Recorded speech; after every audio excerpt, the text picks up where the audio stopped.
I'm gonna call the meeting to order. It is 5:33, and this is a select board meeting, a special meeting regarding the Woodhouse roof. And if I can get somebody to So move. note the zoning instructions. Do I have a second? Whitman seconds. And roll call. Clock eye. Benoit eye? Whitman aye. And Nichols eye. So first on the agenda, I don't think are we gonna do open comment of this, or are we gonna do whatever? Sure, why not? Okay, do we have any open comments before we start? Do we have anybody? Dick Williams, 35 Overlook Road. Okay, Just to let you know, I think you knew about this some time ago, but a little upset. We got a crossing or slow down sign for the school. But please, will you please work harder on getting the lights for a crosswalk on Maple Ave up there?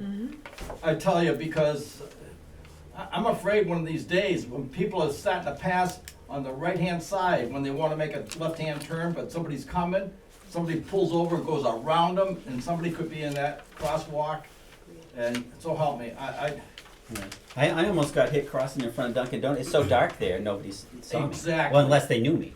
That's what I thought. But because he was like literally accelerating, I'm like, what the hell? Because it had like lots of room, and all of a sudden he started coming faster and faster. It's very dark on those crosswalks. It is very dark, and it'd be nice Yeah. maybe a brighter light or something out Yeah. there, or some. I'm surprised the Because- crosswalks aren't by the street lights. You know, the street lights way down from the crosswalk. Yeah. At least that would have given some kind of light, but there's literally no light on that crosswalk. Or, as you said, that spot's just, with the hill and everything's a Yes. nightmare anyway. It is a bad thing. We almost lost a person, a young person there, and so help me, I just don't want anything to ever happen. And the reason I pounce on this is because I too I didn't see somebody and had Yeah. to lay on the brakes. Yeah. I said, gotta happen. No, I agree. I know we had talked about trying to, because grants and things like that, but I guess we Hard didn't to come by. qualify. Well- Hard to do. MassDOT packs their truck out in the back out here and over to the town hall. That's their fee, Okay, because they're half responsible for that, right. that Yeah, no, crosswalk. that has been a long time issue, but, Yes, thank you. okay. Any other? All right, Well, I thanks. think do you mind if Go I ahead. comment on Sure. the light through the chair? Sure. There are some concerns, if you signalize that location, you run the risk of getting people stuck on the hill in the wintertime. I agree it's not safe, and it should be brought to everyone's attention that it's not our road. We could look at some more lighting or some additional signing through Mass Highway, but But I don't even know, Dick, were you talking like an actual traffic light or is flashing lights and warnings? Flashing lights. He's just talking- just warnings. Yeah, we he's could talking Push a about button and more warn- visibility, across the just so people, there's something warning people when people are Yeah, when crossing you're and going stuff like across that. I didn't think you meant like an actual traffic. No, stop. not a Because traffic normally when light. you push a button, it's a signal and it'll stop. Yeah, I But, think there's one, The ones. And I I, was gonna say, there's the one down by, in Worcester on Belmont Street by UMass Memorial, that it's not an actual stop sign, but people press the button and it flashes the crosswalk sign and everything yeah. to bring attention to the fact that there's people there. Yeah, so we're looking like any kind of Anything. something that's gonna bring some kind of recognition that there's a crosswalk and that people are potentially in it or crossing, so. And we've also written to the state on recently about both those intersections, just for motorists alone, because they're not safe. Right. and I I think do think that town and MassDOT are equally, because 56, which is town, It's all in state control. well, I'm just going way back, so. Anyways, okay. All right. All right, so we're gonna move on to, so Ron, you wanna just give us an Yeah, update? let me- We're gonna talk about the roof. Yeah, we're gonna talk about the roof. So I apologize at the last board meeting. I had some high-level information about the roof because the DPW director keeps me pretty well informed about what's going on with the roof and what's happening and what some of the problems might be. I do want to kind of remind the board of a couple of quick things. Is that we had no funds in the town budget whatsoever to fix the roof. So I went out of my way to ask Senator Goby and Representative Ferguson to see if they could get us some money for the roof. And we, at the same time, you remember we asked about some money for the prison camps as well. And it was fortunate, and I thank both the state senator and state rep for helping us to get those funds. I asked for $25,000 based upon an estimate that our DPW director had a past estimate, is what we had, so we asked for that amount of money to match what we thought the estimate was. I was reminded it was months from the time that Senator Goby and Representative Ferguson told me that we actually were gonna get the grant, to when we actually got any paperwork from the state telling us we get a grant, because I can't spend money or authorize spending without at least a letter from the state, because what happens is, the chair had said something, it's a reimbursement grant. Sometimes it is a reimbursement after you do the work, once you get the notification. Sometimes they just give you the money up front. It's kind of a combination of efforts. We still, just to be clear on the record, we haven't received that funding yet, although I did some documentation today and I'm told it will be coming soon. But that was the original basis for the 25 grand, and I wish we could have moved faster, that I got some notification, a letter or some kind of notification from the state that we formally did get the grant. It just took a lot longer, as we talked about. So, one of the things that Joe and I discussed is the whole issue, and I discussed it with both Peter and Sheila. We knew that the roof was leaking and we wanted to stop the leak in order to stop it. So Joe brought in a company to come in and just do some kind of a quick repair to try to get it to stop, and that didn't pan out. It turned out that even in spite of that, it still continued to leak. In the meantime, Joe and I discussed this, and Joe said, the quickest way to get this roof done is to go to state bid list, because then you don't have to go through the whole the procurement process. We have to post it and all that stuff. If you take from the state bid list, you can use a state contractor and move the process a lot quicker. Given that winter was coming, we agreed that would probably be the best way to move forward with it. Now, Joe did go out and get a price, and I quoted the wrong price. I think I quoted 19 grand. It turned out to be $9,000 for some repair. Just wasn't thinking we are going to have that kind of depth of conversation on it that night. So anyway, Joe has been continuously, and to his credit, working really hard to try to figure out a process to get that roof done prior to winter time. Joe and I have had a lot of discussion over the issue of prevailing wage, and I've tried to explain it to the board. Maybe I didn't do such a great job, but prevailing wage, you have to meet the state requirements for certain wage rates for certain types of construction. And I explained that a couple of times. Well, what I didn't explain is that along with doing prevailing wages, there's a lot of requirements for documentation that contractors have to do to towns to have what's called a certified payroll and stuff that's required by the state. And the truth is that most small contractors and local contracts, they don't want no part of that. They're just too small. They don't have that kind of accounting staff and people to do that. So they're very hesitant to bidding on that contract. And I know that's something that is important to the Board of Selectmen, to try to use local contractors where we can, because they're local people. So that's been a very difficult issue, and I know Joe sent out a whole bunch of documents to you guys for you to look at, and one of them outlines the whole prevailing wage and the bidding process and everything like that. But now, in terms of the rest of the conversation, I'd like to turn to the DPW director, because he knows this stuff, quite frankly, better than I do, and he can explain to you his actual things that he's done to try to get this work done quick, and where he is at this current time in terms of what he thinks he can get done. Okay. With that, if it's okay, Mr. Chairman. Yeah. I'm glad you brought up the 9 versus the 19,000, because that really confused me. Mm-hmm. So if you can just clarify exactly when you had your discussion, exactly what the 9,000 figure was that you sent out in the email. So. Sure, I'll do my best. So we just to follow up on, do you mind if I just direct? Sure. Okay. To follow up on what Ron said, a couple things I want to remind everybody here. If I were to decide, or if the town were to decide to put it out for bid tomorrow, you would not have any bids in hand for a month to a month and a half. It's a very long process. It's got to be in the paper. It's got to be in the central register. It has to be listed on combis. It doesn't. I can't just flick a switch, or it literally takes a month and a half. So if I go the route of going through the state bid list or take advantage of the state contract, I can have answers in a couple weeks. So we had done that, and the numbers came back very high. I think they were 75 and 96 respectively thousand.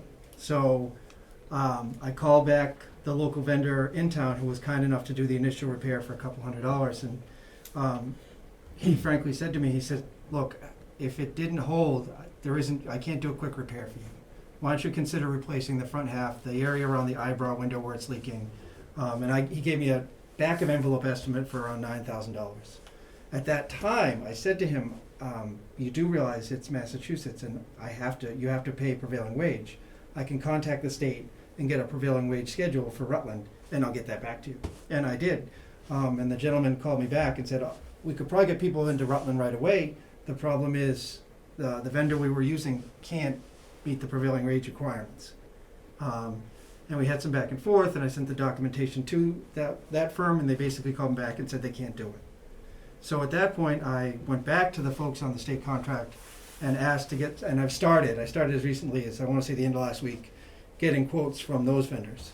If you read the contracts that we sent via email, we can spend up to $10,000 in labor without having to even formally get quotes from multiple parties. I can just take one and go ahead and do it. But I'm going to probably get a couple. So I've got one as recently as Thursday or Friday of last week. The other option is we could just wait and put it back out for bid.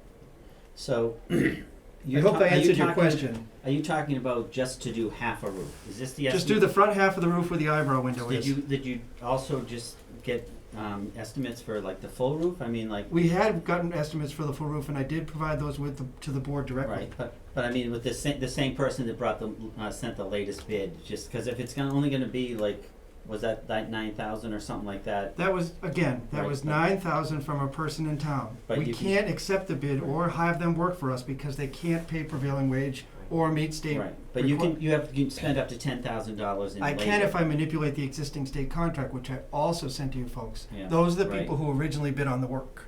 Right. Who gave us the quotes of 75 and 96 respectively. I guess I'm just kind of curious of like what the full roof is how much more that is, because a lot of times when you're doing a job, it's that much less because they're already there. You know what I mean? They're already halfway. You're doing half a roof. It's going to be not twice as much money necessarily because they usually can get the job done in one swoop as opposed to I guess I'm. Well, so far what we've done, sorry to interrupt you, if you don't mind, what we've done to date is we only call back the folks who bid off the state bid list to give us a price to fix it for the winter. That's all we've done. So I imagine their cost of 75 or 96 isn't going to move. Okay, so fix it for the winter. So does that entail replacing the shingles on the front? Yep, and the eyebrow window. That's about 20,000. And what about the plywood and that stuff like Yep. the rotting and all that? Okay. And that's That's not going to address anything inside the building. That'll just take care of. okay. Because I know that when we had talked to Mr. Davis and you guys went and toured to look if there was like mold and issues in the attics and stuff. Is that correct, Ron? Did you guys go into? I did not go and evaluate mold, No, no. the building inspector was supposed to go over and look at that issue. I don't know if he did I or don't know not, if but he's the done that. building inspector was supposed to look at that part of the issue. And then also the plaster ceiling thing that we talked about. Right. I think you said to me that's the building inspector requirement, so I copied him on the email for that. Yes, I don't know if he's been in yet. I don't know if he did or not, but he's supposed to look at, because we were concerned about the plaster falling Right. underneath because it was wet. So that, I was informed by Mr. Buckley that was the building inspector's job. We copied him on the email, and I don't know if he's done that part, because we've been focusing on trying to get the roof fixed, so. So I guess my concern is like it just half a roof. I mean, I know it's to stop what the problem is right now. It just sounds ridiculous to me to do half a job, and I know that we only have $25,000. But if we had an idea about what the full roof was going to cost, whether we can take funds out of some other account. I mean, I'm just concerned of something that's gone on so long that we've been wanting to address. We're going to do half of a job, even if the majority of the leaking is in the front of the roof. That's got to be resolved. So I would rather see what the whole cost is going to be for the whole roof, and if it's above 25,000, we look at whether we can take it out of one of our stabilization accounts. Well, actually, one of the things I was happened to be talking to the community service director about this issue, and it popped in my head as we were talking about the capital stabilization account. And my immediate reaction, that's a solution that, anything above the 25 we can take, but I'm now told that taking out of capital stabilization requires to go to the town meeting, a vote at town meeting for it to come out of capital stabilization. I didn't think it did, but I'm told that it does, and that's a finance. yeah. I'm pretty sure it's like a 2/3 vote. Yeah, it's a 2/3 vote. I thought it was 2/3 of the board of selectmen, but it's 2/3 of the town meeting. I mean, obviously, it's a shame we weren't able to think of this before the special town meeting, because we could have thrown it on there, but. Well, If I may, through the chair, the special town meeting, we had approved some of the funds to go towards the bullet points on the building inspector, the building evaluation form and Yeah, everything. but that's plumbing, electrical and stuff, yeah, we put in, I think, 50 grand, Joe? And I don't know how, I would have to go back and because I know we had discussion when we placed that article, and I don't remember off the top of my head. I would have to go back and reread if there was any way that we could, if we needed So, 5 or 10 or Right. something to. truthfully, to the intention, because I remember the article pretty well, and I could look at it again, but that was specifically, we pulled that right out of the facilities management plan, Right. and that was for the plumbing, for landscaping, and I think it was maybe some light carpentry. I don't know if that would qualify under that, but I think that, it would qualify for Lake Yeah. Carpentry, but you still have that a wasn't- sizable gap. no, that wasn't what we had planned on using that money I don't for, know so if we'd be this would- stretching the purpose, because I that's don't know not if this what we would planned. fly, but I mean, we just put all that money aside for the 300th.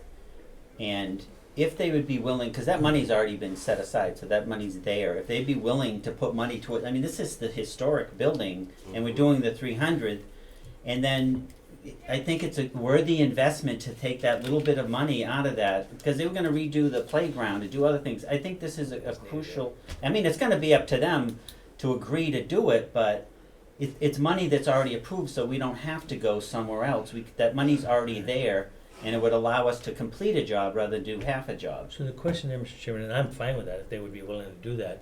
Joe, can anybody even do the full roof by the winter time? I think that's I a don't- non-option at this point, isn't it? I don't think so. I can call and ask. I don't know if we can get it done before the snow flies. That's part of the And, problem. you know, That's why- Even if they're right there and stuff and already ripping the roof apart and replacing it, that just to do the other side, it's gonna be something that can't be, I don't know. Well, a couple quick things, and we keep missing the point, and this happened just before the town meeting. Okay. We have two options. We can put it out on the street for public bid, all right?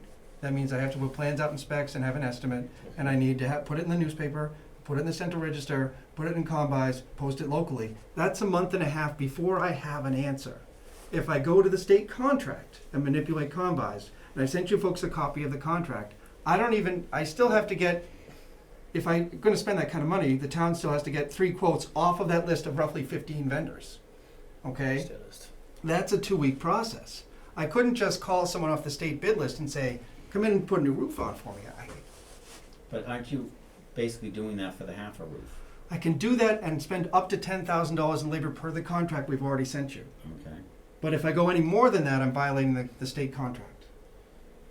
Now, I could call and maybe try and see if I can talk to the Office of the Inspector General and get an exception because it's an emergency, but I just think it's a shame. Do you to have understand- a job. does everyone I mean, understand the I clock? understand the Yeah. hurdles that Yeah. you're talking about, but I'm trying to find ways to jump over them. I understand. It just seems ridiculous to me to do half of a roof.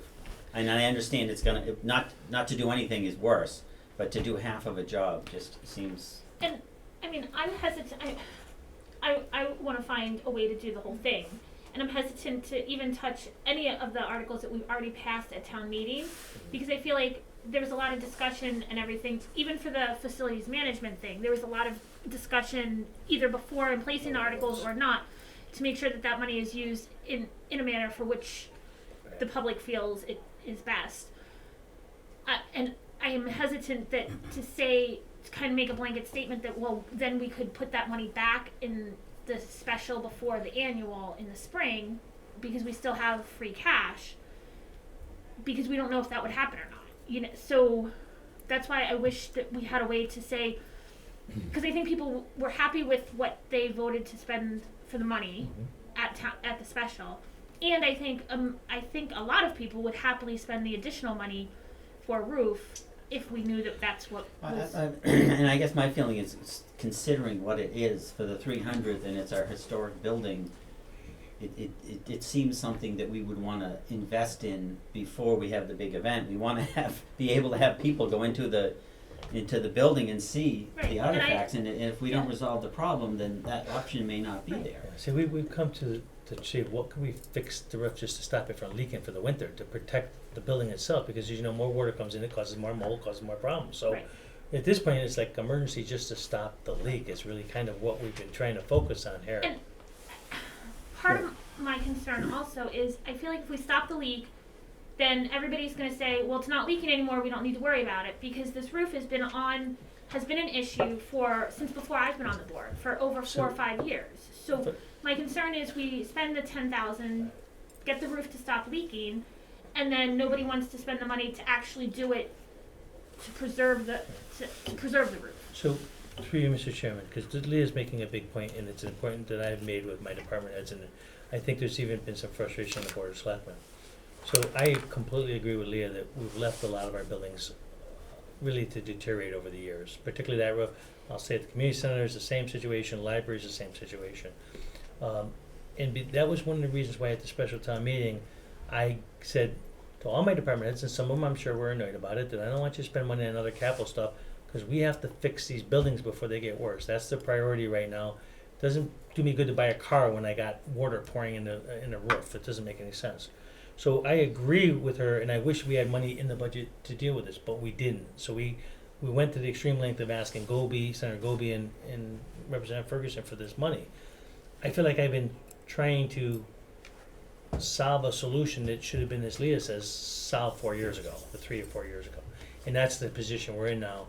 I wish that this was taken care of, because the useful life of that roof is over. And the same is true of the senior center. The useful life of that roof at the senior center is over. That's why, at least now we got the money for that. Now, the other option, it's a slow option to deal with it, is we, specifically the Finance Committee and I worked to put in extra money into the capital stabilization account.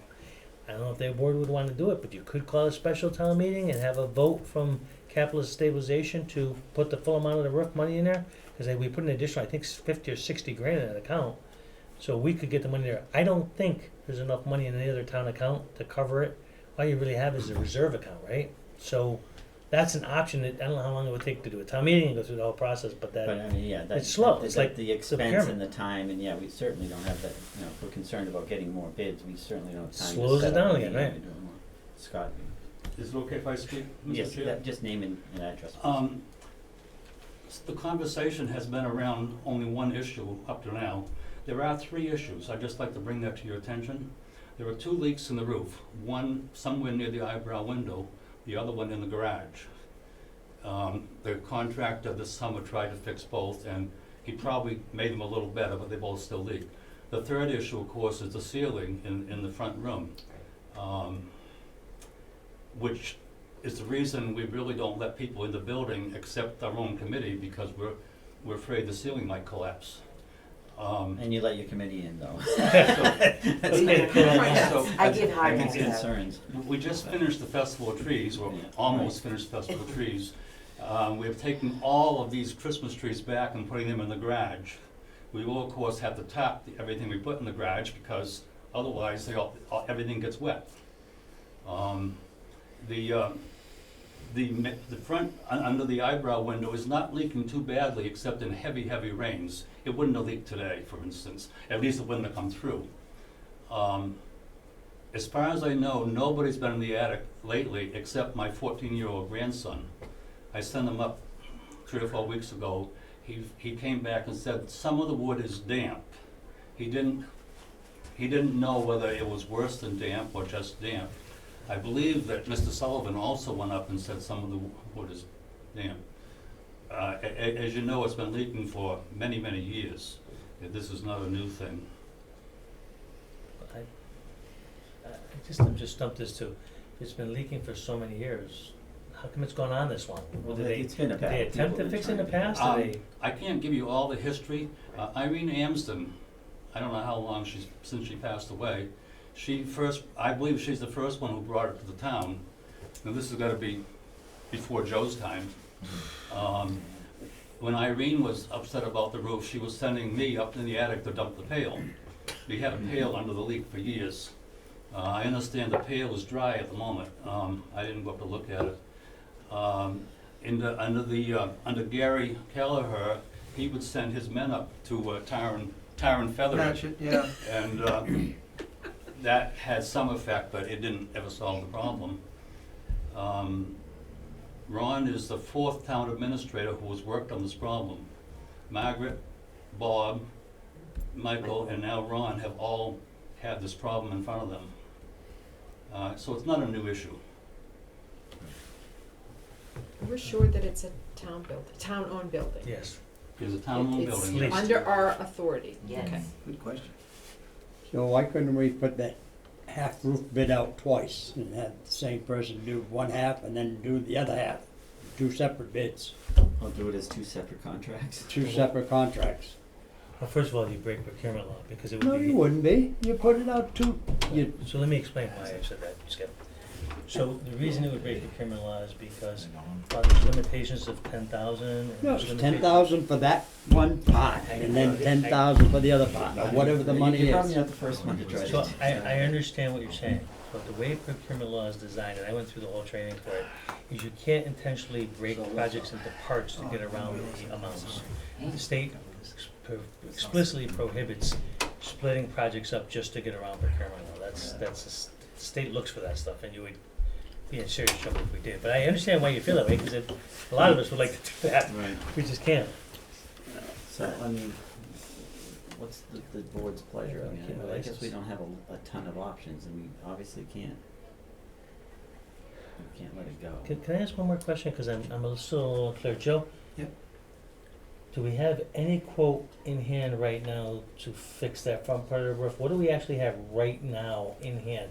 Do we have the 9,000 that went apart, and I know you talked to somebody else. Where are we We have a exactly? second, we have a quote from, just to clarify, we can go directly to the state bid list and talk to any of the contractors who have that for roofing now. We've contacted two. We've got one to come back and look at what we got in Rutland. That contract says I can spend up to $10,000 in labor without talking to anyone else on the list and not requesting formal quotes. That estimate is $19,000. That's to do the front half of the main building. I sent that to you, I wanna say, the end of last week. So that doesn't solve the problem, because it's over the 10 grand. No, we can spend, No, again, the way the that's the contract's total written. project, that's That's not, just like, labor. labor can be 10. 10,000. Oh, just the labor component's 10. Right. Okay, I'm sorry, I didn't hear that part. So you think right now we could spend the 19 grand, that would fix the front roof, would it fix the roof? Wouldn't leaks? address the garage issue, that stuff's still gonna have to be tarped It up. would address the front porch issue, I think is Yep. the other part, it would address that, and it would address the roof. The leak, yes, So the and only thing, the then, garage issue is got a lot, if I recall from my tour of that place, there's a lot of artifacts in that garage too. Yes, There's a- we have that too. There's a lot of historical artifacts in that garage, as I recall, I Yes. toured that Fix garage. the front Yes. half. Right. 2 weeks later, you go fix the second half. Well, I know that we've had DPW employees patch roofs to some We extent. did try Would they to- would they be able to do the garage if we got materials? no, we don't have those bodies anymore, Yeah. they've been basically not funded this year. Well, I know they're not funded, but you could get overtime. Can't you use this money as part of the grant to pay for the overtime to get the roof done? I can look at the garage, but, Well, I think, even if you could get the DPW to do the garage and solve that problem and get the front, those are the two major leaking components, I think that would be better. I mean, like I said, I don't like doing half a job as it is, but the garage seems to be a pretty big issue as well. It's used for a lot of storage. That's not a huge roof, right, Scott? I mean, it's just a one-car garage, is that? Oh, it's a two-car garage? The garage roof was included in a couple, not bids, but estimates we had, which were all in the mid-20,000s. Yeah. We expected it's a mid-$20,000 job if it was not for the state contracts. Yeah. Well, that's what we had thought too. That's why I asked. If I would have known this was going to cost 90 grand, I would have asked them to go for 90 grand. Right. I used the estimates that we had on hand. That's how we asked for what we asked for. And I was shocked when Joe told me they came in at like 75 or 95. I couldn't believe that would. Although I got to admit, I'm not totally surprised because the price of construction is ridiculous all of a sudden. can I just get some clarification? So you're only asking Public Works to look at possibly spot repairing the garage? Right. Well, Yeah, not replacing the garage roof or substituting I'm that not really work. sure what extent is, I think we could look at the garage roof with the building inspector and see if there's anything DPW could do to make repairs. right. But I'd be frank with you, I don't think we could commit to we're also headed into the snow season. Right. I mean, what resources we have are gonna be dedicated to just that. Right. A quick patch is one thing to secure it for the winter, but I would be reluctant to commit to doing a roof. But I mean, anything we can do to try to prevent any further damage to items and to the facility, obviously is gonna be a benefit. Like I said, it's very frustrating to do half a roof, but we can't leave, this is something that, like we said, has been going on for so many years, it just can't continue. So I'm not really sure what the board's pleasure is as far as moving forward. Could I I know re- we obviously all had a lot of concern about that it's still in the, you know, where it is now, we still haven't really accomplished what we wanted to accomplish at this point, so. Do you mind if I just raise one point that I haven't heard so far? The quote we had used is over a year old, and some of the other ones are even older than that. We did reach out to some engineering firms. Construction in this area is up 15 to 20% from where it was a year ago. Well, That may not seem like a big number, but it really The is. material costs have gone through the roof, and then I'm getting actually I'm kind of getting nervous because people can't get stuff. So I think There's that as the well. more we wait, the more possible. I just want to call that out. You know, it's important because it's definitely a factor in all of this discussion. I think what I would suggest is we can look at doing a repair on the garage or securing the garage. I think I would go forward with the one quote you have now, and I'd sharpen our pencil and put the balance of the work out for bid and see what we can get for funding in the spring. Well, I mean, because if this is going to cost about $20,000, we're going to have like $5,000 to put towards the finishing the project come springtime, I guess. But It'd be way short, so we're gonna have to get more money. no, I know, but at least put it towards it and then find out about Yeah. Either And- free Yeah, cash free or cash stabilization or something. right? But I don't I mean- think it's worth us trying to throw together a special town meeting to do it. It's going to cost more than it would to try Well, to we wouldn't do have the it done project, before right. winter anyway. If I may, was based on Joe's recommendation, town administrator's recommendation, is the Historical Society amenable to that also? I mean, I know the society's been working hard on this for years and everything also, so I just wanna make sure that everybody is in agreement that we're moving at least forward and not just on the sitting same on it. page to make sure that everybody's comfortable with the way that we move I mean, forward. I want to find the money and do the whole thing. Like Yeah, that's that's the way I feel too.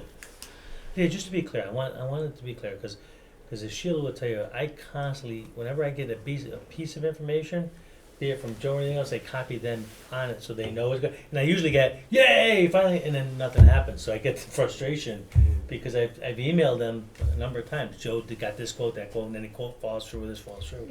Yeah. So they, I've tried to keep them informed as best as I can, the two, kind of what I could perceive as the leaders of the groups. But I generally understand the frustration because I feel the same way. I'm like you. Can't we just fix this whole roof and figure out the money? I was excited when me and Nancy in our conversation came up about the capital stabilization until I found out that we can't use it without town meeting. But Do you mind if I ask one more question? Sorry. Through the chair, do we have the 25,000 in hand? that was going to be my so next question. let me explain to you this because this is really important, and this goes to why I had to have a letter from the state. In the past, in any place I've ever worked, when you get a state grant, once they send you a letter, a formal letter saying you got the grant, then what happens is towns all the time, they use cash to spend the money to do these kind of repairs, and it's reimbursed, or when the grant comes in, it pays for that. So we have what's called float. It's money that the town has that hasn't been spent yet. That's used for this, and I can do that. But I couldn't do it until I at least had a letter from the state saying have it. So the answer is, we don't have the 25 grand from the state. I was told today that we should get it soon, but I'm not worried about that. We can float that money until the grant comes. Because you have something in writing. I have something in writing that So says that's- I'm definitely getting the grant from the state. and get the grant from the state, and that we're going to be able to meet all the requirements of that grant, because I skimmed the request for Yeah. all the documentation and everything that needs to be submitted to actually authorize the spend. So she sent me a letter today from the state, the woman who's in charge of it, Phyllis, I think her name was. She sent me a letter today and asked me to fill out these sections. One was the scope of the work of the project, and I sent it back to her, and she said, oh, well, section C, project scope has to have 250 words, so I had to put more words into it. But she was happy with that. Yes. The only thing she was waiting for was the last audit, a financial audit that we got. Becky sent it to her this afternoon, so she has all the stuff. She says she's gonna work on the contract documents, because you know how we get that contract grant agreement all the time? We're gonna get that document that she's gonna send to me soon, whatever that means. But yes, she's moving the process forward now that she has that documents. And to Leah's point, I just want to make sure that the residents and the committee understands our limitations and that we're trying to do what we can to resolve it without, And yeah, Joe, if you can at least look at that garage and see what you can do to minimize any further damage to any of the things that they're storing in there, I think would be beneficial too. And if you can make sure that the building inspector does take a look in that attic to make sure that there's something, not some other unknown thing that's gonna cause some other He hasn't met with you huge yet? problem. He hasn't met with anybody from the Historical Society? No. Okay. I just got the email that he was going to be going No, there. I understand. So, I mean, is the board comfortable with going forward Yep. based on our discussions at this point? I mean, I feel like we don't have much, that's Right, kind of the and best it's- of, It's either do it now or don't, so I Right, think we don't right. have a lot of right, choices. right. I don't think we need to officially vote on it, because we had voted to do it originally, but, so, It's okay to go for it. yeah. Because what's gonna happen is we're gonna approve an accepted quote, Mm-hmm, and then eventually we're gonna bring a contract for Yeah. formal approval. We'd like to move now right, without the contract signed because we have to get this moving. correct. Okay. So I think the board's comfortable with that, Okay. so, all right. And well, Joe, since, I think, if I may, Sure. just as you're kind of, I imagine kind of the oversight of the project, being the DPW and the one responsible for getting the quotes and everything, you feel comfortable with the contract and everything also from the state? Yeah, the state contract covers everything we'd need, Okay, liability, certified payroll, okay. all that stuff. I just wanted to make sure that, that both of you are, Yep. okay, all right, thank you. all right.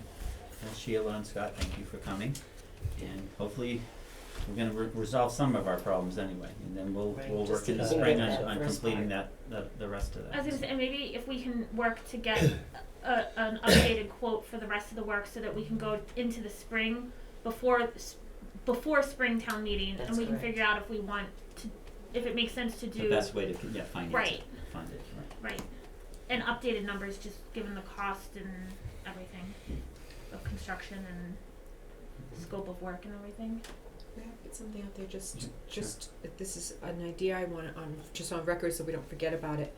I would like to see if there's a way that we could help our local contractors to learn how to do the process if they were so inclined to do that. Procurement process, I mean, with the, Run some workshops or something like that, so it's not for discussion because it might not even be doable, but if you think about if it's a possibility, if anybody's interested in. For like prevailing wage reporting. Right. Yeah, just I mean, try to you know, kinda get can them we on a list and support understand them it, to help them, how can we collaborate to make it more to make it, feasible for them to be competitive and do local, that's it, thank you. okay. And as So- far as the public concerned, I'd be glad to see our artifacts not being damaged. Well, this is, Right. this And that's is the it. biggest thing. Absolutely, because I think 5 or 6 years ago, the leaders of our town requested that we get an assessment, an outside assessment done on the contents, and over $1 million. Keep in mind that they were part of the facilities management plan, so that document, I hope you guys have a copy, I think you do, I think I sent it there. But that's a building too that we should have had an evaluation as part of that facility management plan, so if you haven't seen that, you should look at that. Cause that gives all the issues to the building, not just the roof, all the issues to that building.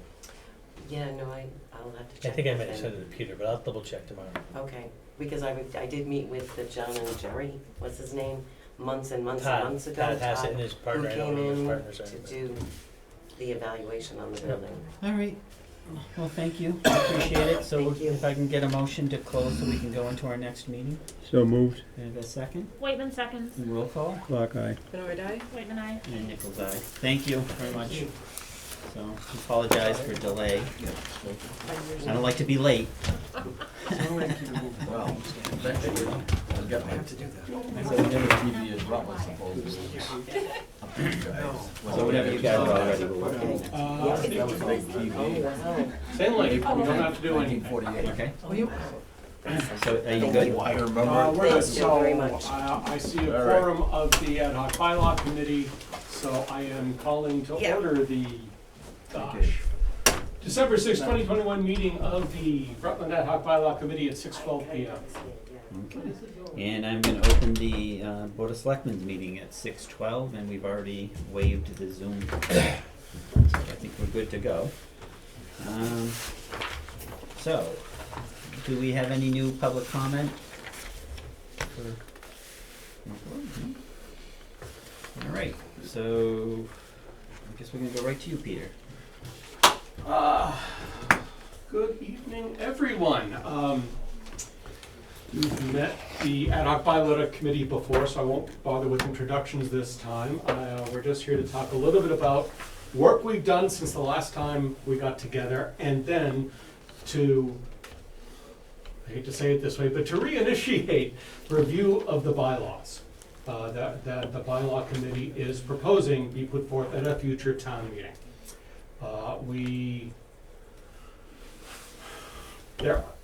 There's only been one meeting before this between the two boards, and Lyndon couldn't make that one, and Carol is a new electee.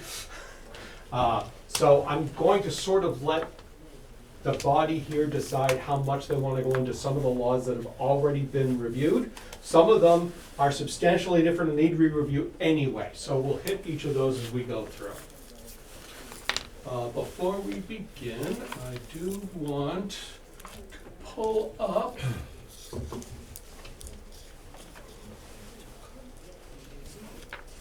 where did it go? So this is our friend, the front, I apologize for that. This is the front page of the town website, and if you were to go to Ad hoc Bylaw Committee, on the left side you'll see an element called Proposed Bylaw Updates. This is the beginning of our public outreach effort. It's only the beginning, but it's I think it's a nice start. So, high points from this page, and there are several things that are pretty important. Besides the overview, we discuss specifically the review process. So, Ad hoc Bylaw Committee does its thing, sends it off to someone, somebody, whether it's the select board or historical commission or some buddies in some cases, to review to make sure that they understand and agree. And once that's done, it comes before select board for review, and after that it goes to town council for review. And once that's done, the bylaw's locked. And at that point, there will be public information sessions concerning the bylaws also. Now, there is some ability, depending upon how things happen and the exact timing of things, we may have a public information session before legal review, which means it wouldn't be locked. It's going to depend on what we expect the public review to come through with. There's a lot of things you've probably already seen, but we have two really important tables. At least I think of them as really important tables. The first one is every bylaw, it will be in this table. It has, as you can see, our new article and chapter number and the name, and then where we are in the ad hoc bylaw review process. Most of these are, you'll see in process, waiting for select board review, waiting for peer review, and who that peer reviewer is. There's a table down below that actually decodes all of these. And then what's happening with the peer review?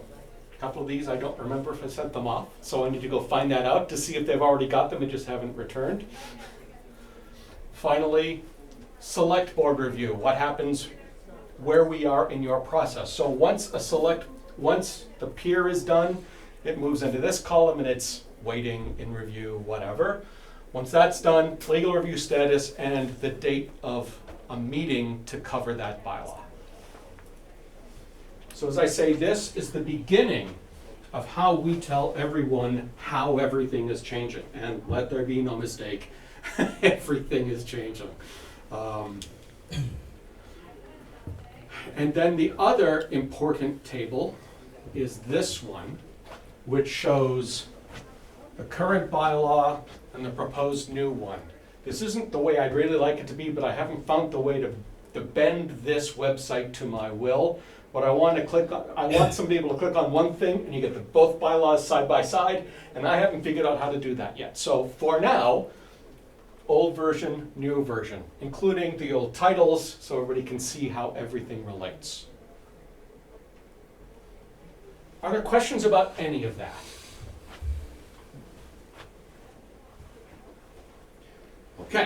So, it must have been this morning. Gosh, the day is flying.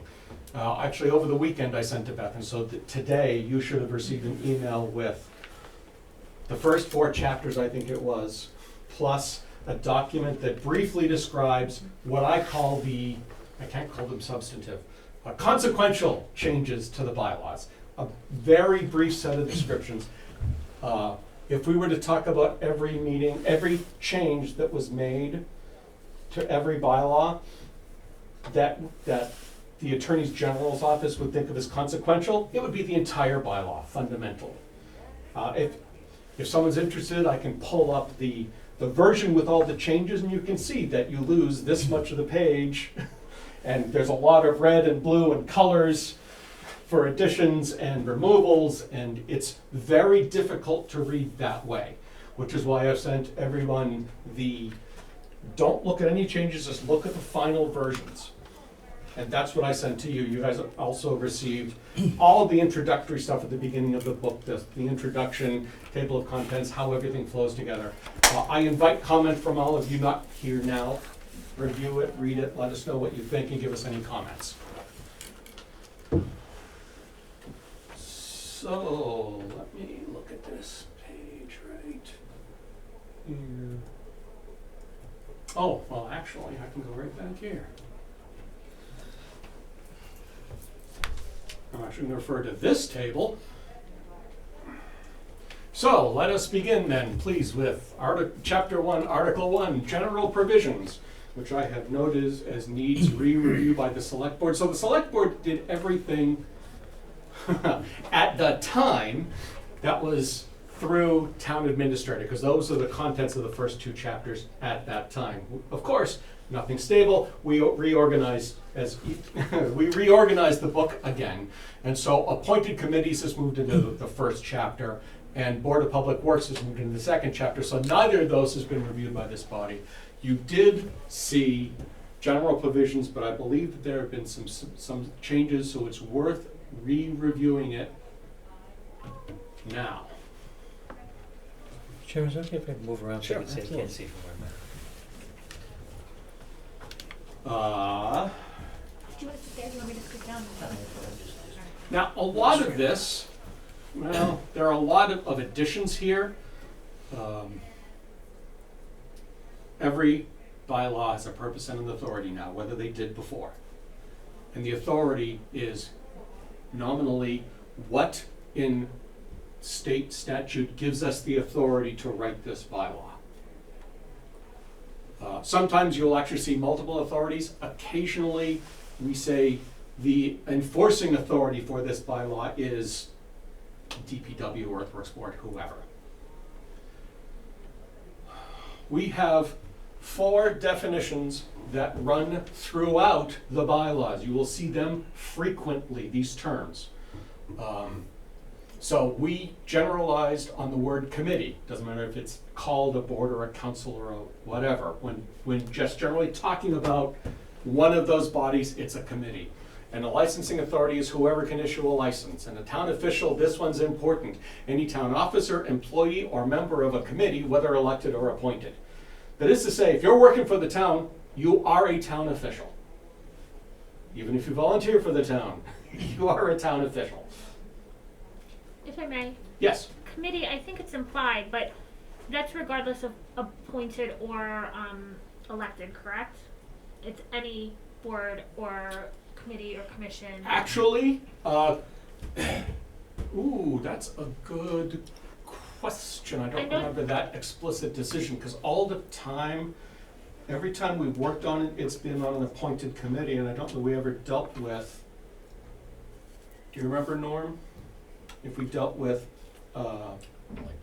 elected, Yep, planning board, board of health, assessors, Library. library.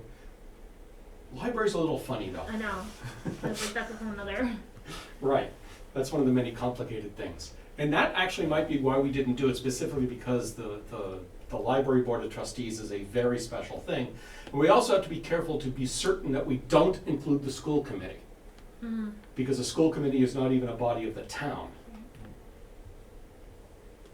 I just was curious if there needed to be a distinction, or if there intentionally was not a distinction, or if, and if I have questions, I don't know how that's gonna translate down the road for the implications as far as. It's a fair question, we can bring that up tomorrow and discuss it. I don't really see the need for a distinction. I don't know that there is. The fact that we allow permanent committees and ad hoc committees, and we don't make a distinction, I think for town official it was important to say, Yeah. because we were including such a broad group of people, but I don't think, I think Norm's right, I don't think we need to be explicit about appointed versus elected committees, because there's no difference. Okay, I just wasn't sure in the context of the further bylaws No, down the road. I don't think so. Okay. Something to at least keep in mind for all of us. So, bylaw adoption amendment and numbering, this is substantially the same as it was before, as I recall. Enforcement and penalty. Okay, this is one of the things that we changed substantially. This, in fact, was not in general provisions at all. We added it. This is the important part of the current non-criminal disposition bylaw. And we decided that it was better to have that brought into general provisions, so we don't need to mention it in individual bylaws to say this is done by court action and this is done by non-criminal disposition. We don't worry about it. We say, we put this all here. So fundamentally, the town can enforce anything in any way that it likes, is what this whole thing says, and it explicitly includes 21D, which is non-criminal distribution. Non-criminal disposition, excuse me. B was actually not part of non-criminal, but it's actually used throughout. It was used throughout. Every day or instance that a violation exists or occurs shall constitute a separate offense. That means a new fine.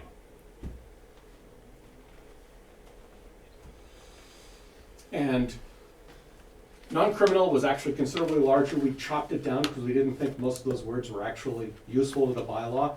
We are very much not in favor of repeating Mass General Law. We like to point to it to say, that's the authority, that's where you should go. So that also keeps our bylaws smaller and easier to read. And I think, oh yeah. So there's more to enforcement because the other thing, so we stripped out all the text of the bylaw of non-criminal disposition and put it up there.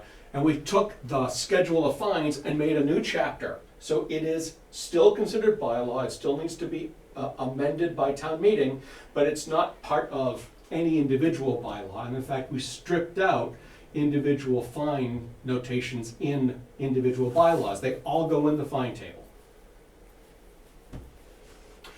Finally, this is actually a change. The current bylaw says that anything that doesn't have a fine can be fined up to $300. And the AG's office said, no. You need a specific number.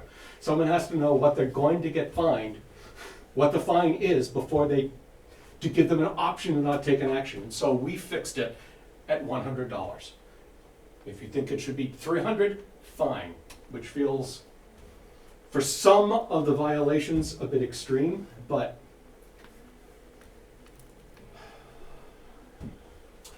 E was actually already in the non-criminal disposition bylaw that says a police officer of the town can always enforce any bylaw.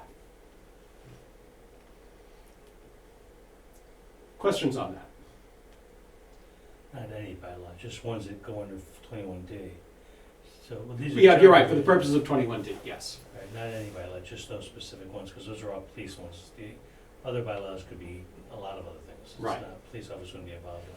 So in the fine table, which we can look at whenever you like, it has not only what's the chapter and section, what's the violation, and what's the fine. It also defines who the primary enforcement authority is.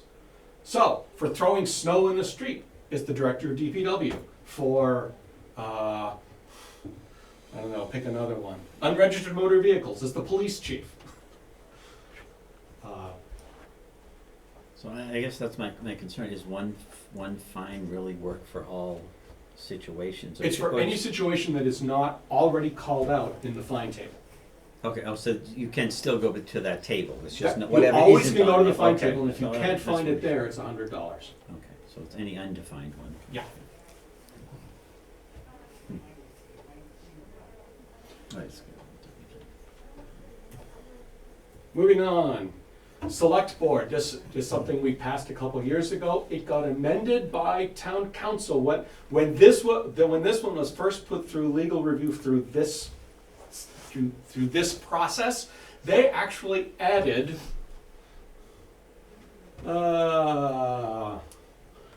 we had for purposes of these bylaws, and they added the words "and otherwise." When this gets passed, there is no board of selectmen in the town of Rutland. No, that can't be right. That is right. State law requires certain documents to be signed by the Board of Selectmen. And this says that that office of Board of Selectmen is renamed to Select Board in the town of Rutland.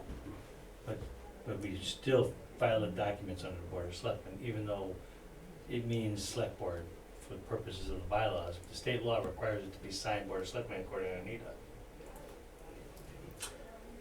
Anita, I saw you there. Do you have a comment about that?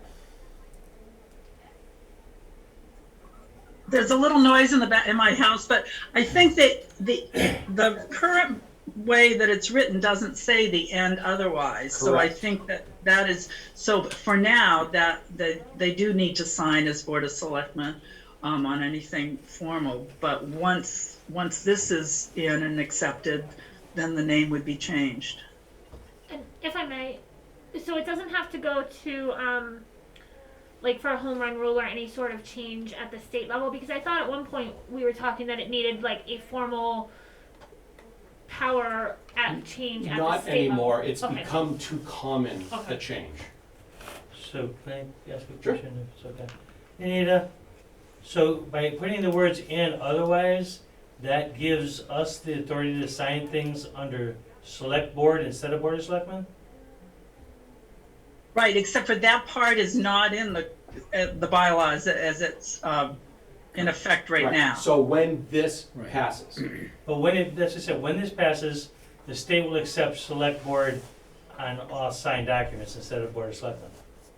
That was what our understanding was from what legal recommended. Okay. I just want to make sure that's clear, because I know me and you had a big conversation about that, and I didn't realize that little change will take away that requirement, because I thought that was a state requirement. But that's fine, if legal says it's okay. the rest of it is, I believe the rest of this is substantially the same as it is in the current bylaw. A couple words may have changed, but nothing substantial. The exact same thing was done for the treasurer collector. Which, by the way, same deal. This had been done a couple years ago. It's part of our current bylaw. The "and otherwise" was added by legal. So this goes back to who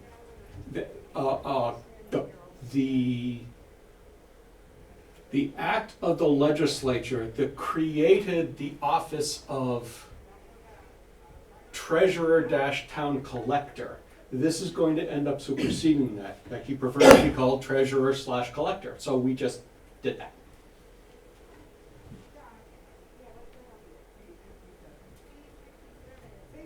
And here's another biggie. I hate to call this a get out of jail free card. Severability. We have had severability in many, but not all bylaws. And many, or some, but not all rules and regulations. This is severability that covers every general bylaw, covers every town regulation, covers every town rule.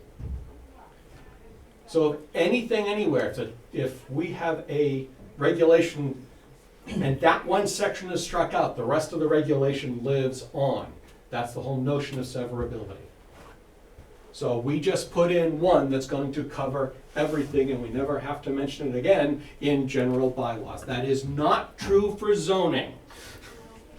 This does not cover zoning bylaw at all. And that is the end. And you can see the history that we're putting in every one of these articles, so everyone can see what's happened over time to these. And you said this is what's currently on the website, right? Yes, That's I what it linked, this is from the website directly. So that's the end. Anything, any questions or comments about general provisions? Take this out so I can watch the clock. We all have a Patriots game to get to eventually, and you folks have an executive session later, right? Yeah. All right. I think my only comment was about if it needed to be included, the appointed and elected in the We'll look at that. committees. And I'm fine with whatever. I just want to make sure that as we look at everything throughout the whole document, if it makes sense to leave it as it is, I'm fine. If not, then. Sure. All right, so, back in history, gosh, I don't even remember when the initial requirement was that every member of every committee be a town resident, or was it originally a town voter or a town resident, Anita? I think it was just a resident. Town resident, yep. And then that we amended that to be voter, and then as we were going through, we found quite a number of things that apply to all committees, a lot of text that was repeated in a lot of bylaws. Repeating things in FinCom and in the Bylaw Committee and in AgCom, we just sort of harmonized, we put a lot of the general words in this quasi-new appointed committees bylaw that is going into this chapter. Now you folks haven't seen this before, so we'll start at the top and go as slowly as we need. And let me guess, I just pressed the wrong You button. did, yeah, you went back up top. I said.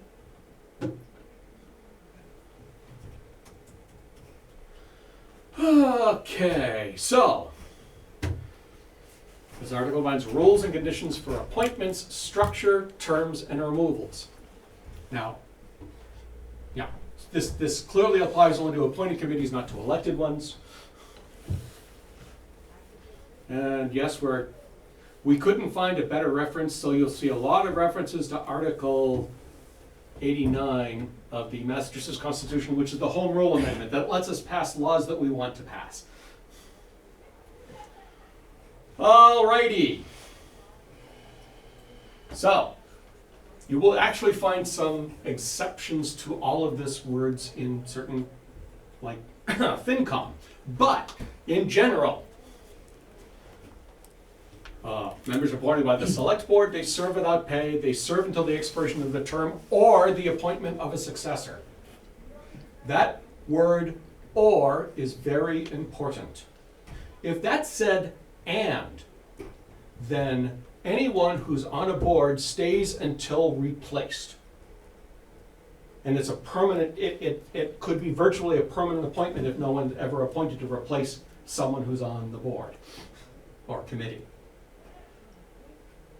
We talked about that, and we firmly believe "or" is the right thing, so that on June 30th, that's right, on June 30th of the expiration year, that person is not on the board anymore, and someone needs to be appointed to it.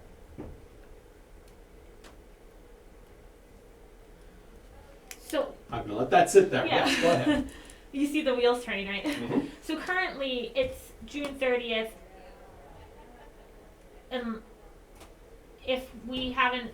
If the select board has not yet reappointed at June 30th, that the board stays as it is until the member currently. So it's fuzzier than that. And it's fuzzier than that because I'm gonna pick Conservation Commission. There is MGL that or regulation, I forget which it is, that explicitly allows holdover appointments. So Concom, this would be a change in Concom because this will supersede the state regs. Okay. Other boards, it's not so clear what happens with holdover appointments. I'm just thinking practicality-wise, for the select board needs to be on the game to make sure that by June 30th, all appointments are set. We Are won't set and have, won't done. have people on boards. And in truth, the last couple of years, things picked up and the board's done the right thing. Sometimes a little tighter, sometimes, I mean, in terms of tighter, close to the edge, but sometimes a little looser. That can all be worked through. But yes, you're right, it does depend upon select board getting through its reappointment, or its appointment calendar, I should call it. I think, in some ways, I think it's helpful going forward just for everybody, town body, to know that if you're considering interest in a board or commission or whatever, that this is when the appointments are gonna be, and it's not like we're gonna hold stragglers for whatever, or, yeah. Now, was there ever any thought given to like term limits? Like some people that have been on boards for like over and over, not to go on other boards, but Right, so the fast answer is, we talked about it very, very briefly and decided that we didn't want to get into that political game. Because at the end of the day, if you have a functioning a properly functioning board, there is value to having new people, but that's what the appointment cycle is. How many years has Concom gone with fewer than a full slate of people? How many? We could talk about the Historical Commission, we could talk about 300, well, 300 is a bad example, but we could point to many committees that have had fewer than a full slate of appointees. And having term limits will make that problem worse. It can only make it worse. well, I think that the only idea is that, you know, we talk about change a lot, and if you don't some boards never change, things in town never change, and we're not trying to get rid of people, especially people who want to volunteer their time, but I'd love to see somebody who's been on one board for a long time go work on another board, or be an ex officio member of a board on an advisory capacity because they have that expertise. But like I said, if we want to see some changes, it's tough to see changes if we don't see changes in boards sometimes. But then again, I mean, I realize how difficult it is to get people on boards. I was gonna say, it's a little bit of a self-fulfilling prophecy in the sense that we need to have folks that haven't served before or haven't served in that capacity interested and take the initiative to put their name in the hat. So, Actually, I'm gonna lay the responsibility for board change exactly where it belongs, with the appointing authority. If you want to see change on a board, if you feel I've served on Concom long enough, don't reappoint me. Now, I am not naive enough to believe that that comes without political cost. Any longtime member who gets not reappointed, there is a kerfuffle. But at the end of the day, I can't think of something we can put in a bylaw that will cover pretty much all of the cases that we keep, there are so many corner cases if you try to put in term limits. And then you put in so much more language to try and cover it, yes. So as you're talking, though, I'm thinking, I forget what I was just gonna say, but if you have a bylaw that says this, but you're saying that the board doesn't have to accept an appointment or confirm an appointment, are we going against any bylaws? That's No. what I want to be sure. No, because all this says is, you're the appointing authority. It doesn't say you must appoint a full slate. It says you must, But if somebody from Concom Yep. says, I wanna be on there, do we have to have a good reason if we've decided we're just gonna make sure We that don't this really- flips over? Yeah. I don't wanna go against anything that's in a bylaw, that's all. I can think of nothing in our bylaw that would prevent you as the appointing authority from appointing the people you feel most appropriate to any committee. Thank you. So, I mean, it's obvious we need to do a better job of reaching out and getting people, when we're talking about the programs through the library and stuff, and we really need to keep focus on trying to do that, to get more interest, because like I said, we do wanna see some change, and, you know, the only way you're gonna see change is if you get new ideas sometimes, so. I think The flip side is, I value Dick's 25 years on Concom. Right. I use him sometimes for information because he has so much historic information. So even people like that as ex officio, as advisory capacity, so you don't lose that expertise as well, but also, I mean, well, he serves on a bunch of committees anyway, so Well. he's already, but you know, it's nice, like, so he's done so well on Concom, so he could do could do something to help another committee too, and bring new ideas to that committee, or, you know, I'm just using him because you brought him up, but I'm saying that if I don't want to lose volunteers, because I mean they're hard to find, but it'd be nice to see people move around a little bit and see if it changes some of the outlook on some of the ways that the town is looking at things. Yeah, unfortunately, you can't. Unfortunately, maybe fortunately, you can't legislate volunteerism. No, I know. That's why I said So I don't want to lose it's a people. tough problem. but I'd like to see some new ideas That in needs to committees. be our goal. Right. So when we go to reappoint, can we just say, okay, Dick, now you're going to be on a different committee? Hold You on, put your there- name in the hat, so we're just going to put you there over there. there is an appointment process for any committee, and, Right. and if Dick were to apply for Concom, Right. then that doesn't let you place him on 4th of July. Yeah. See, that's. Oh, come on. But that's a town process thing also. Right. Go ahead. Just a question, I'm a little confused about 3 still, I'm struggling with it. Members shall serve until the expiration of the term, why wouldn't there be a period there? So that anyone whose term come up, the term expires until the end of the death to be reappointed. Or the appointment of a successor, is that meant to be somebody who resigned prior to their term end and then a successor comes on? I don't understand Or why someone that's- who was removed, and we'll talk about removal when we get to But- that. That's a whole nother thing. Because I'm a little confused at why it would just end at the word term. Because then, the appointment process starts after the term's over, the board automatically starts some appointment process. When you start reading through all the literature about committee terms, the thing people look for is what causes, other than a vacancy through resignation, through death, through whatever, other than that, what are the things that cause a term to end?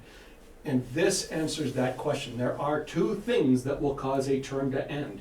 And one of them is that period is over, that the term of appointment is over. And the other one is, to cover some very interesting cases, if a successor is appointed, or when. You should always say when, You not can't if. appoint a successor until you remove them for whatever the reason. That's a might be. whole nother That's- thing. That's, I mean, okay, okay, I just don't think you need the words there, but okay, that's whatever.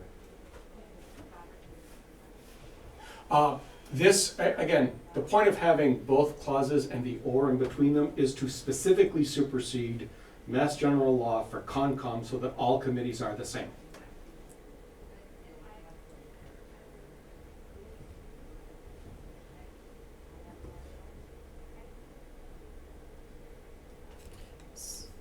So I guess if I read that too, and I'm wondering about the scenario, a term expires on July 30th, 2022, but somebody else wants to come along, this person's expired, can they now be succeeded by somebody else who wants to come in, and it's like, bye-bye, you're over, and we're taking this person in? Yeah. Okay, That's but exactly what if they happens. don't want to go?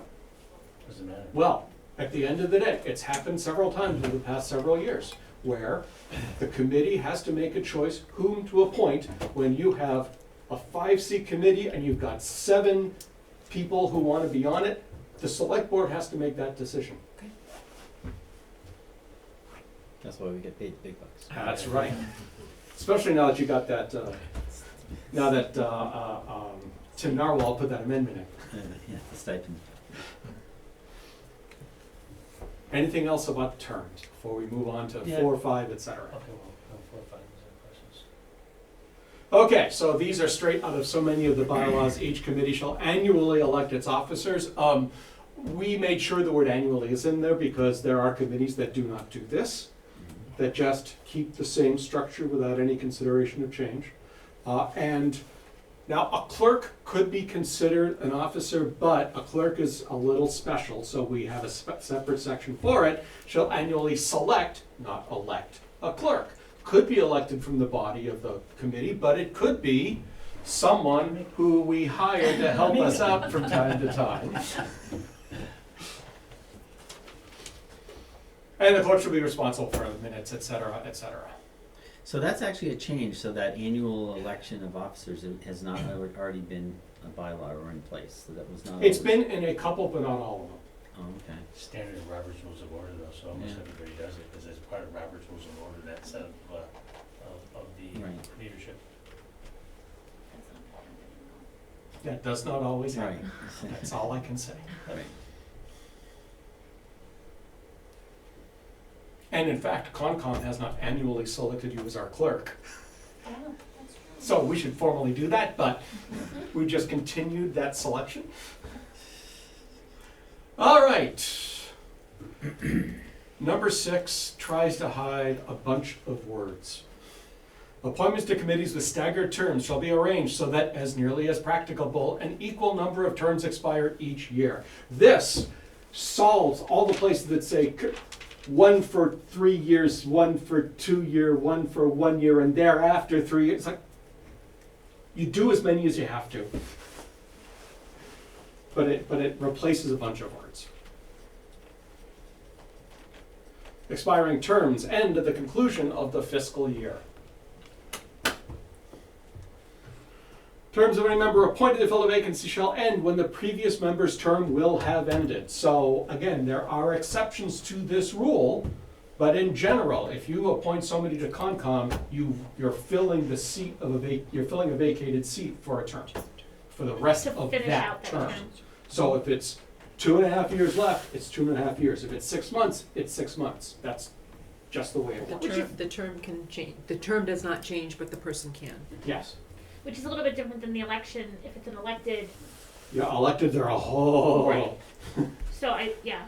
And I think I did my best to avoid appointments to elected boards, committees, because that's MGL. And the bylaw committee does not see any value to it. So here's the original. Sorry if I may, for Yeah.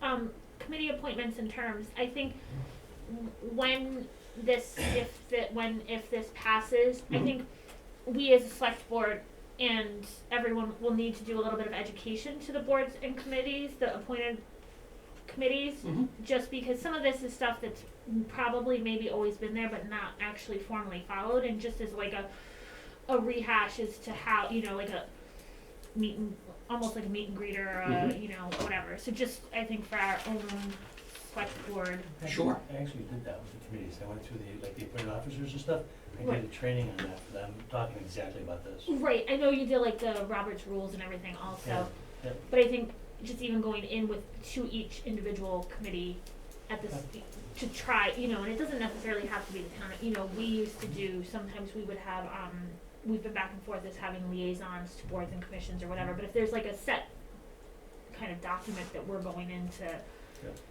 offer support for, then. And I think that's probably something we should talk about, because I Yeah. think we've lost a little of our way by not doing that, 'cause we did that in the FinCom as well. Yeah, And I think that's where we've kind of become more out of touch with some of the committees and Right. stuff, so we should probably put that on a future agenda to discuss.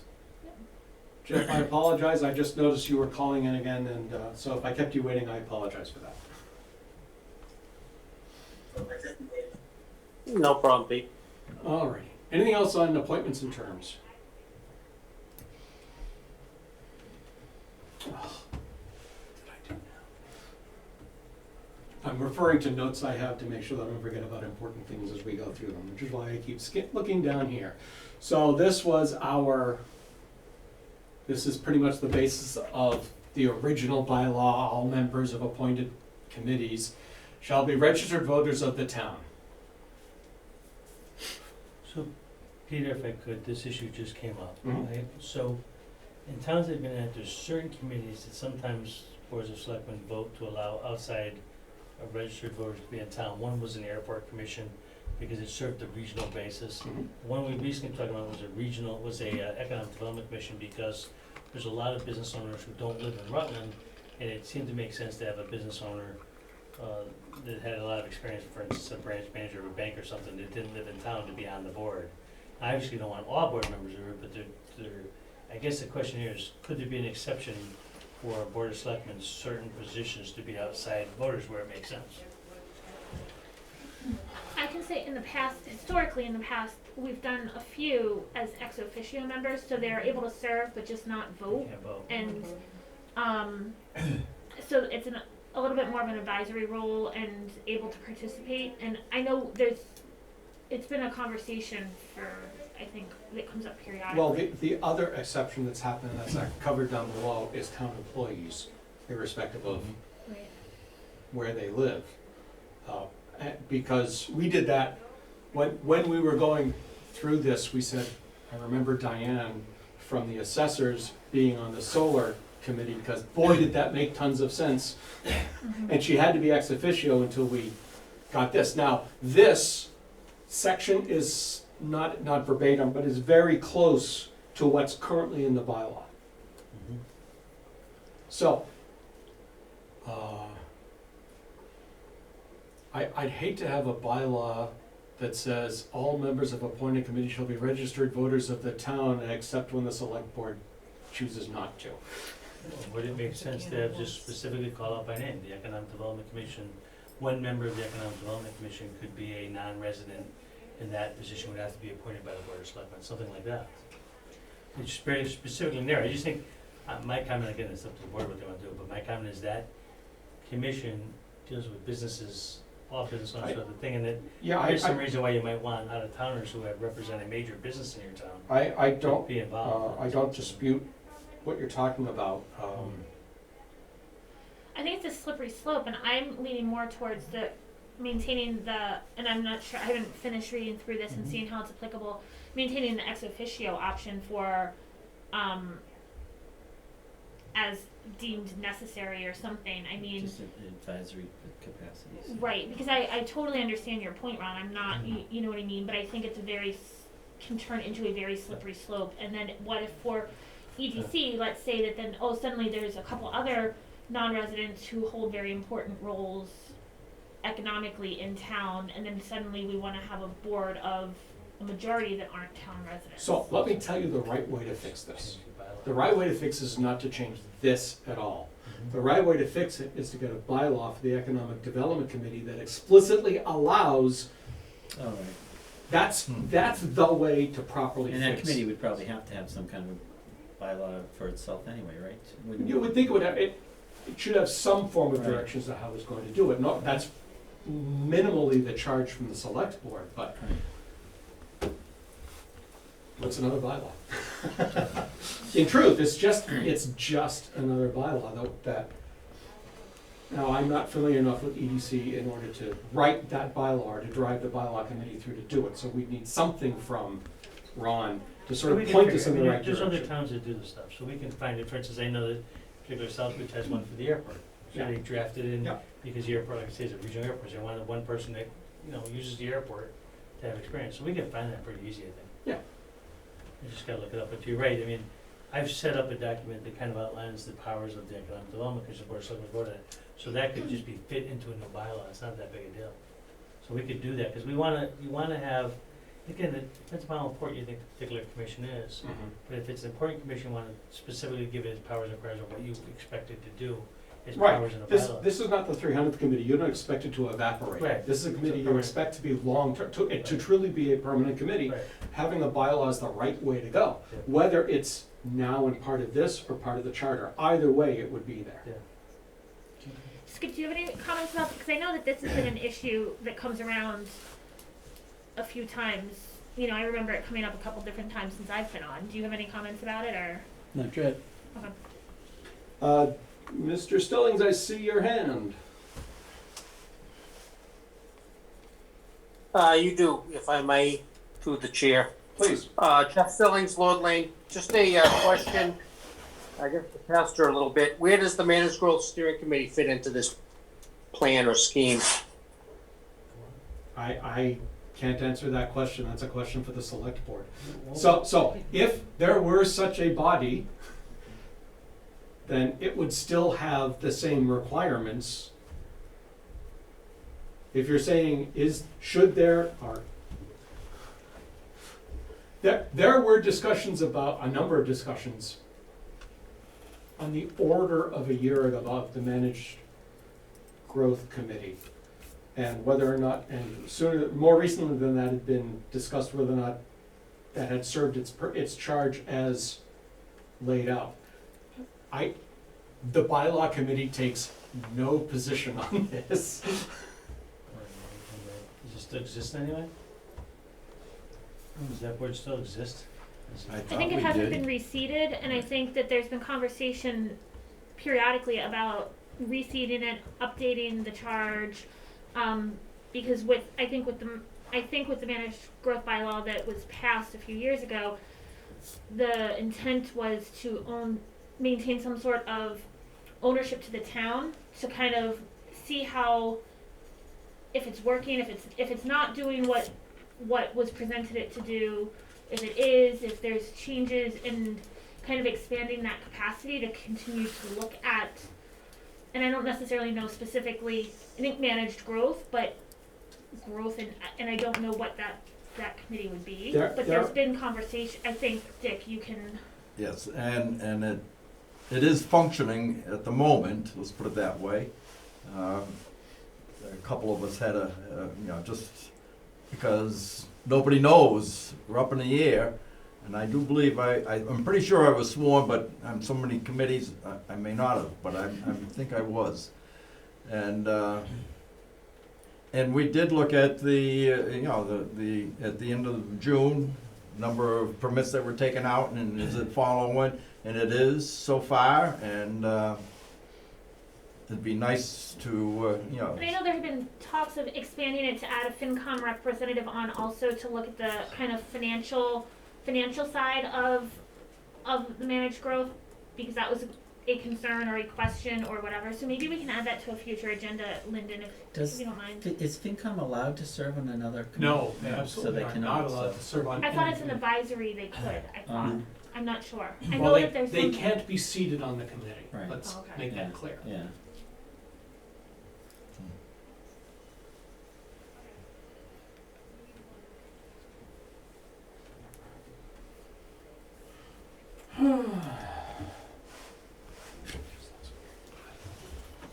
Okay, going back to registered voter, I see I have a formatting thing to clean up or two. B is as soon as they register to vote, they've vacated their seat. And C allows town employees to be appointed, and for the particularly picky among us, we added C1, which says that if you're a town employee and that you were appointed, then if you move, you don't get kicked off the committee. As long as you maintain your employee status? Yes. Okay. Oh, that's a good point to make sure we should put in there. Determination of employment would cause the vacancy. Yeah. Yeah, they should lose their spot if they're no longer employees, if that's the role as an employee, right? Yep.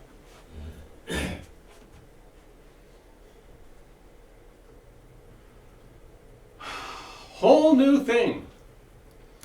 So, let me ask a hypothetical question, and I'll pick on Concom since I'm its chair. You discover that a Concom member has been taking bribes. How do you get that person off Concom? And the answer is, you can't. So, we added a mechanism by which the appointing authority, generally the select board, can remove any member that you have appointed for cause. There's a hearing. I mean, the timelines are all laid out right here. Notified in writing. And actually, that last one's important. It's the intent of this section that all responsibility for removal of committee members is with the appointing authority. The action of the appointing authority in removing said member shall be final. That means there's no appeal. Did you check Peter on number 4 if you could even do that? They can hold an executive session? Most such hearings are held in executive Not session. unless it insults or like damages somebody's character and all kinds of, there's That some would be. specific rules for Wouldn't that. this be? That I was would gonna be. say, how You're many t- cases you're can you saying think of somebody's- removal that would not apply? Yeah, I guess the concern or question would have it is that that could be done for simple political purposes. A majority of the board changes and it's a one party or another, and they decide they don't like leaders on other committees or a different I party. think that this is for cause though, and not Yeah, you have to give cause. You right, have, like a Now, doc. I'm not so naive as to believe that you can't manufacture cause. Right. But, Well, I would just think, again, the board's gonna decide, but the other way to do it is deal with a little bit more than the majority and say 2/3, but I don't know, that's the question of the board.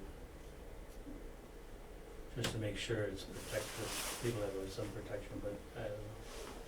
that's true, I will admit, we discussed unanimous, we discussed supermajority, we discussed simple majority. We Yeah. landed, because we couldn't think of a really good reason for it to be anything other than simple majority, but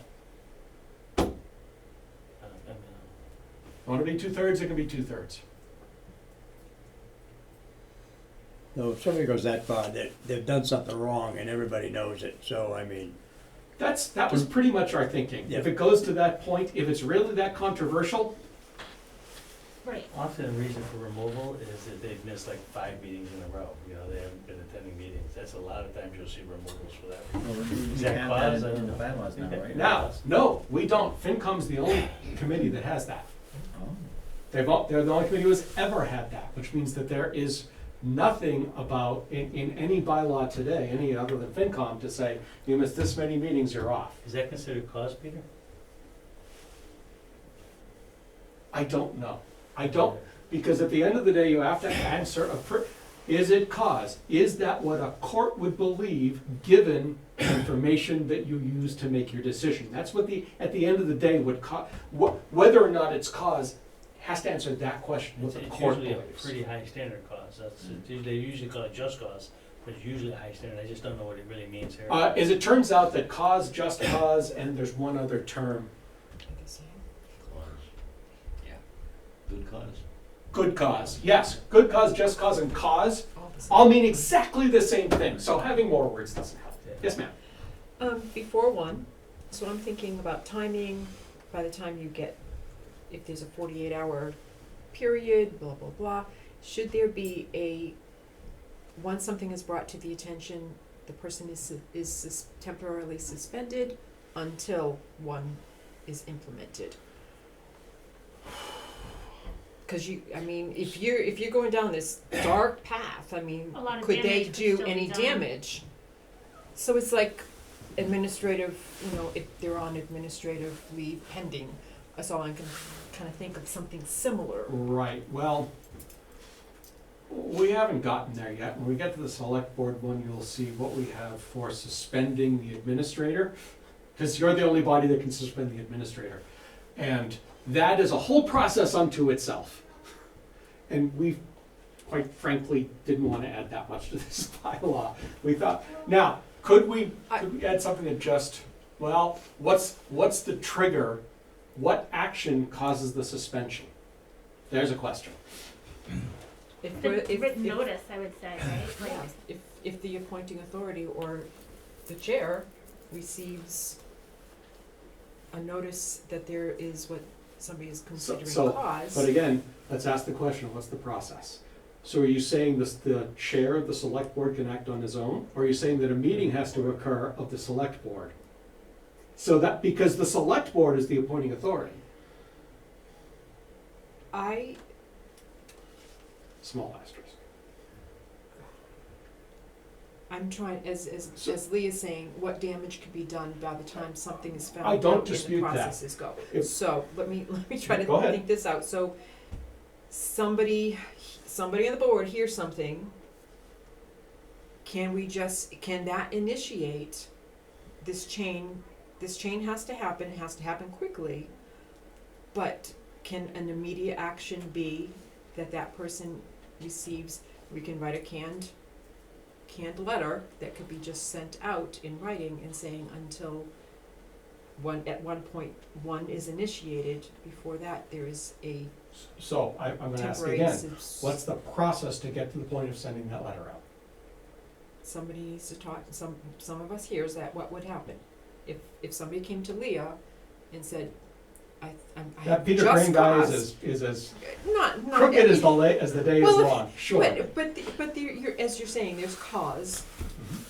But We have there's to be careful, because people could be doing that just to retaliate and Right. cause So- problems. But then, I mean, a suspension would be, what, a day or two, while we get meetings together and.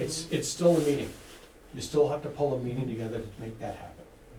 Which means that you can make that happen, well, actually, it could be earlier, because the notice is 5 days.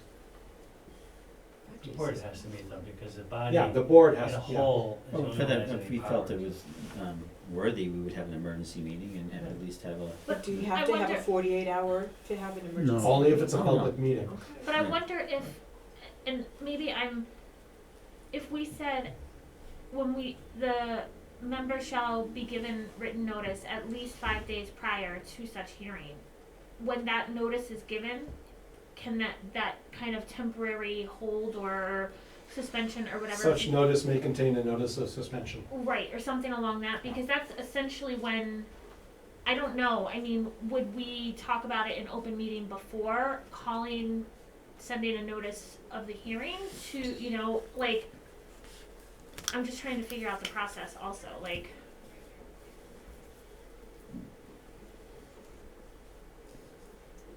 But I think if they're getting a notice in the mail, well, a notice somehow of a hearing, then it would be notice of a hearing and a temporary hold on their participation in. But I don't know if we need to worry, be concerned, consider I think anything especially if before it's that. something that we really have a concern with, we would just call an emergency meeting Right. and make a decision and Remember make a too, that recommendation. an individual who's on the board can't take any action by themselves. They have Right. to have a majority of the board supporting Right. their position. So it's not like somebody who did something wrong could take an action by himself on the board. They'd have to have the majority vote.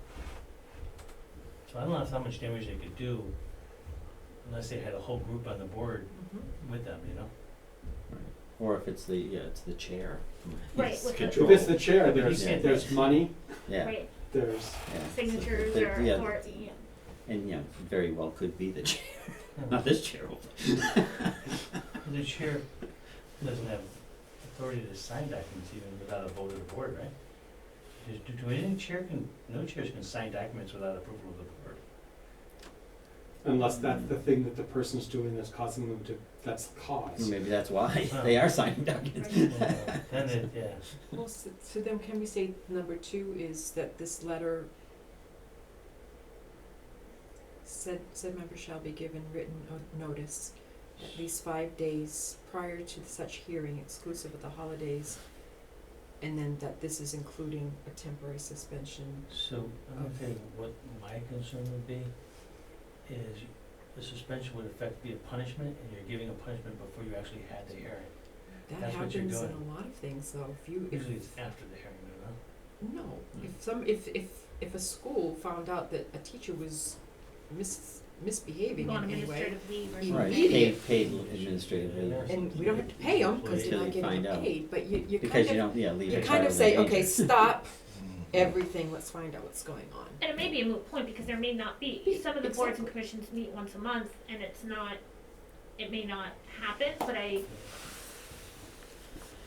don't know, I mean, I just feel like that this board would just jump into action, have an emergency meeting and make some kind of a, right, but also we have to But we have provide, in 5 days within- is, yeah. we have to give at least 5 days notice to the individual. right? Well, that's before the hearing. The hearing, yeah, Right, not right. suspension. Right, so the, We could An make the emergency meeting determination, would say be- until the yeah. hearing, we're gonna suspend it. That's what we're, That's But what you were I don't trying know to that it ask has to be for. written, I think this board can make that decision, don't you think, that in 5 again, days you'll you don't have to the power to suspend today. Right.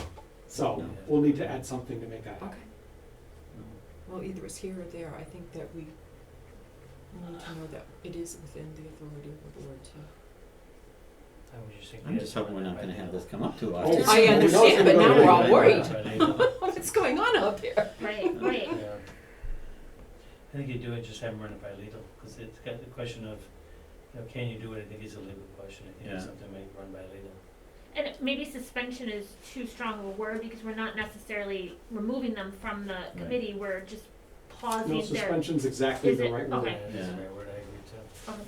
But it is like you are punishing them, and if it's wrongful, I think they could come back at the board and say that you've That's- publicly embarrassed me, Right. and there was no validity to this whole thing, and you came and suspended. Well, but that's the point of executive sessions, you haven't publicly said anything. You don't even have to publicly acknowledge that a person's been suspended outside, perhaps, The chair. of the board itself. The if someone's been suspended from the board, the whole board has to know he's suspended, there's no way around that. Yeah. But, that could be considered confidential, Yeah. which can cause a whole nother, somebody blabbed, new just cause action. Let's not go there. You're enjoying this too much, Peter. Well, when you have to think about all these things, it's really Be a an interesting detective and thought. think of all the. Well, can we kick this to Possibilities. bylaw and the bylaw subcommittee and ask them to look at that piece for us? Bylaw, huh? Not Back- bylaw subcommittee. The ad Will hoc you just bylaws. take our thinking Oh, and see if yeah, there's that's any what we're gonna do. validity We'll to go it? away, we'll talk about everything we talked about today. Right, We'll to see how you would discuss. tweak it. And I still am thinking about, I didn't realize it was only the FinCom that had that, if you miss so many meetings. I think there's a lot of validity for that for any, because that can really hamper the progress of a committee, so I Well- really thought that was more, Well, a change to the FinCom bylaw, as requested by the FinCom, was to soften that language. So now it's, the current version, which you haven't seen because I haven't included it, because we're still talking it over with FinCom. But the new language basically is 5 consecutive meetings and a vote of the committee.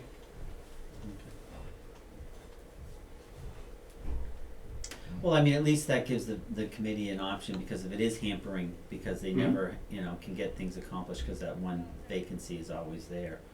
And you're not, because, we had that with rec for years, where they could Oh, yeah. never get a quorum, and you couldn't get anything resolved with rec, because there wasn't enough people to get together to even do it, so that was a nightmare. So that's a prime example of how that can really hamper progress in the committee, so. It absolutely can. I think now with the remote participation option, hopefully it's a little bit less of a long-term concern, but I do Right. think that it is important, because if, and I kind of look at it as the consecutive meetings, because you miss 5 consecutive, that's more than a month of straight, that, Right. a lot of business can happen in. And obviously this would compensate somebody who has a medical issue. I mean, it's Oh, not yeah. somebody, I don't know how whether that would have to be written into the bylaw, but, because it's, That was, I believe, except in illness, was in, right, and still is. right, you'd want that in there, obviously, something beyond somebody's control from life, you don't want Right. to But the penalize truth them. is, illness is not the only reason that someone could miss 5. Any Right. number of familial conditions could Right. cause. Right, But at some point you need to say, I need to just step back and, Yes. because somebody else could be wanting to fill that position and so. And I think the vote might cover that. I know we're not talking about it tonight, but. So it's your recommendation to have the 5 consecutive in the appointed committee? That's- I just mean, asking I what- think it's something that should be think so. considered, because I think it affects every committee, yeah. Okay. So it could come out of FinCom and just add it to the. Yes, exactly. So all I have to do is miss 5 meetings and I'm out. Well, not on this one. Not on the- This is appointed committee, sorry. Okay, that's right. Next one. You'll have And to have that another is one. all there is in the appointed committees. We have some work to do. That's what we're here for, give you work. All right, so town meetings, for some reason I have this flagged as needs re-review. I think there was a question about the date for sure. I'm sorry? Question about the date for the town meeting. Oh, that's in here, oh yeah.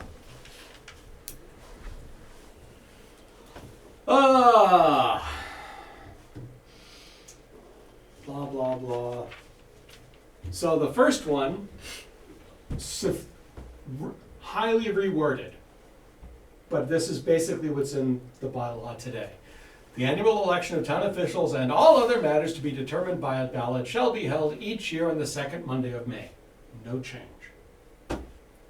The annual town meeting, wherein all business shall be considered except matters determined by ballot, shall be held each year on the Saturday following the second Monday of May.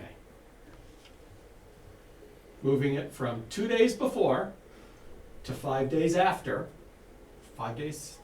Yeah, I think the math is correct there. So that the town clerk can have time to do all the stuff she's got to get done, because it is a ton of work. And this moves it more than likely away from Mother's Day, the Saturday of Mother's Day. And I'm sure all the mothers in town will appreciate that. I feel like Peter, can I say something? Please do. Actually, this change would just be going back to what happened for years. We only switched it, I think, in the annual town meeting in 2014.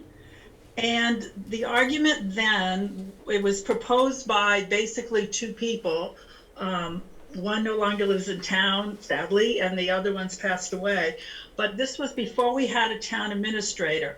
And their driving thoughts were that a brand new person that was elected wouldn't be able to speak at town meeting, that hadn't been involved in the warrant process. But I think with a town administrator, that takes that argument away. And for years, we also heard on the town meeting floor that people wanted to change it from a Saturday, hated it being Mother's Day, and we proposed that. Do you remember how long ago, Peter? 4 years? I think it was 2 years ago. Just two, and it went down like a lead balloon. So that's one of the reasons why we didn't change it to a business day. We left it at a Saturday, and I mean, my office is managed, but it is difficult to get it done.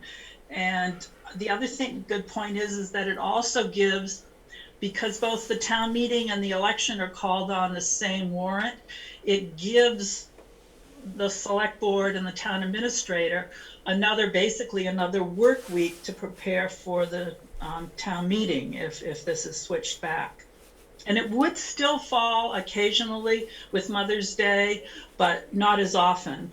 Right. When it's done.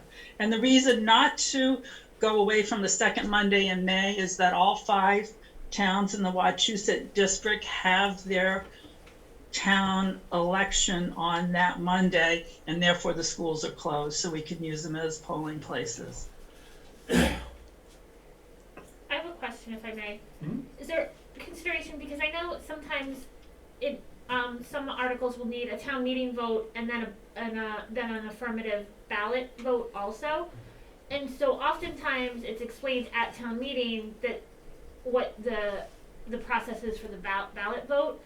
Obviously, it's going to fall to the education piece of the residents, the voters, but I wasn't sure if there was any consideration on that side of things through the bylaw subcommittee. The flip side of it is that you know what happened at the election at town meeting. So you know if a Prop 2.5 had been proposed, an override, you know at town meeting whether or not it passed, and therefore you understand right then and there the effects on, I'll just say, the budget. I think about the complexity that we had this year and explaining, if this gets passed, then it's this number, but if it's not, then it's that number.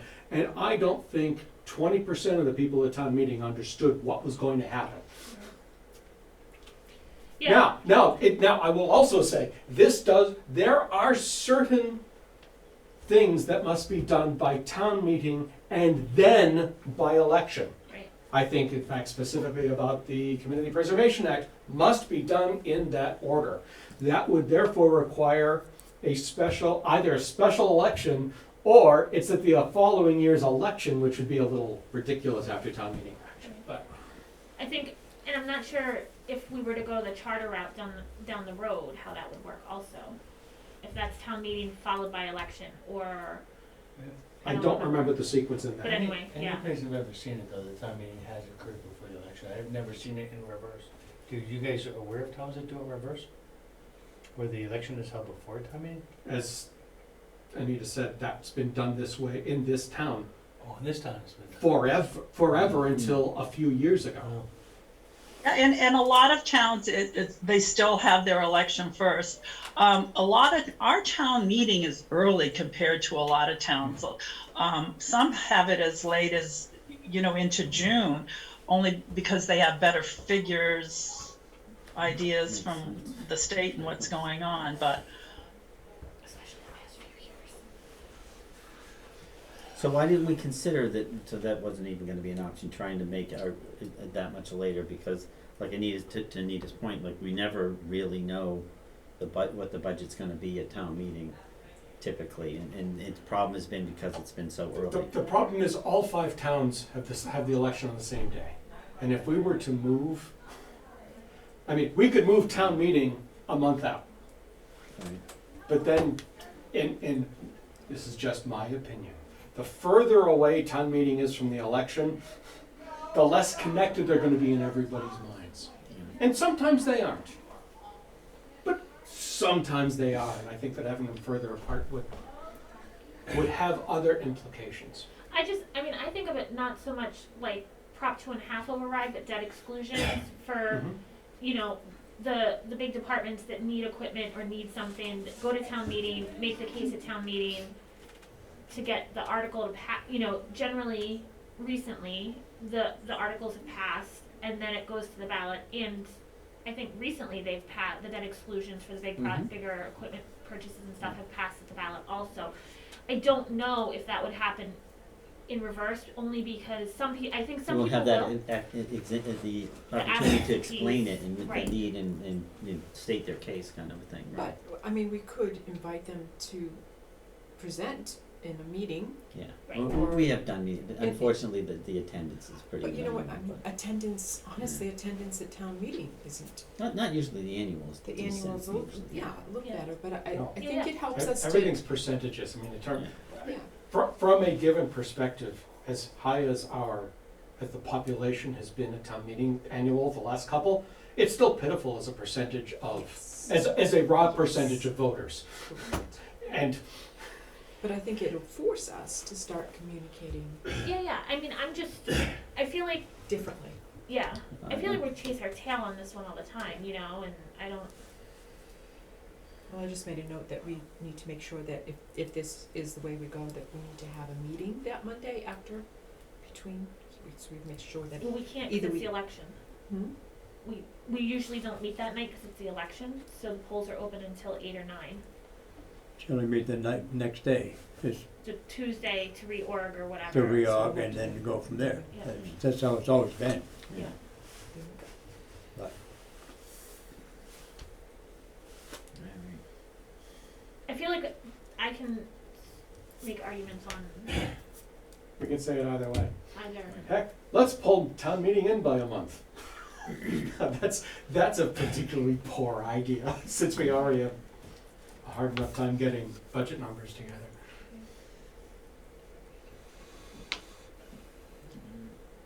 I guess knowing the history that in the past, the reason that it had been changed to before was pre-town administrator and everything. It makes sense now that to go back to how it was. Was it a bylaw change that had changed it to pre? Yes. Okay. So if this went through and then residents were up in arms, there is still the recourse for there to be a proposed bylaw change to change it Sure. to the very last day of June and make everyone sweat or whatever,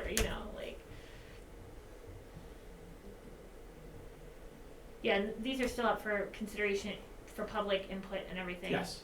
It's by no means, yeah.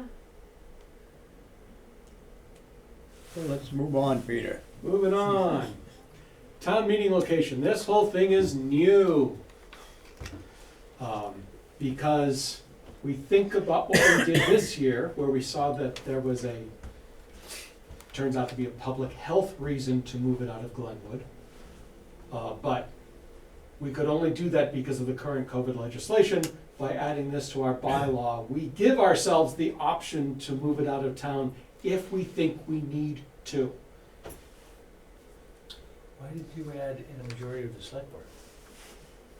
Because that was done by the moderator this year. That it was located outside. Because the that's segment. exactly what the legislation said this year. And we felt that no single person should make a decision like that, that it should be a group, and the only other group that would have sufficiently broad thoughts would be the select board. I remember talking about it when it was moved to the, that it was proposed and this was why, and I think the board was amenable to it, it wasn't, so I agree having some additional set of eyes versus a single standalone, but it's the town moderators meeting generally, so I think. Right, now, the flip side of it is, of course, that the town moderator can say no, and if the majority of the select board says yes, this says that it's not moving. Right.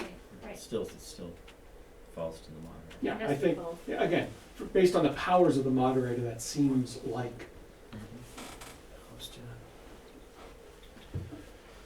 Okay, now a lot of stuff that's been there for a long time. This is pretty close to identical to the way it was before. Here comes a new one. We have changed quorum, proposing changing quorum from 10 to 30. There are those who believe that having 10 members is great because you fully populate the select board and FinCom, and by golly, you've got quorum. Yep. And there are some people who have a very contrary opinion saying, you really ought to be sure there are members of the public there too. And Anita can comment better on special town meetings, but even this last one had, how many people were there? 50 whatever? Actually, we had an even 100. Even I 100. was surprised, but of course that includes, all of us, the Mhm. moderator, both boards, and your crew. All of us overhead people. But I took a good look at past special town meetings when we started talking about changing the quorum, and 30 seemed like a safe idea. I would never want to be in the position, I know West Boylston and Holden have both recently had to, send people who were sitting in the body, texting friends to please come so that they could get a quorum so the meeting could start. So I was afraid that if we went too much higher than 30, we could be in that position, which I really don't think we want to be. So it felt like a safe number to assure that we did have some members of the public there. And in truth, this number can be revisited every few years. Somebody can evaluate the numbers to see what makes sense. But for now, as Anita says, 30 is a nice, safe number. We explicitly say that we follow town meeting time, which actually removed a whole bunch from this because we just said town meeting time says that that's all we're doing. We did, however, make sure to keep a couple things in there, if nothing else, to reinforce, but all articles acted in the order on the warrant unless otherwise approved. That's pretty normal.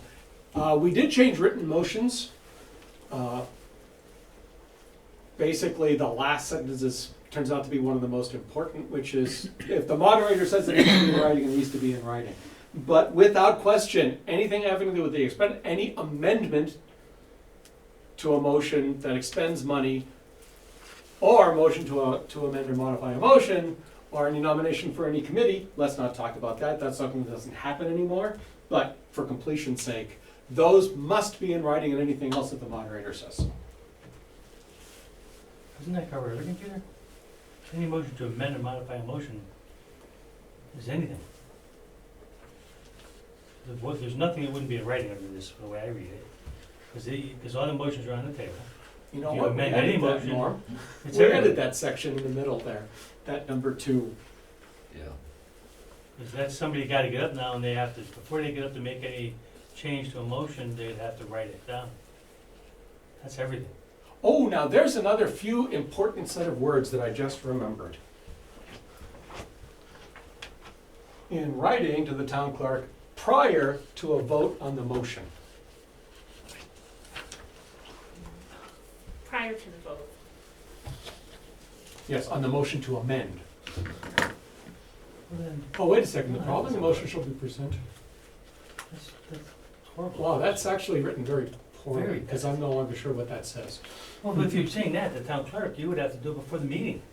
Unless you literally talking about giving it to the town clerk at the town meeting. Yeah, at the But town that's meeting, what which the is record exactly says what we the do intent. today. So you're saying that if you wanna make a amendment to a motion on the floor, before you can make an amendment, you gotta find the town clerk, if you're a citizen, hopefully you know who the town clerk is, and write down what the amendment is before you can bring the motion to the table.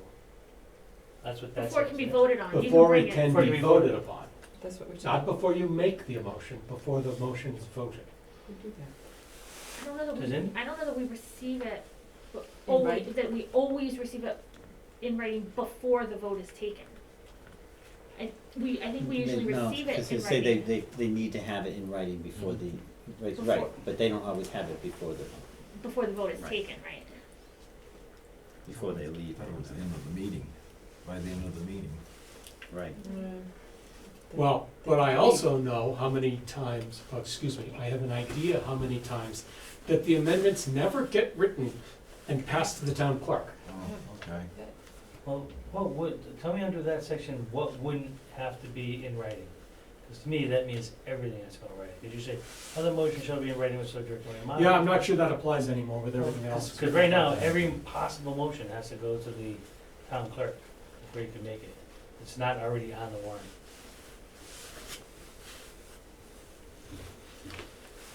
Well, and for the main motions, they're already in writing, so that's not much of a problem. No, that's on the warrant. Right.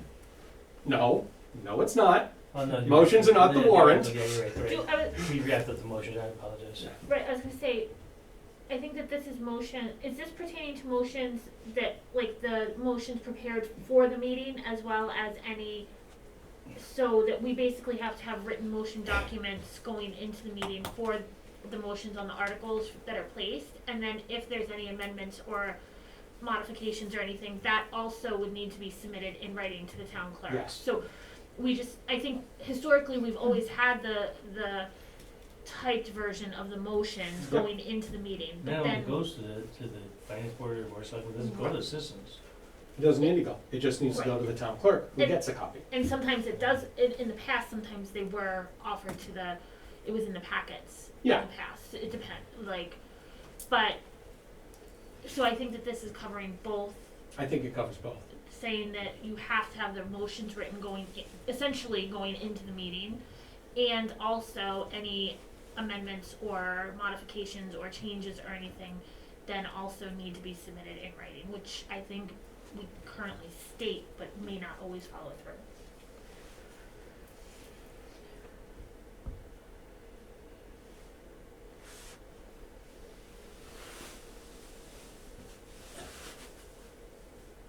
But item B says, motion shall be in writing when so directed by the monitor. Right, and typically Randy always does Yeah. that, and I've never seen somebody not come up with a piece of paper after it. I've never, you said that they don't always get it? And I don't think I know there have been situations in the past where they haven't gotten them. The only ones I know of, like, you know, that was done by, the finance chair's husband, I wrote it for him and gave it to him ahead of time, so we had that in writing, but otherwise, I don't remember any other motions that weren't in writing. Everything else came up as in writing, I think. Yeah, I mean, I think generally, but I'm not always watching every single, you know what I Yeah. mean? It just makes it harder for a citizen to automatically just stand up and make a motion, you know, change a motion, because they would literally have to think about it, write it down, find the town clerk, give it to them before they could, this could Well, change a motion. that's not hard, because we know exactly where the town clerk is going She's to sitting up be. in the front, right? She's sitting up front. And it's not saying that you can't make the you can make them, you can make Yes. the motion for the amendment or make the motion for the modification or whatever, but so what this is saying is that before the vote is called, and I think that that's probably to make sure that town clerk, legal have, or, People who need to review it can review the actual motion and not what they think they heard the motion to be. Yeah, that's So interesting. Well, a citizen wouldn't even see the motion until it was called, because they don't get the motions. So a citizen couldn't adjust the motion, because they wouldn't even know what the motion was until it was called. All they would have is your articles. That depends upon processes which get changed. Sometimes we've handed out motions as well. Besides the point, that's, at the end of the day, you're right. The process is that somebody has to listen carefully, decide something needs to be changed, write an amendment, read the motion to make that amendment, and hand it to the town clerk. That's what a citizen's process would be.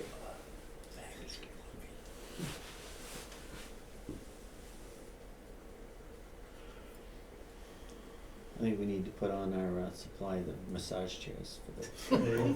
I'm not against it, it just reduces the amount of potential, motions to modify a motion, and Right. it just keeps a lot of control on that, that's for sure.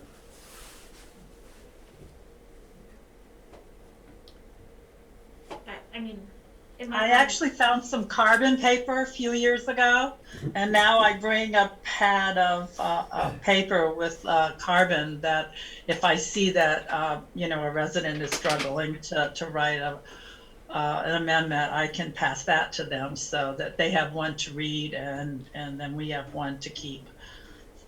And it wasn't easy finding the carbon paper. I still have some. I love to pull it out when I have interns. Make them type on a typewriter. Yeah. 3 deep, 4 deep. You'd think that it was work, trying to figure out a computer to them. The typewriter is beyond their scope of thought. Hazy, you call that? I think this is essentially what we've been trying to do anyway. I mean, Yeah. I don't see anything wrong with this. I say we can move on. All right, let's move on. Debate. We reduced the time that people may speak on Thank 5 you. minutes from 10. Thank you. We made the moderate, and by the way, we took out the number of times someone can speak, but just the total time. Moderator gets to appoint a timekeeper to track it. Good luck with that. And then explicitly, people who are not members of the body, that is to say not town residents, may be recognized by the moderator with consent of the body to answer questions or present information. This is what allows Joe to get up and talk. Yeah, but that's already been in place, I thought. I mean, we've always. Oh, it's what we do, but it's never been an it's official. never been in the bylaw. Wow. So I don't remember, just for the record, I don't remember when I spoke at town meeting, that there was a vote by the body to allow me to speak, and it was just kind of a courteous thing, but. I think as the town administrator, I don't think you need Yeah, I permission think to it's speak. You're part of the body. Being as a high-ranking town official, you sort of get to bypass the consent. Because you sit up in the front with the. Yeah. I sat there Big anyway, boys. but say. And the same thing with town We council. wanted Joe Yeah. Buckley to Yeah. come explain the DPW thing. Right. Does he need a vote of the body before he can? Well, the moderator he needs to make sure nobody objects to it. Nobody ever. That's really all. There's just typically no would objection. object. Okay. Right. Yeah. It's just kind of a courtesy thing, and I always thought it was something that was accepted. And if anybody ever objected to town council speaking, there would be words. Right. I think sometimes if there's no presentation or some, Yeah. there's a big bylaw change or something and there's a known presentation, sometimes people will reach out to the moderator before to say, hey, I would like to do this, is it okay if we ask the Right. body or whatever? And I think Randy will, anytime I've ever seen him do, and he'll say before that, the same thing, make sure there's no objections. When they Now, go do a demonstration. But that 5-minute thing applies to everybody. That includes all the presentations. Right. So we go back to the managed growth bylaw a couple years ago when we had this person speak and give that presentation, and then these 3 or 4 other people speaking, give a presentation. That's cut down to 5 minutes unless the body. But if you had like an engineer, somebody coming to talk about a project in town, they have 5 minutes to cover a. Oh, without the body Well, can approve longer though. In truth, You're gonna lose. you're going to lose the people. Yeah. If an engineer, I'm an engineer, I can say this. If an engineer is speaking for more than 5 minutes to town meeting, they're taking too long. You know how long you've been speaking? Yes. Yeah, you'll notice we're not talking to town meeting tonight. No, I understand that, but yeah, 5 minutes is pretty short for a presentation. It can be, and again, Extended. extended by vote of the body. Right. And with the clickers, the vote's fast, so Oh, there's yeah. not a lot of. Again, because just as you said, without objection, so. New provision explicitly allows secret ballot. I don't know that this is that useful now that we have the clicker, Right. but it is something that has been done in town meetings while I've been in town. School budget. Yeah. Yeah. Other times goes to. Sometimes. Yeah. Or I've seen this bylaws happen a lot of have been times. known to go to Yeah.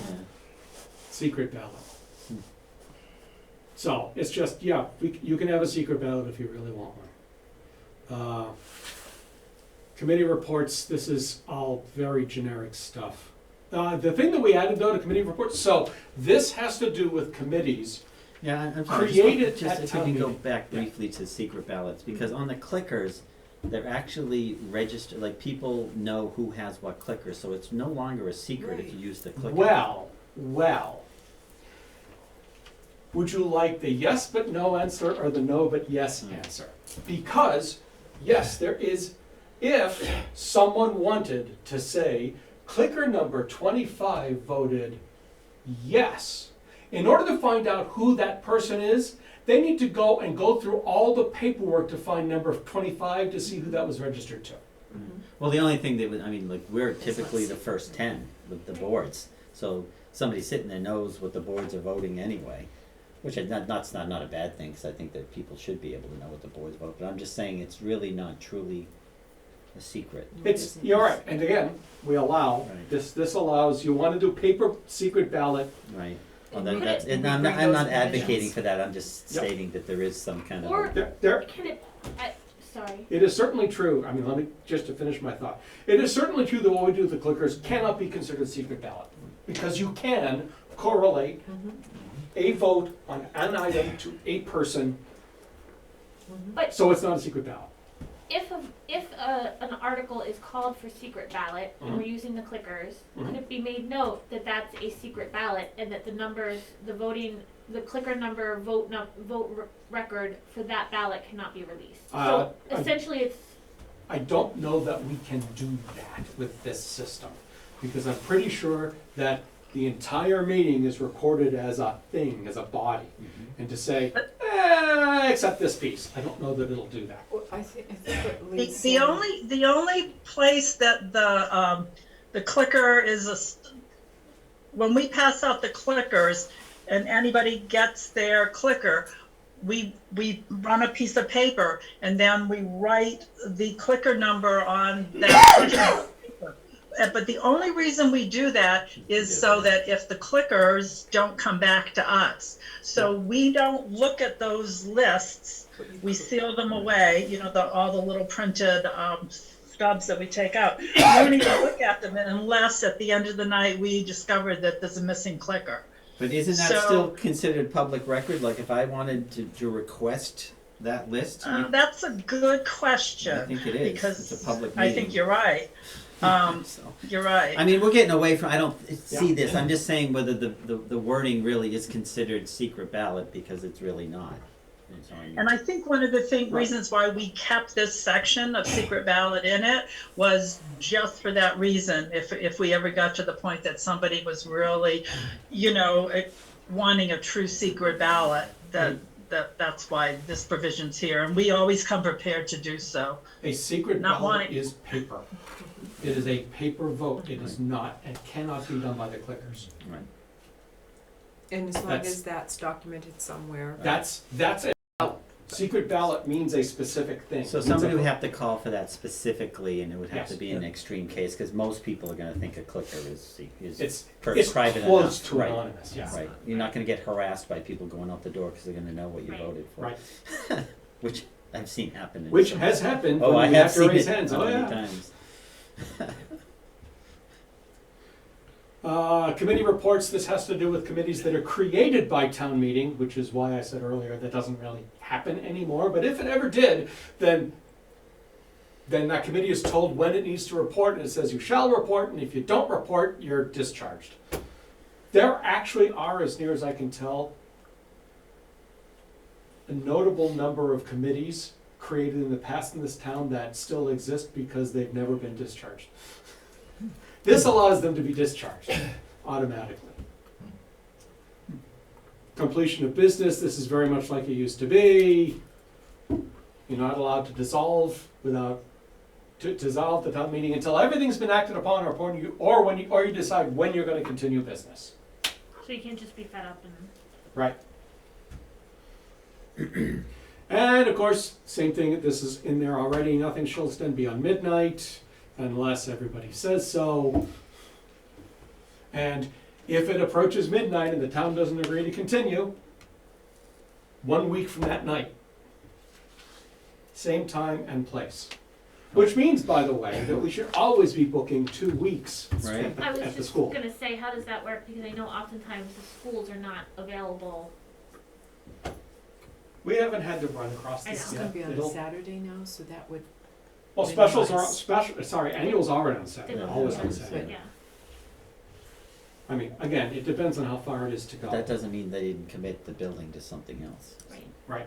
There's a lot of sports that happen over the weekends in the gym especially. Okay, we are now done through town meeting. That's all there is there. It is now almost 10 to 8. I'm going to suggest that we stop our work here. We decide on our next date and we continue then. Okay. And Have you read There's my some. mind? I always smash Yeah. Yeah. That's just what you get when you sit in this chair. The pain goes with the position. That's right. Keep you awake. So, we I looking am at going the to town propose calendar? January 17th for our next meeting, only because I don't want to try to meet the 3rd. And that's a Monday? That is a Monday when you are not otherwise scheduled to meet. And it's a night when this room is free. The 17th, you said?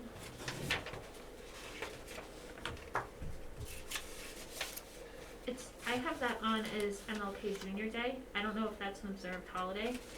Oh. That's a state holiday, not a federal, I think. Can you I don't meet really on a know state, anymore. not a federal? I didn't think you could meet on a state or a federal holiday. Town offices are closed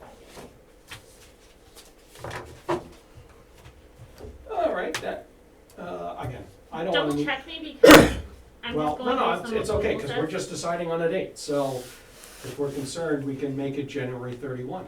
Do I do, that's not federal, Martin Luther King? I don't even know anymore. I think lost it track. is.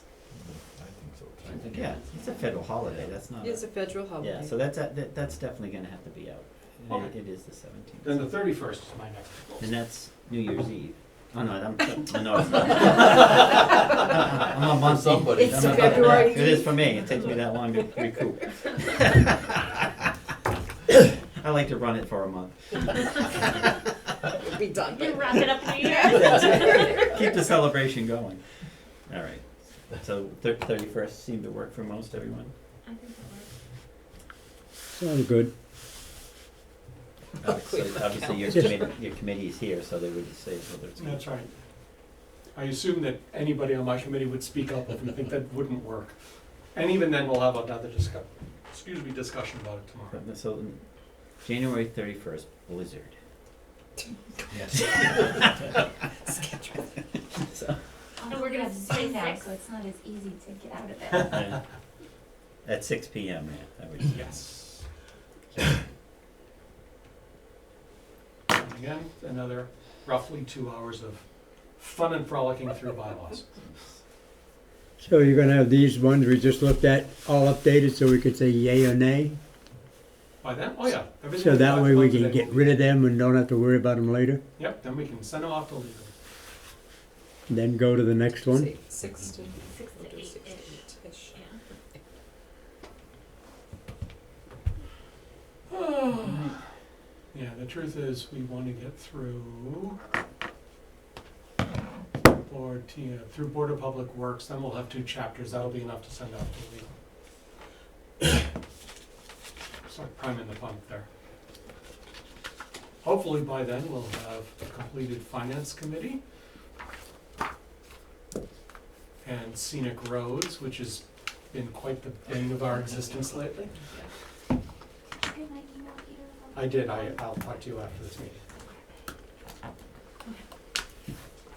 Is there any other business before this committee? The ad hoc bylaw committee? Thank you guys for all the work you're doing. Thank I you. know it's tough. Oh, yes, hold on, Dick. Yes, I'm gonna say I'm not gonna be here tomorrow, I'm gonna be brush hogging, hopefully, Holbrook's property tomorrow. Okay, well, I don't think we have anything to do on right to farm, Okay, because we're waiting for legal counsel. thank you. Okay. So did you adjourn? Did you vote? We got a first, can I get a second from the committee, please? Second. There we go, thank you, Anita. Roll call, Carlson, Aye. Turcott. You're muted, Lynn.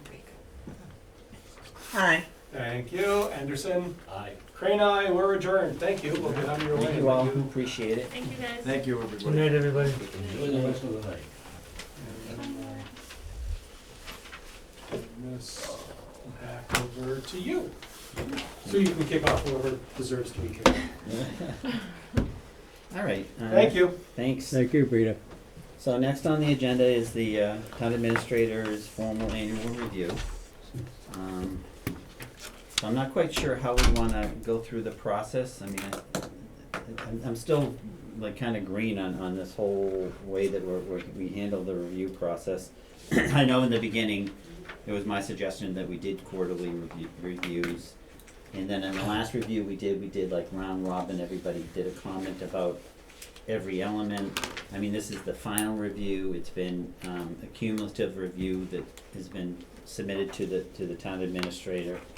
You know, and I, you know, wanna make sure that it's a constructive review. I know that there's obviously some concerns on the committee, with the direction that we're taking in a lot, in the areas, so I wanna make sure that, you know, that we make it a constructive discussion.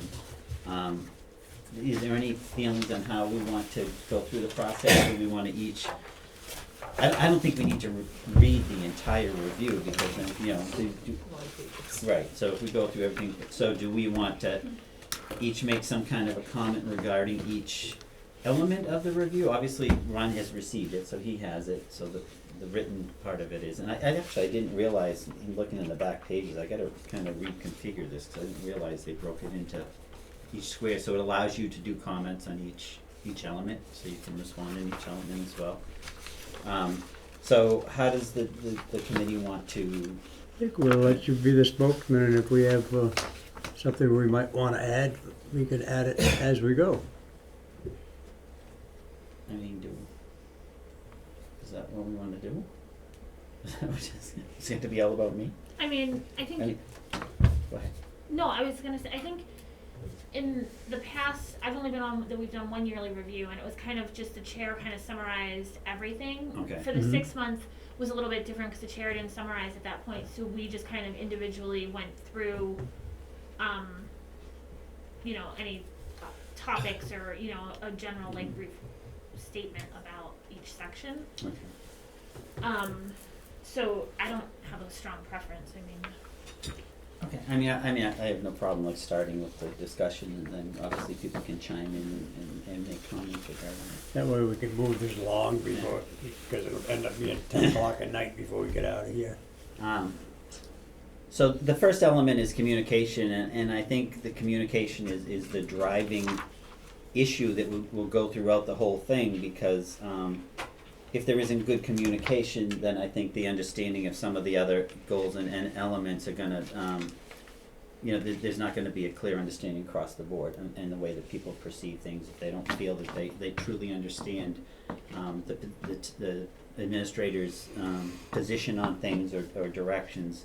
And you know, I think I discussed it at the mid-year review about communications, and I had asked Ron, and we actually spoke to him earlier about sitting back and making sure that he understands exactly what somebody wants or what the question is, and sitting back, I get the impression, and that's just my impression, that Ron has like a lot of things going on in his head. It's like, to me, it's like when you can't sleep because you're thinking of a million things at once. And it's a matter of sitting back and focusing on making sure that we're addressing the concerns of that individual or that group. I know there was, well, I mean, for the example, the concern about understanding about what was going on with the woodhouse roof, and the, I know in the comments about the, changes on the, marijuana bylaw changes, I think that the committee felt it was one issue, and then it seemed to be kind of different, so I think there was a miscommunication about what was being brought before the board and what they understood as what we were looking at changing. So I think there was some miscommunication on that specific subject. The towers, there's been a lot of misunderstanding on what the board's position was about whether it was just an easement or we were looking at the wire crossing on the road and stuff. So I think that a lot of people on the board felt that there was some confusion as far as what we were really looking at, what we were making decisions on, about the right-of-ways and the easements and the stuff like that. So anytime somebody came in with more information, it got more and more confusing to the board. So I think there was some miscommunication on exactly what the issue was regarding the tower.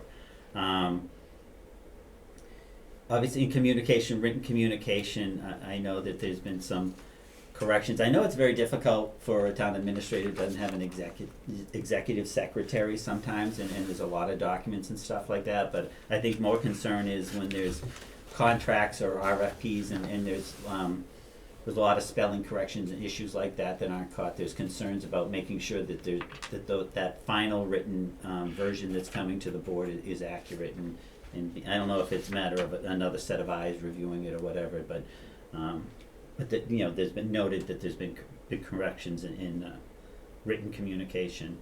I think there's some confusion that some people, that the board in general, that there's some, what the difference between is a town administrator and town manager and the role of the board and what we expect of you. And I think there's misunderstandings on both sides of what our expectations are as a town administrator as opposed to if you were a town manager, and how much of a role we're gonna play in some of the decisions and how much is gonna be more independent in your decisions. And I think there's seems to be some confusion on both ends, like I said, of what this board expects you'd be doing and be allowed to do, or what your responsibilities are to some extent. I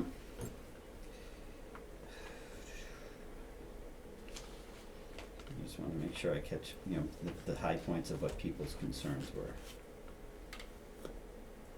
I guess so there's some concerns, the feeling of whether you want to engage in dialogue and whether it's cut short, that some people feel that the dialogue may, that it may be ended sooner than people may want. So I guess there's some concern about just cutting off an issue prior to, where somebody feels that they've completely had, and I can think that goes back to, like I said, making sure you understand what somebody wants and get the person getting what they need from you, or feeling that they're getting what they need from you and not feel discounted, like that they didn't get it. And maybe you think you gave it to them and that person feels that they didn't get what they hoped to get out of that conversation. And then communication with directors. Sometimes I think some of the departments don't know if it gets the impression that they don't know everything that their function is or what they're doing. They think they understand you. They think you understand what their basic functions are to some extent. But I think that you need to make sure that that they feel that you understand all roles and things that are going on within their departments. I know that especially lately, a lot of it has been Joe, because there's been a lot of big projects and stuff like that, so it seems like everything has to do with Joe, and I realize that it's crisis management to some extent, but we wanna make sure that it's not all about Joe, and we understand that, he has short staffs and he has issues, but a lot of the departments had to cut and make cuts, and we wanna make sure that everybody's, issues are being addressed. And maybe that's not just coming out as publicly as because it seems like it's a lot of Joe issues that are discussed publicly. So we want to make sure that everybody feels, that they're important and that their issues are being addressed too. Because like I said, we did make cuts in a lot of departments, and there probably are some issues that they're having problems with that we want to make sure that they're getting support and attention to as well. This is tough for me to do all this. So, and I know that, now I know that I had made the recommendation that when you have your department meetings, you have them regularly at a certain time, like, you decide whatever, like the first Wednesday of the month or once a month, and I don't know if I'm misunderstanding, you haven't been having them I've had since. them as needed. I haven't had them as Yeah. like regularly, like you suggested. Yeah. And I think it's a good idea. We'll go back to So that. I 'Cause think I it- always did that in the past. Yeah, I think that's But- caused a disconnect, I Mhm. think, too, and especially since I mean, I personally, I recommended you set a date and Yep. then we did I less. haven't done it. So, and I think it is- haven't locked in down. yeah, the and I date, think but- that is important for that team component, and then that goes back to the, are you considering what everybody else's needs? Because if you're not meeting with those departments on a monthly basis, and you're doing a lot with one department, maybe you're missing the boat on something that's going on that's crucial, and maybe the hope would be they'd bring it to your attention, but that may not always be the case. So it's important to maintain a team is to maintain that communication with all the departments. So I think that's a concern. I think I covered that.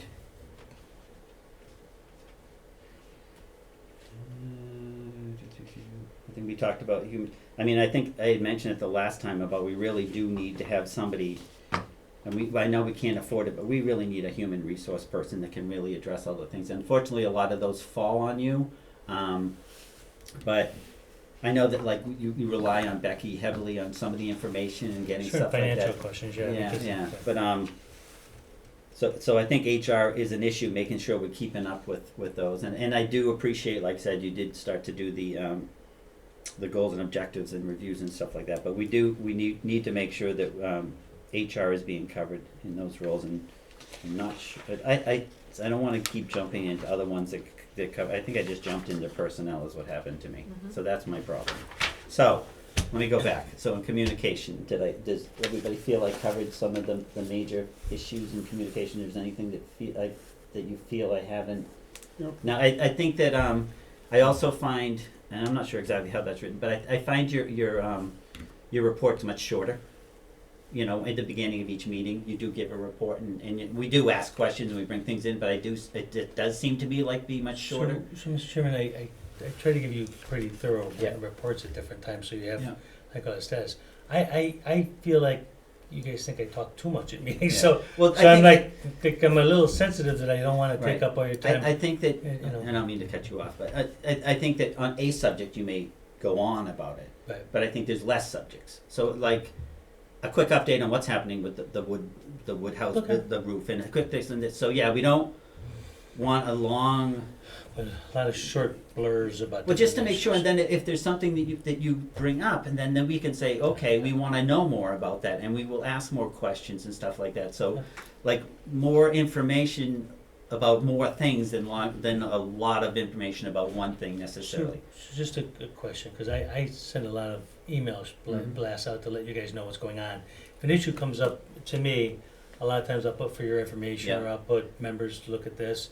So I'm trying to keep you kind of updated as issues happen by sending emails out. Now, I do recognize I could do a better job with Skip, because Skip doesn't use email like the rest of us do. But I'm trying to use email as a tool to keep you informed, like more up to date.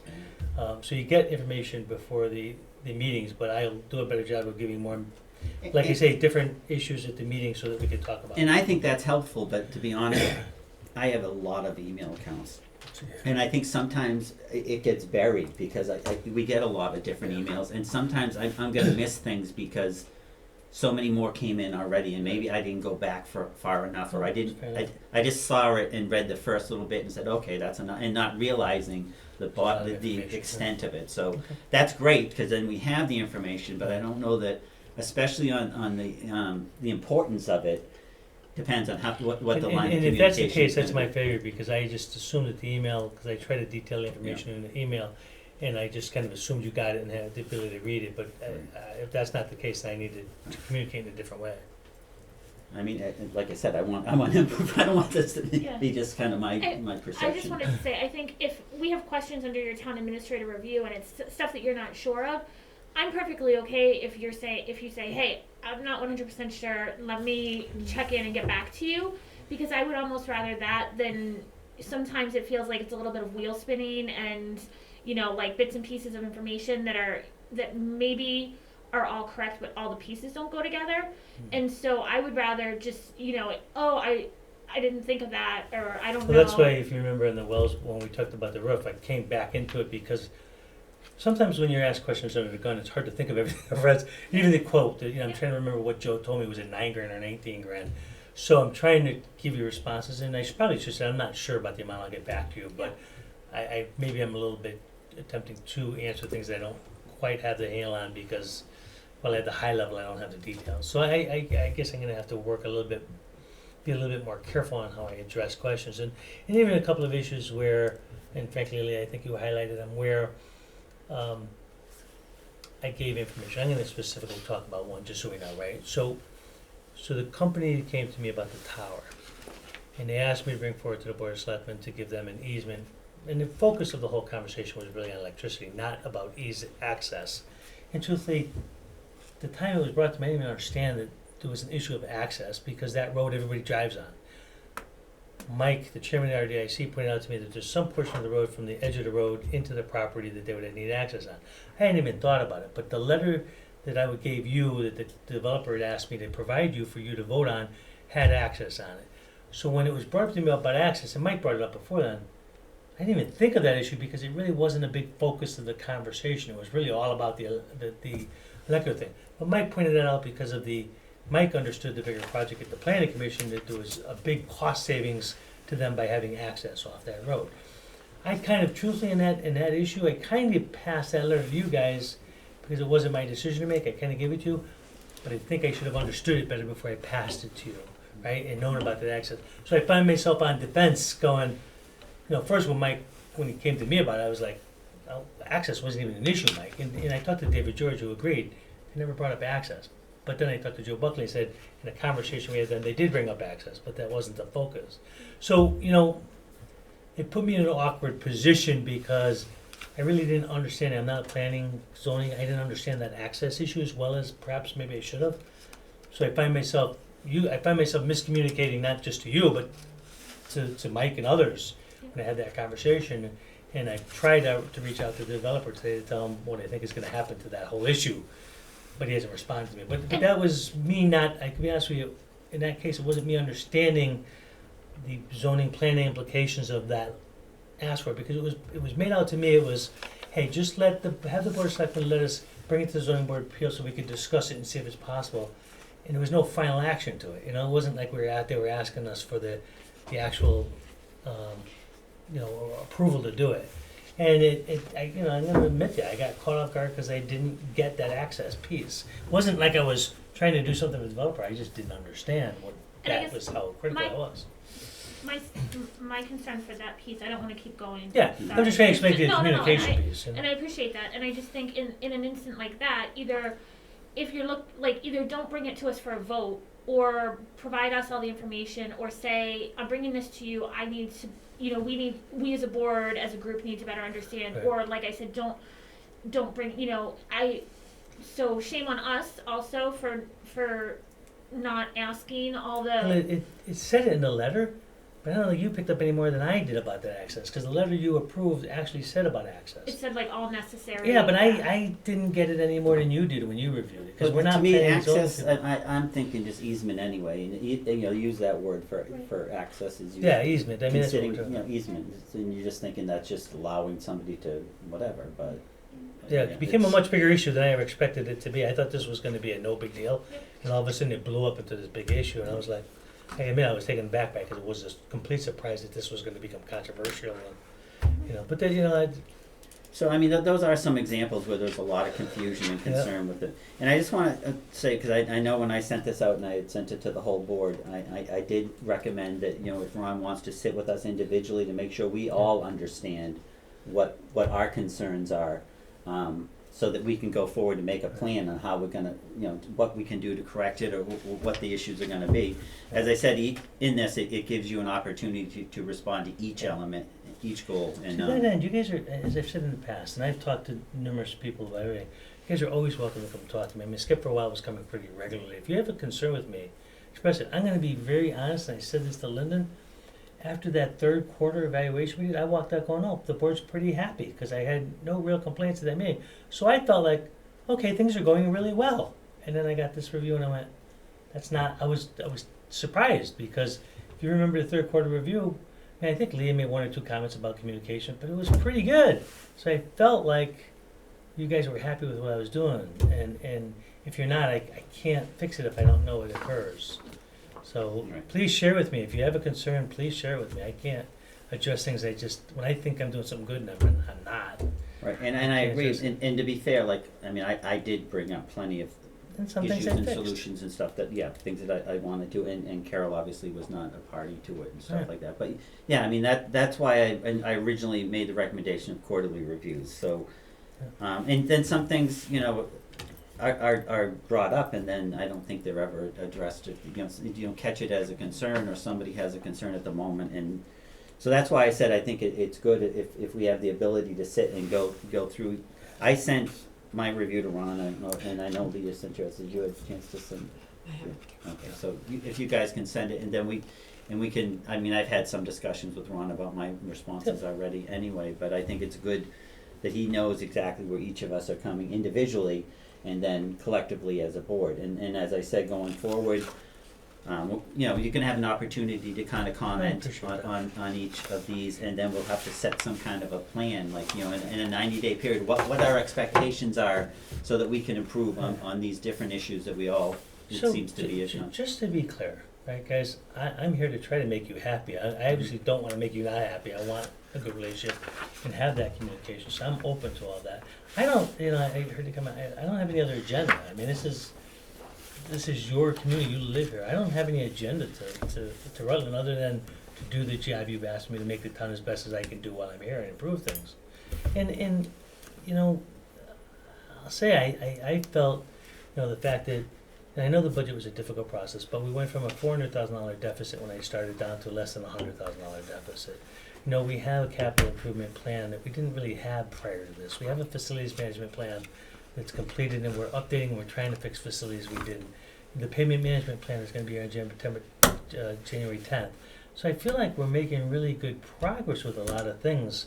We're trying, like I said, we're trying to fix all the buildings. We have a new sexual harassment policy. We have all these things that I feel we're moving forward on. But maybe, you know, I feel like I'm not missing on the activities they do, and it seems to be more communication problems and things that I guess I just wasn't as aware of as I should have been.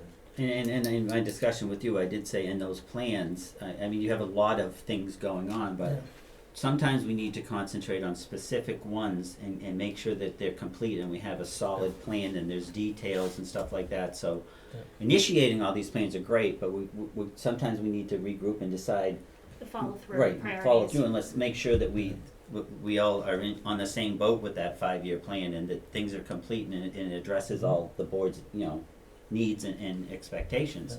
So it's great to get a lot of things moving at once, but if you get a lot of things initiated and you don't get anything done in the end of the year, then that's where we're gonna have to probably have a bit of a Yeah, and I disconnect. think, if I may, we don't have, as you know, a large staff pool, and we have a lot of Tell me about it. volunteers and everything, for boards and commissions, but even they need, I think, sometimes a little bit more I don't wanna say supervision, but guidance or support. So while I think a lot of our boards and commissions are happy to try to assist as they can, I think sometimes they need a little bit more Guidance or support. right than what, and I know that takes time from all of us. So, but yeah, we don't have the big staff pool that I think, you know, some other communities have. Unfortunately, we're at that growth point where it's tough. And does anybody want to go any more on communication? All right, so then we go into personnel management. So human resource duties, tracking office administration, HR issues and consultants must be made. So I mean, I kind of touched on this, saying that, you know, you rely a lot on Becky being the area expert on, but I think she needs to. I know there was an issue on time. The and issue things is like with that. payroll. So the issue with payroll that I've asked Becky for, was a lot to do with the stipend issue, and also to do with the COLA issues. for all the payroll, because she has all the payroll in her office, she works all the payroll. So that's been where I really asked Becky to give me a hand on, was giving me that information, so that we're consistent across the board when we do this, when we do the COLAs and we do the stipends. Now, the difference is that has been done within the departments, so the police chief does his payroll, the fire chief does his payroll. The problem is that they all do it in kind of a haphazard way, and because we wanna treat everybody in the COLAs the same way, we needed to organize in some central location. Since Becky had the payroll records, and I did, and I didn't, she really didn't complain with me, she's got a lot of work like everybody else. But that seemed to be the central location to get together all the payroll records and who gets what and do a COLA. And the same thing is true, I said to Becky that these, don't call them stipends, steps. The steps again are across the board and they're all haphazardly done. Some managers haven't gotten steps for years, other ones have gotten them. Some employees got them, some didn't. And if the departments give them to me, it all becomes kind of haphazard. Different departments do things differently. So I was trying to organize that with Becky and me to sit down and develop a plan together for how to fix those steps. So that's something.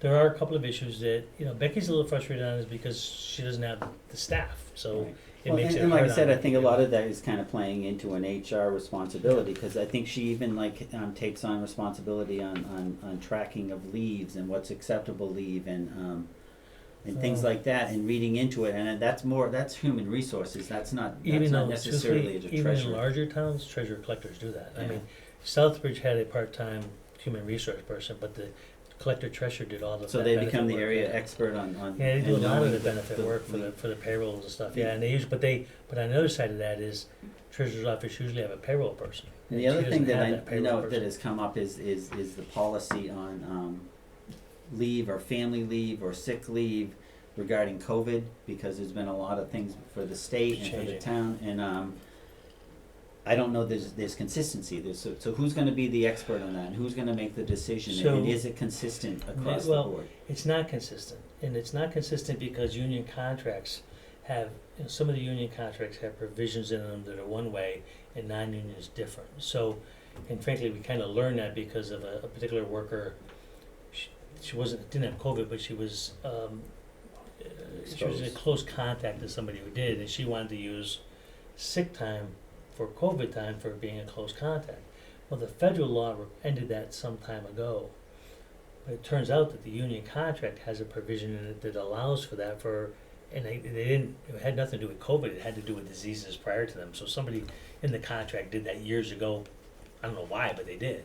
So eventually that employee was allowed to use sick time for that, but me and Joey called me up and I asked me about it. I said, Joe, the federal time expired. You can't, they have to use vacation time or some other reason. But then it turned out to be different as Joe found it in the union contract, or the employee found it in the union contract and brought it forward. So those type of, those kind of like miscommunication, like, cause people hear everybody who got this, who didn't Yeah, get that, and trying to- stuff like that. So that's important that it's known what the policies are, what's Yeah. available. So that's kind of an internal communication thing Well, that needs to be. you're right. I mean, it would be better if you had an HR person could have focused on this, but Right. we don't have that. Right. But so I do the best I can, and if I have to, I go to an attorney. But frankly, I try to make the decision by reading the contracts and doing it. But that was the distinction between federal law and our union contracts. But couldn't we have this is an emergency, this is an emergency still situation, could we not have An internal policy. an internal policy, as long as we don't contradict? I would imagine that, because I know where I work, we can have internal policy as long as it meets at least the minimum requirements of the university. We can always be stricter, we can always be more lenient, but we can't ever undercut.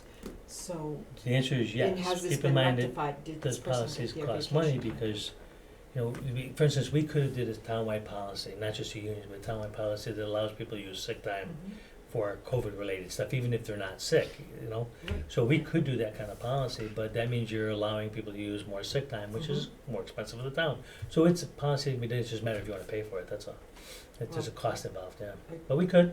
I think that, Well, it almost seemed like we shouldn't be able to have Right, it. I almost thought that was like a given in the way that things have been going on with COVID, that everybody was allowing leniencies in those types of areas, because Because you know what, we don't want the person to be exposed and come to work because they can't take the leave and then expose everybody. Because that's what you're really encouraging, is to have people come in and then we're gonna have exposure issues, so. I don't disagree, I'm just saying the federal law had that, Yeah. because the federal law, because and then at the point that they kind of ended it, so Yeah, a lot see, of I other guess communities ended it with the I federal didn't law. understand that the federal had stopped it, so I thought that was Yeah, kind the of like federal an law ongoing, stopped and it. I think a lot of people thought that was still in place, because Yeah. COVID's still around and we still have issues with it, A so. lot of the COVID things that were set up in federal law for benefits have disappeared, Yeah. they've stopped them.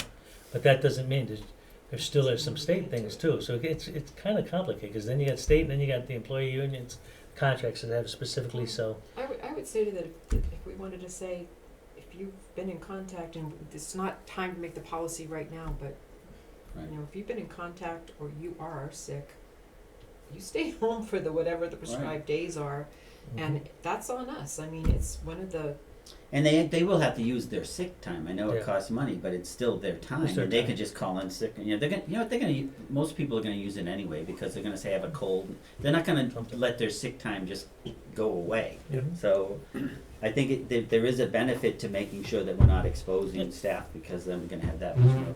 So anyway, I I guess get it, yep, it's not. get a little bit away from that.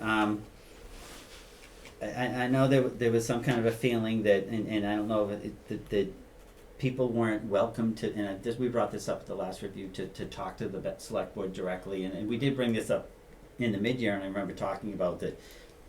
Obviously, there should be free communication between the board and any town employee or department head, just because if we want to get information and know things, that it doesn't need to go through any specific channel. It does if they're looking for them to actually specifically take some kind of action. I don't think it's for us to go in and tell the DPW director to go and, clear a certain area or do something. That's not our role, but it's certainly we want to make sure that everybody feels comfortable with talking to, any of the select board or the finance committee, or, like I said, we're elected officials, so anybody should feel comfortable with approaching us for any reason, so. Truthfully, I completely agree with you, that's why I was baffled when I saw that comment, because my comment, I specifically said in the department head meeting, is that, if any select board asks you to specifically do something, you have to come through my office to get that approved.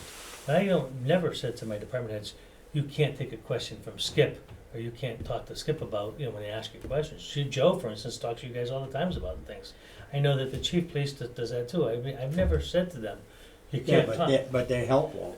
What's that? The police department and the fire department help. Will not Or DPW, I think probably want to. Well, now what? stop and talk to select They board won't members. talk to you guys? That's not for me if that's the case, because I don't even meet with the staff like that. I meet with department heads, so that's not for me.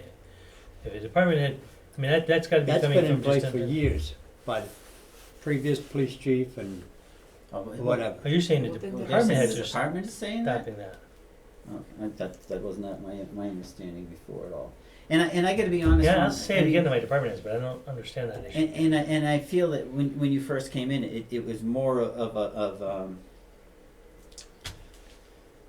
more like you were more in control, like a management thing. I don't see that as much anymore. I think that you've actually eased into that. So I mean, so somebody could get the impression that, oh no, he wants me to answer directly to him because I'm his boss.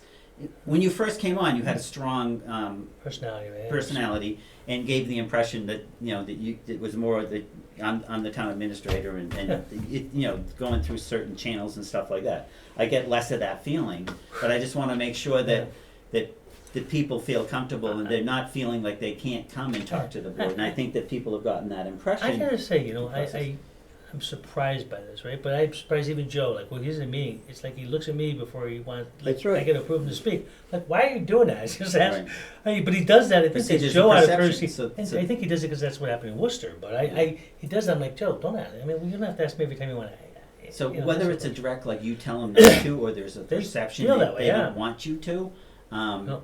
it's there, I and I understand. hope it's getting better. But I think that was the concerns of some of the board And members I'll to make repeat it sure in my it's not. staff meeting because Yeah. I don't have a problem with that. Yeah. Because the way I look at it, you're the finance committee, you have the right for information. Now, if Karen asked Becky to spend 2 hours doing something, that's different. You know what I mean? Which can happen. I want this kind of report, I want you to do that, and it's something unique, she has to spend hours doing it. That's got to come before me. But if she just says, hey Becky, can you tell me what the cost of this thing is, and she can look at it, I don't have a problem with that. You know what I mean? Right. I don't care. It doesn't. There's nothing I'm trying to hide anything. I don't. so it doesn't. But you're saying you're gonna tell your department heads that they can talk to us. Yeah, I already did, I But don't know why it's that's not- an issue. Let's do You're the- gonna tell your department heads that it's all right for your people to talk to the select Right, board. and I did that too. anytime I didn't even employees realize should- that was an issue, Skip, if that's an issue, I didn't even know it was an issue.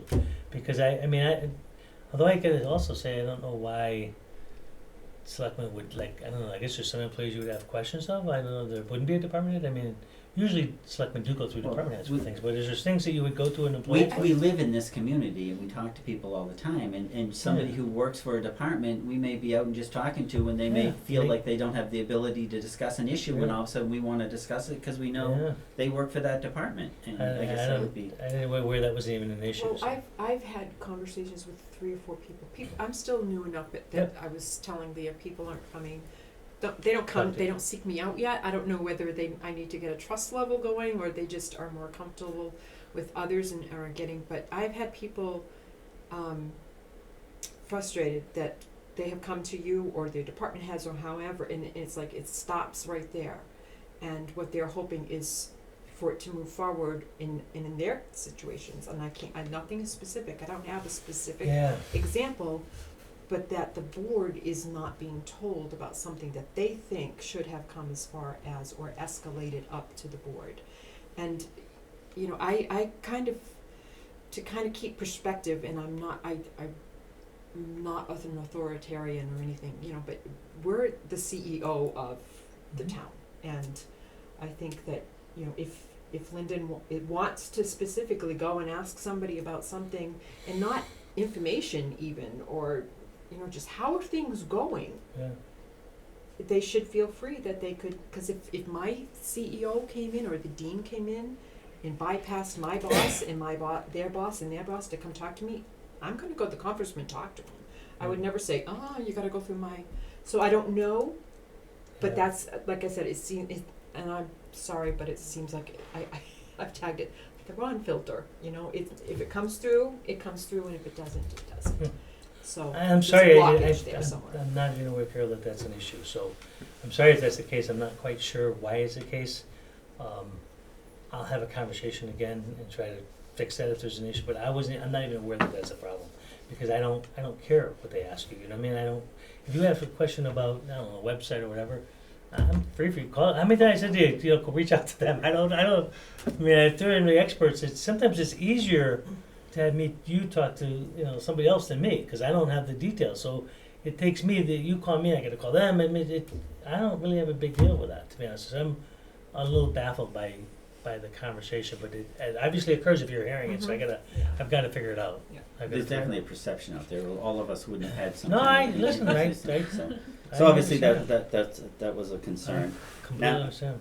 The matrix, that's got to be taken care of, and you know how this board, we're just really kind of, we've got to look at that matrix. We've got to figure out how to make things right.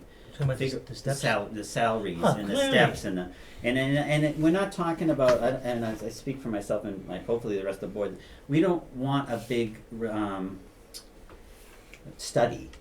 You look at that matrix and there's glaring problems with that matrix that need to be addressed, and anybody you don't have to have any experience to know that there's some major problems. And even when we talked Steps. about replacing Damien, and we said, well, she never had the steps and she wasn't at that level.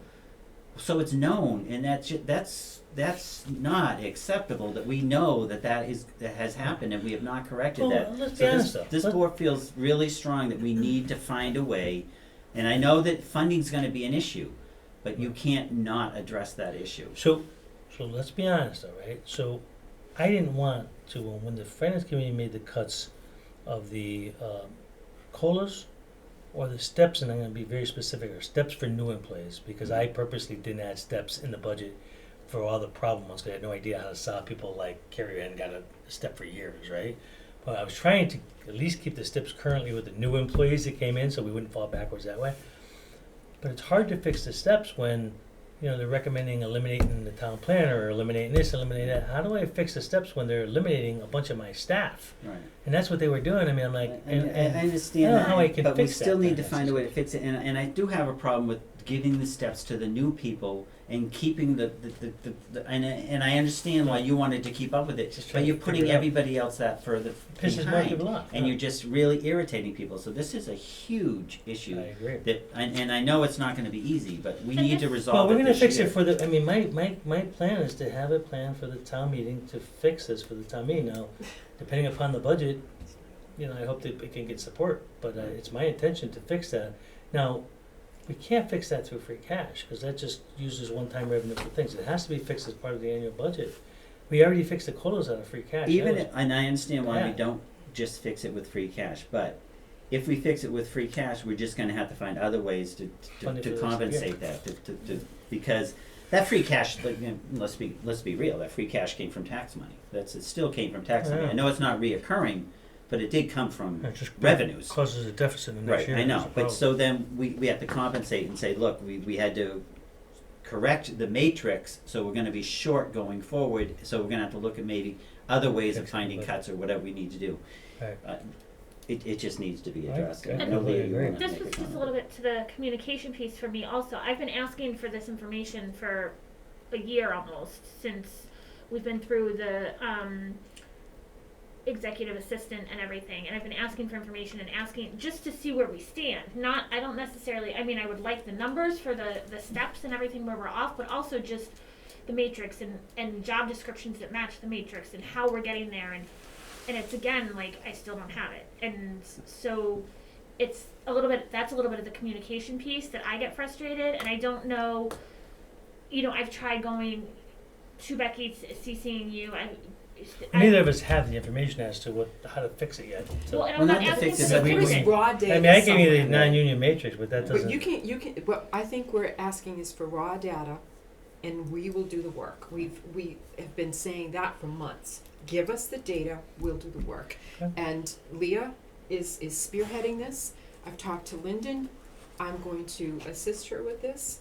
And, you know, if we're asking for it, and we have to come to you shamefully hanging our head saying, beyond us, then we look at it, but at least we're trying to move something forward.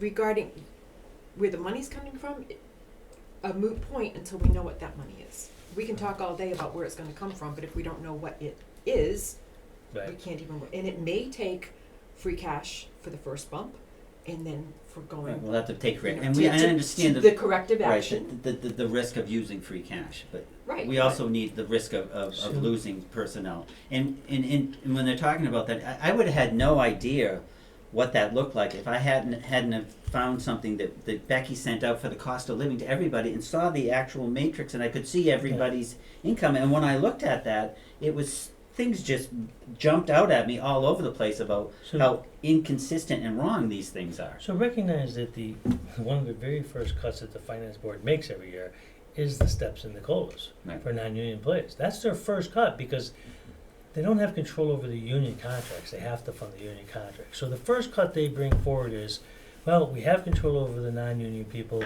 and we have control over the steps. So that's their very first cut that they make. And me and them had a And big it's battle always over that. it's always the because- first thing we always put back.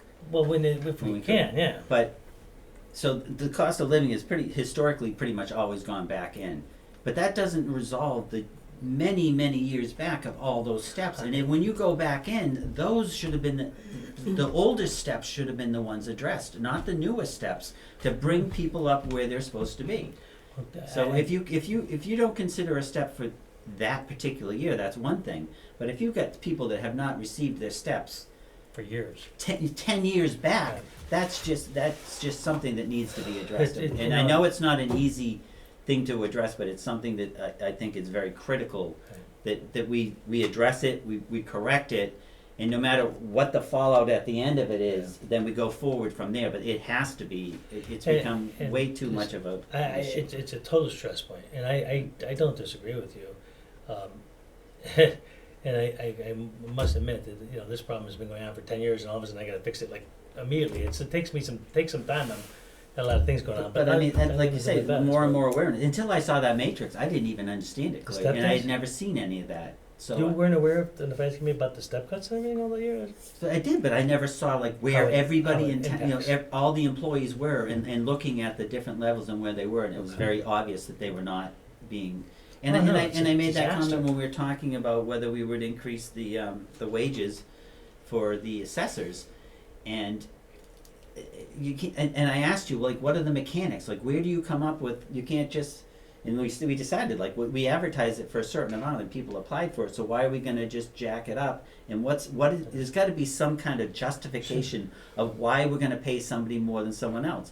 If they have the education, if they have the experience, all those things have to be considered. You can't just all of a sudden say somebody belongs in this group, and, cause I see people that have a lot more responsibility that are getting paid a lot less than somebody else. And there's so much inconsistency when it talks about like the level of responsibility and the salaries. Yep. And it's, like I said, and that was part of what, that Carol was gonna start looking at is looking at some of the job descriptions and responsibilities, and make sure that we're looking that people at the levels that they should be at, based on, like I said, their experience and education. Can I summarize by saying this is an HR task Mhm. that we don't have I should do. anybody to do, Okay. but you've got two people that are gonna take on this task. Okay. And I think Leah, you and I should just get together, and we're not gonna ask anybody to do any figures, but they should be simple reports that may go back 5 or 6 years, payroll reports and The all need those for things. station. I But think we just are sometimes- gonna take that and I think we sometimes get lost in when information is asked for, and you want to know more, like why, like just give it to them. and if And even like the finance committee, why do you want to look at this? Why do you, just give it to anybody can ask for anything. So I think that is a hurdle, that if somebody wants information we have, there's no reason to not just give it to them. We don't need to know why. And if somebody wants to spend the time and analyze certain financials, if somebody wants the time to analyze that, then God bless them and let them, because it's only going to assist it. So I think that we need to make sure that when somebody wants something, we just give it to them. And I think that, we're required to, like I say, it's all public information. So there's no reason that somebody should have a hardship over that somebody wants to receive some information. Okay. So anyway, we kind of. Okay, maybe we had to, I get it. But that But obviously usually- that's huge usually in I personnel, need to because hear it that talked stuff. all about Yeah. morale and stability and Yeah. keeping people and hiring people, and I talked a lot about that in some of my comments. The other thing is I was always pushing the goals and objectives and the reviews, and I realize you've done that, and I think a lot of the board members kind of would like to see the goals and objectives. I think to see what the expectations, Okay.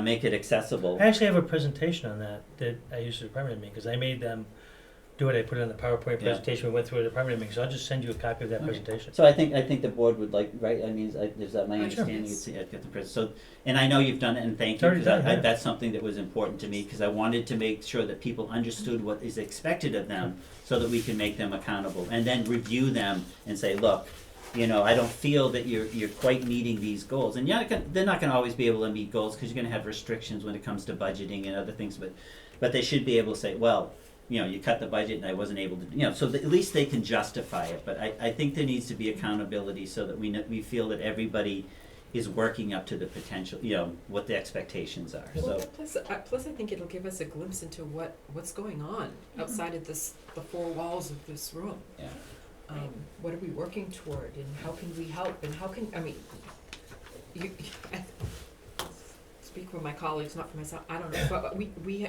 have a very high, I think you have a very high intelligent board here that have a lot of different right, I'll speak for myself. Yeah. But low bar. no, No, yeah, but I think we bring a lot to the table. We Right. have a lot of things that we can think through with you, or we walk away and we think about it more, and it's not just and yeah, it signing sounds like we things. want to be more part of the team and make sure that we're all on the same page and Otherwise- understand it. Otherwise, we become a signature committee, and sign this, sign this, sign this, and I don't think any of us are here to do that. Get a rubber stamp. So like I said, I appreciate you implementing and putting that in place. Now, the reviews, are we done with? There's 2 I have to do left. Okay, so we're Yeah. and we need to schedule to meet. One with for our some discussion, stuff like that. So Hopefully you found the review helpful. So did anybody have any other comments regarding personal matters. Financial management, I mean, we've already had a lot of discussions about the issues with the FinCom, the budget, the, you know, the roles and responsibilities and who does what, and I'm really hoping that this is gonna be a much more positive, because it was a very rocky relationship, and I'm hoping we're gonna find a much more of a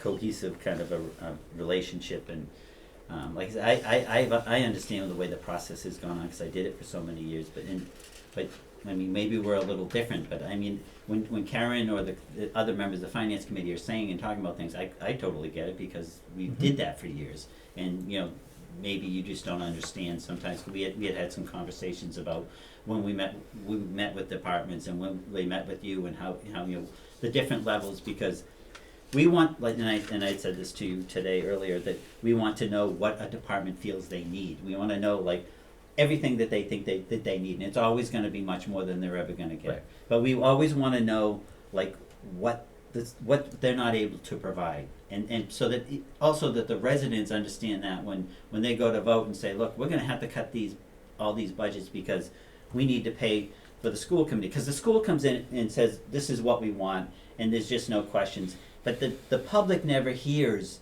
like, when the public sees the departments, they see what we cut them down to. They never hear from the department to say, this is what we feel we need, and then we're getting, like, you know, close to half of what we really feel we need to operate.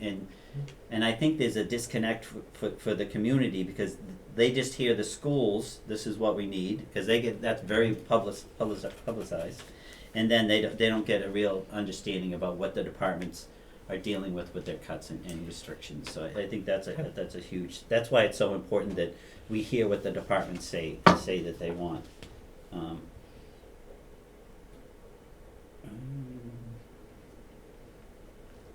not quite sure, so I'm gonna make sure I understand, 'cause these comments came from all different. I know there's like concerns about getting buy-in with particular groups. I guess there's a concern of whether you're pushing to have people work more collaboratively. I'm not quite sure exactly an incident that, other than, like I just talked, like, we want to feel like we're a team, and we're all in this with you and working with you. So we want you to do your job. We don't want to do it for you, but we want to feel that you're taking advantage of. I think this is under planning and organization. Yes. Is that? Oh, there you go. Too many papers. It is. I turned to the right instead of the left. I was like, okay. But at least somebody's keeping me on track. I didn't know it was gonna be a one-man show when I had to do this in person. Sorry. I think there's concerns, like, and I guess an example would be that walkway in the community that was totally messed up and wrong, that, like, the in front of the doors in the community hall.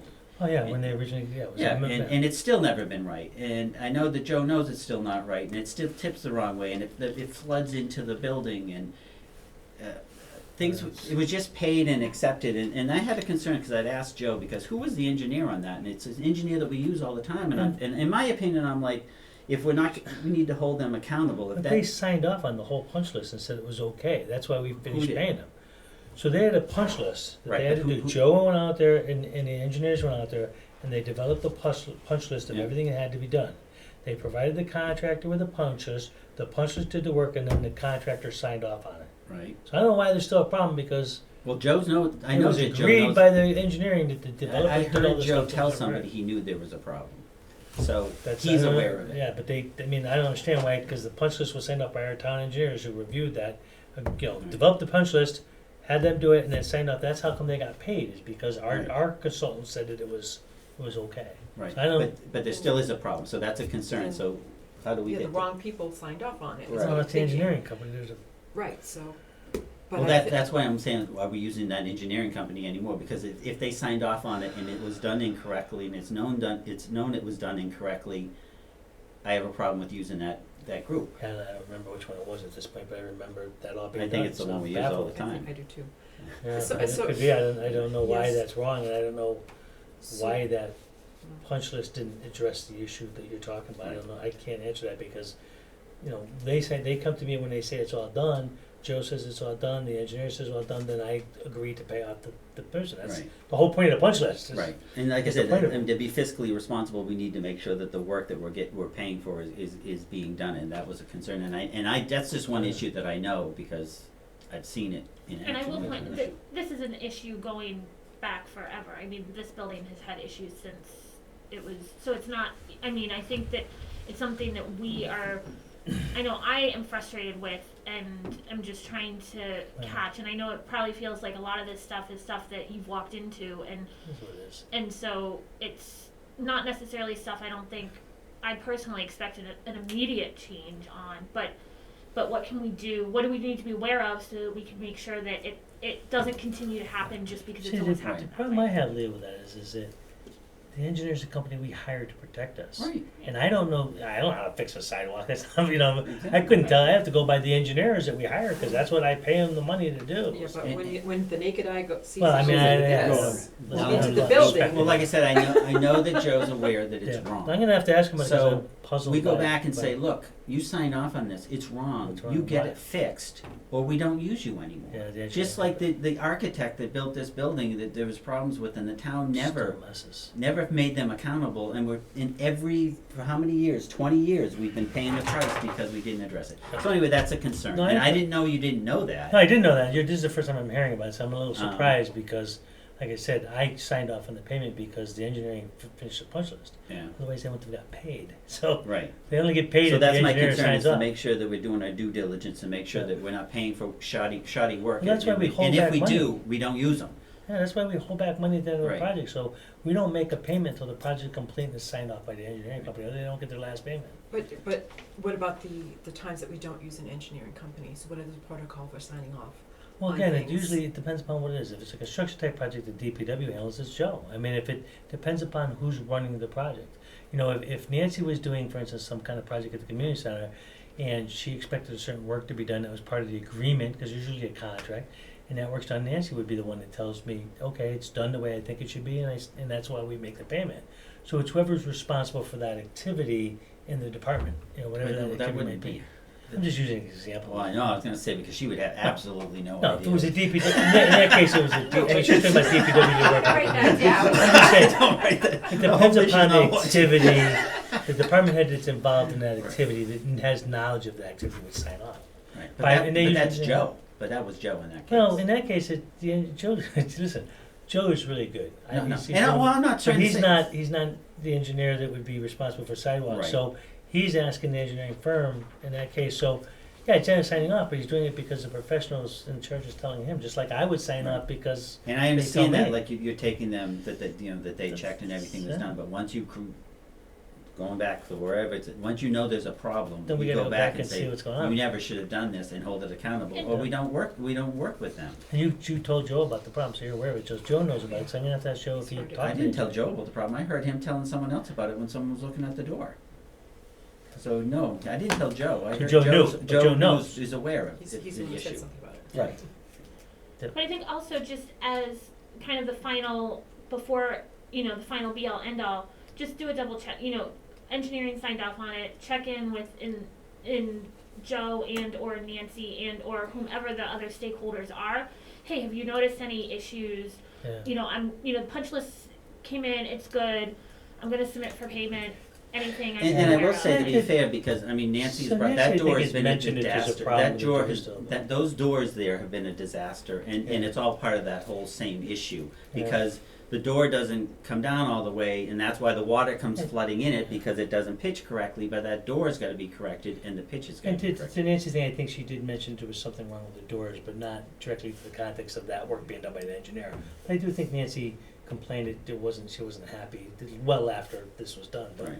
I think Nancy did once say to me that, the door still isn't like the way I want it, I don't. And I know the first, the winter and stuff like that, it sits, so it's ice, and now they use a ton of salt, so now it's gonna corrode it, it's been an issue, Yeah. and there's been awareness. Yep, no, I So, appreciate that. Well, obviously, you're not you, but there's been awareness. yeah, not in that case it But wasn't. then that becomes a communication, say, look, you need to say, I need to know if these are still issues Still and they issues. gotta be addressed. Yep. And a lot of this goes into like a lot of the budget discussions we have, the relationship with the finance committee and understanding. I talked to you about, like I said, different roles in the past that the town administrator has played in working with the finance committee.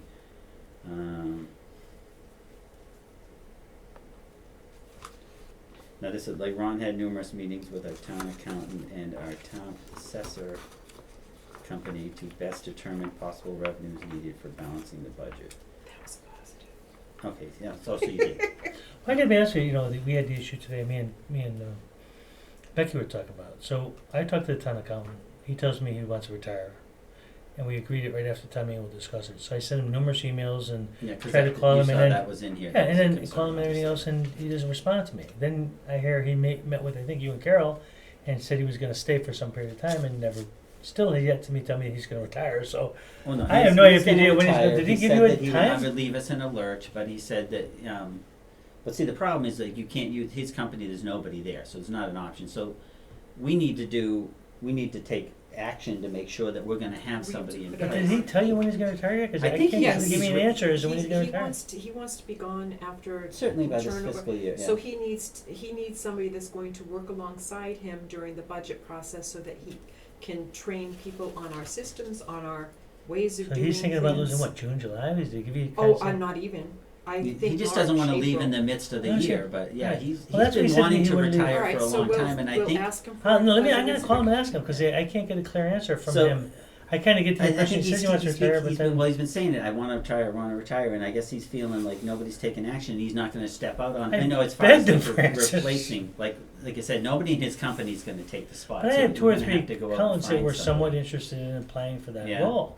But then Joe just never replied to me. It was like, I thought right after town meeting we were going to set a date, because he told me he would help me hire a new firm. Yeah. So I kept reaching out to him, and he just kind of ignored me. But so I got puzzled. And then when you told me you talked to him, he said, oh, he's going to stay a while, but I never really Well, got he it complete. was when telling gonna us know. that he wouldn't just like leave in the middle Well, of that's the what he year or told me leave too. us in a lurch, but I think he was just waiting for us to just take action. He's just keeping the books going, Okay, and well, then that's leaving it what- up to us to say what we're gonna do. So Yeah. I think we need to start thinking Well, of we can how we're post the gonna- job right away if that's the case. If he wants to go, we could post the job and work with him. But I think he wants to work with somebody, so I think we have to really, Have some gauge transition. how have a transition, and he, cause he wants to bring us through the end of whatever fiscal year, which is this one now, to make sure June that, 30th. yeah, so he can work with somebody, and then he can So that's- leave, and that person could just go, So, hit the street so running. for example, that's 6 months away for the end of Right. the fiscal year, right? So you can't hire someone until, a month before that to kind of transition. You don't hire Why him not? 6 months ahead of time We have to. and have him work for 6 months if he's gonna stay on board for 6 months. Can't pay two people at the same time. We have to. For 6 months? People do that. Yeah. I mean, not 6 months, but I would say by the time Even we've for got. town administrators, we've had, the option to, what's the transition gonna like, Yeah. even when Yeah. Gary and Joe, there was a transition time, like, Gary was kind of phasing out, Mike was phasing out, like, And that's usually a 2 or 3 week period of time though, right? I mean, But I that's what you think that- used.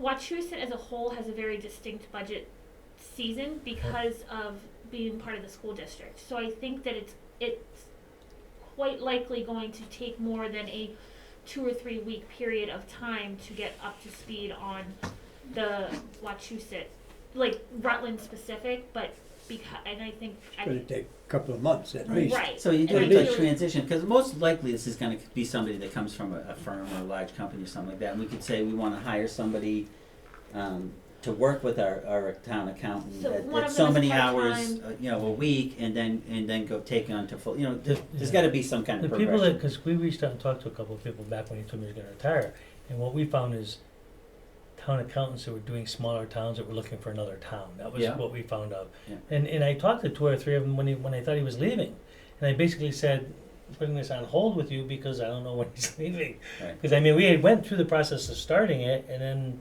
Right, He so just we kinda- could, Yeah, if they have re-engage other them again. towns on and they're interested in bringing another town, so they may be willing to say, okay, well, I'm just gonna start working, pay me 10 hours a week and I'll work We'll with transition. him and transition into it, because it's just gonna be additional income to them, and then they're gonna be able to take it on full-time with the fit. No, I'm not, But we get need to that- have a plan. Yeah, but he's gotta, I'll talk to him, I gotta get some commitment when he wants to go, cause I haven't gotten the feeling that he's really talking ready to about go. it He's been talking He about talks it about for it forever, 2 but years. he's been talking about it for years, he never. And every year we yeah. ask him to stay. Yeah, and he Yeah, doesn't, and I don't think he wants to leave us stuck, so I think he's just waiting for us to say, okay, we're gonna make we the have a plan transition. and we're gonna do it, Okay. yeah, so. I'll talk to him Yeah. again. All right, I'm gonna go on to planning here. Speaking of planning. Strong vision of things the town should be,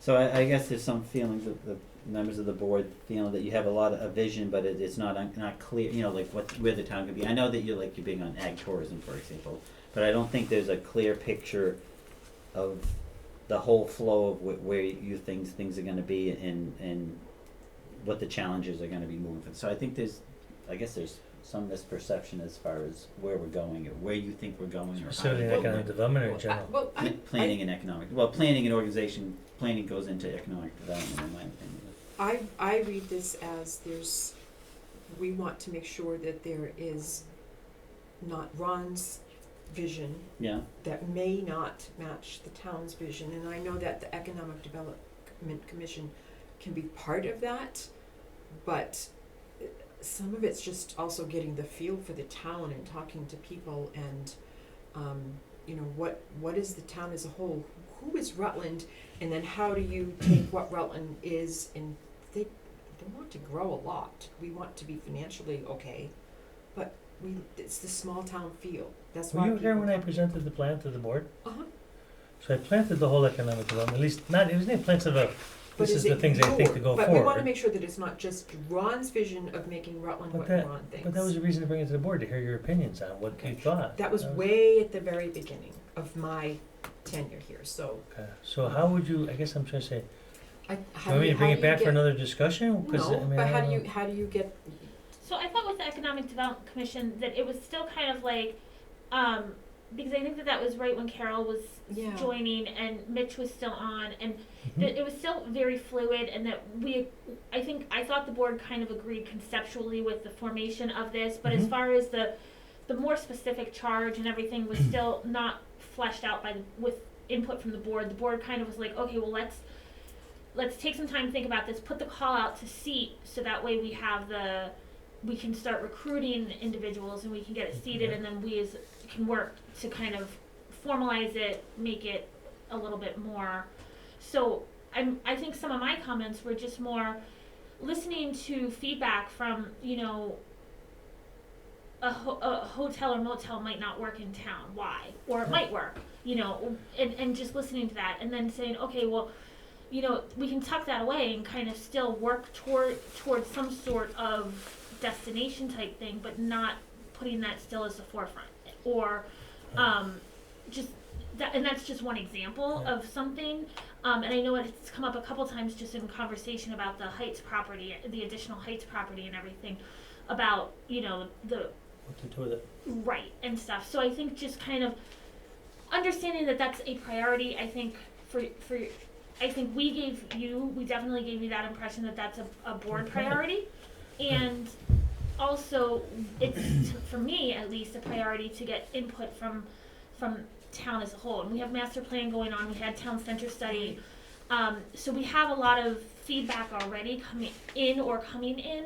And I think it's a good time to kind of re-engage. And again, for that property in particular, there hasn't been a lot of recent opportunity for the public as a whole to provide input. Mhm. And that was a little bit of my suggestion. But I think just kind of taking what are town residents saying, and how can we, town residents might say no more houses, no more construction, Mhm. period, no more economic development. We want all the farms to be self-sustaining and support town. And we know that that's not There are people that support right, that, and we right. know that that's not actually true or feasible. But how can we be a little bit more creative or work to encompass that and get buy-in from different boards and commissions Right.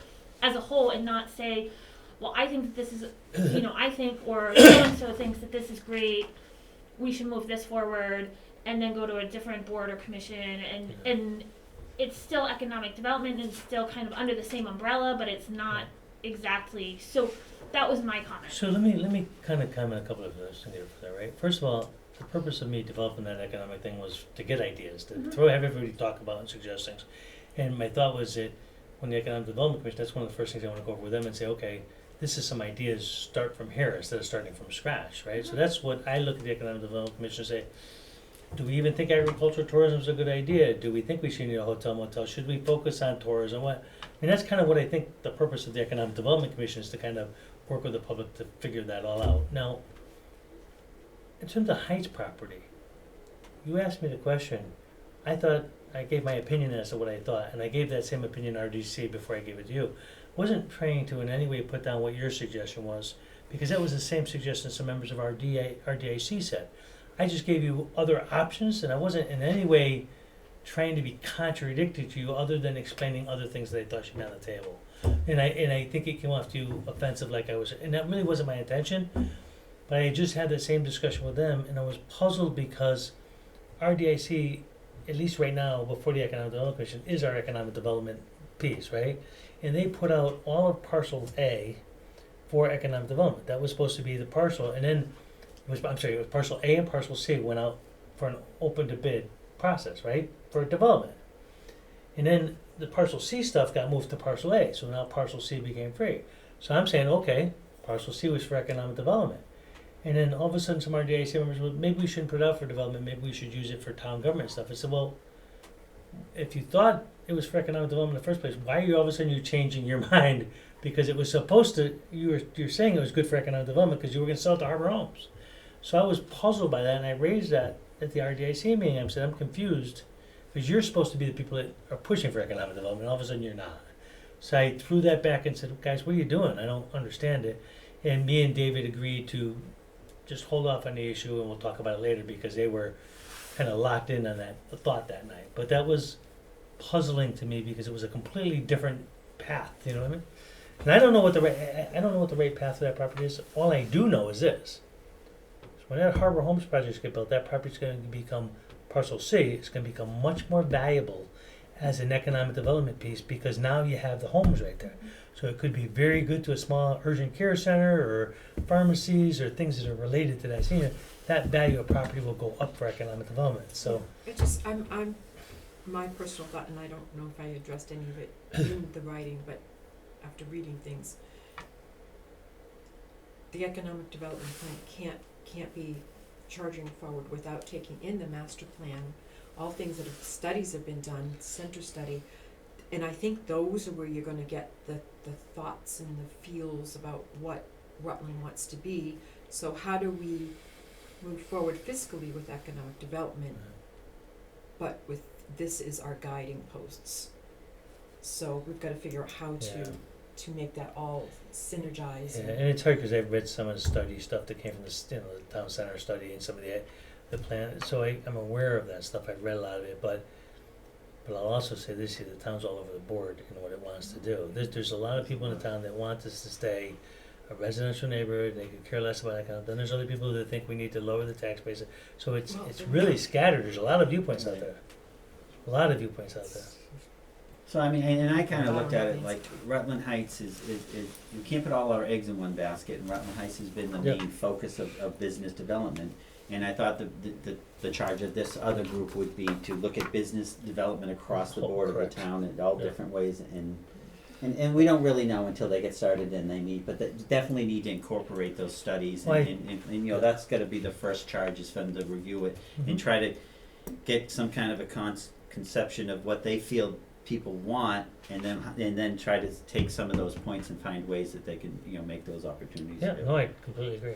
And I guess the kind of accountant was in part of the planning and stuff. I guess that's planning ahead or whatever. And so it was that we did acknowledge that you developed the warrants and the motions and prepared a list of capital items for the DPW director and met with the CIPC form strong relationships with area town administrators and the Holden town manager and gathering maximum 2.5% increases in, Well, thank you, and I appreciate the recognition of that, yeah. All right. Leadership.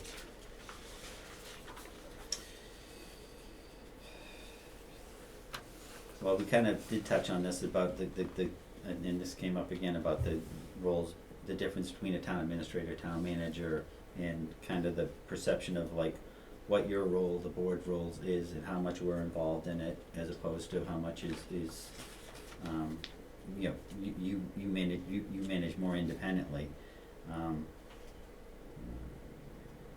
So I guess some perceptions that, you know, you're taking up a much stronger role that with that. I think the board, some board members felt they were almost being left behind, like more of a take charge, which I in some degree I appreciate. I want you to be more accountable, because what I've had problems in the past is when you get a chairman of a select board, and that's why I wanted to have co-chairs in it, so it didn't become like my agenda and like it was some kind of a power thing, and I was gonna try to run the town, and we've had more people that get more involved in trying to do more of the town administrative responsibilities and taking more control, and that's not, I don't think is the role, certainly not of the chair of the select board, because we are a board, and I didn't think that any one person should be trying to take that kind of a role. So I appreciate that I want you to be a take charge, and I don't want that you think that you're gonna have to call me every day and everything going on, and I feel that you do call me on occasion and say that, you know, this is an issue, to, you know, get an opinion to make sure that, you know, that there's some kind of we're looking at things on the same page, and I appreciate the fact that if I'm not available, Carol's available, and I've made it very clear that she is in my, you know, I've given her any authority to make any decisions or discuss anything, so there's always somebody, if there is an issue that needs to be addressed, it can't come to the entire board, that you just want to bounce back on a member, that, you know, either one of us are available at any time. So I think the board wants to make sure that we feel like we all are part of the management of the team, but the day-to-day management falls on you, but the overall management of the town, we want to feel that we're all part of those decisions. And I'm paraphrasing from people's comments. I mean, this isn't all me, so it's, and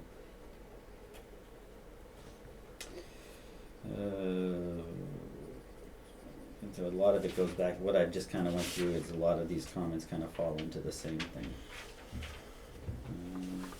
And, you know, we commented, and I think this goes back to the matrix and stuff like that, we comment on thank God for Beth, because you rely heavily on Beth, and she's, you know, she's not at that high level, and we want to make sure that she's not too dependent on, because Just secretarial type work. I mean, the stuff that administrative assistant would do.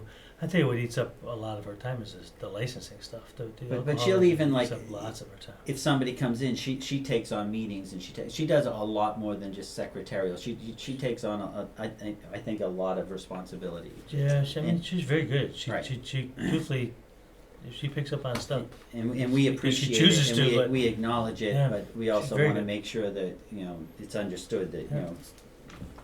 know, not to put it too much, you know, above beyond what her Yeah. responsibilities would be. Yep.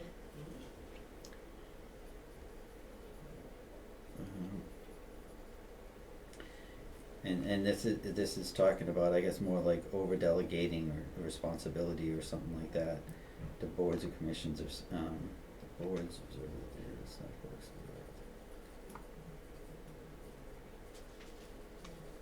I guess a lot of this is kind of making sure that you take more ownership to tasks. Okay.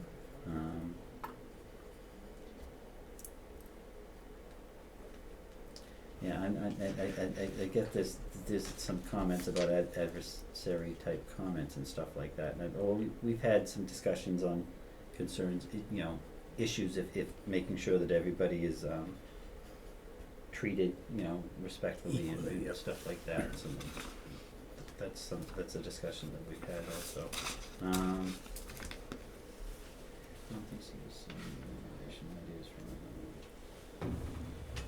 All right, and we already talked about like the vision and engagement in the town and stuff. So did anybody have anything else regarding like leadership that I'm kind of missing? I just wanted to, for leadership, I think I I appreciate a leader who I feel like has my back as an employee and is, you know, I can have that open dialogue and come to and feel like I'm supported and not necessarily feel like I'm going to be, I don't want to say reprimanded, I don't want to say discount, I'm not sure what the right term is, but kind of pressured into doing something or not feel that the job that I'm doing is that I'm being supported for the job that I'm doing. If I need corrections, I want those corrections. It's not so much a correction based thing, but it's more just knowing that I'm doing my job and this is my job and I'm doing that. So as a manager, a leader, can you help support me to do that versus, well, why aren't you doing this, or you should be spending more time doing this. A lot of our department heads and employees perform a whole lot of functions that aren't always covered under their job descriptions, and so I think sometimes just being a little bit more collaborative with them and looking for ways to support them in and not necessarily you know, spending more time with, you know, one on a different aspect that probably is a minority portion of their job or something that's not actually in their job, but they do because it's what they do.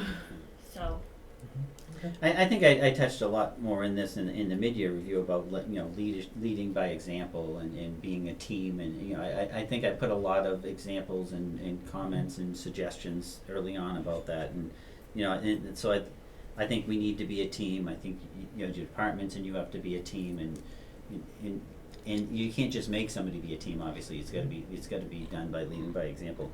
And I also had made a comment about that, and I see this in my own work and stuff like that. That we're all working managers. Like, you're a working manager, so you're going to have to just do things you typically wouldn't have to do.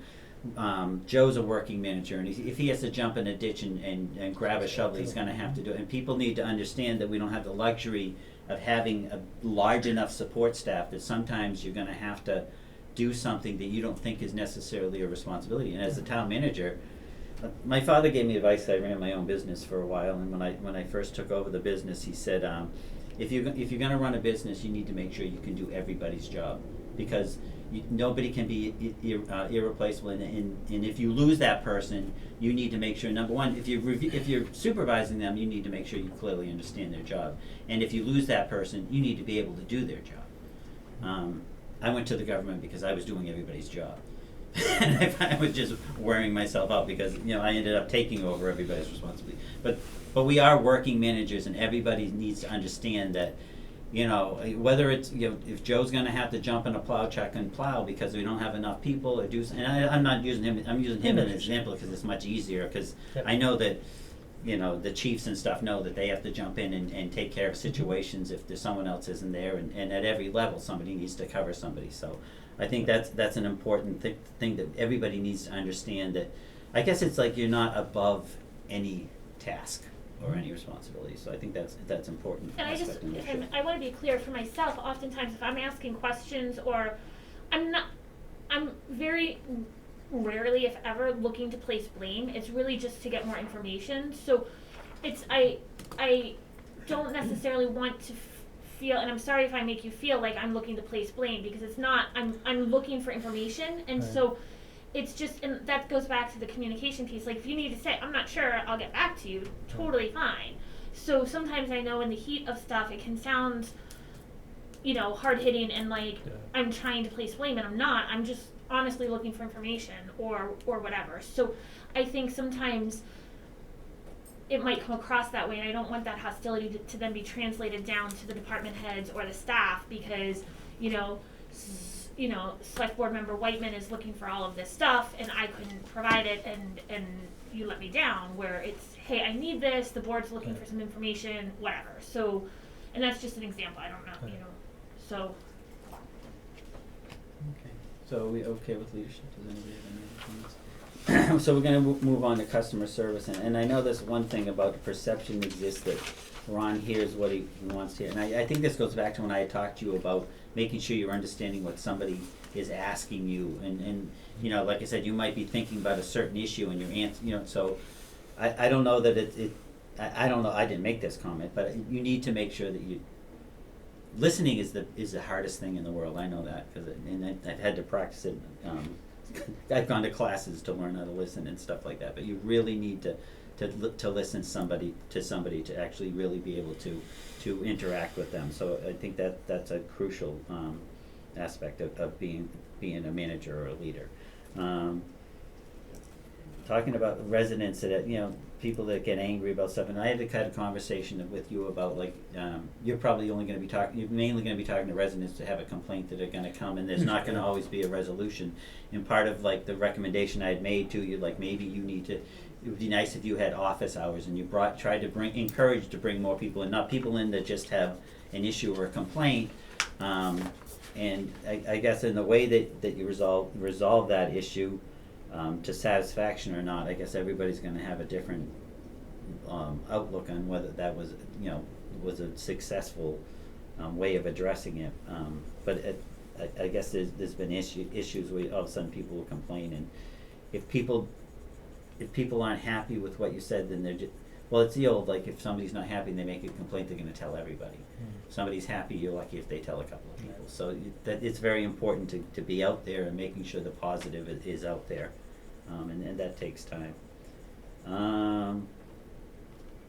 The perception of I think that you talked about, like, the 40-hour week, and I think that, and I actually have talked about that, and I was happy to hear that you came to the events on Sunday and stuff like that, and we talked about, I want to make sure that you're engaging and getting out in the community and participating in a lot more stuff, and that you're attending events and going to different meetings and stuff like that. And being very flexible, because in your position, you're going to have to work you're going to be working all night tonight.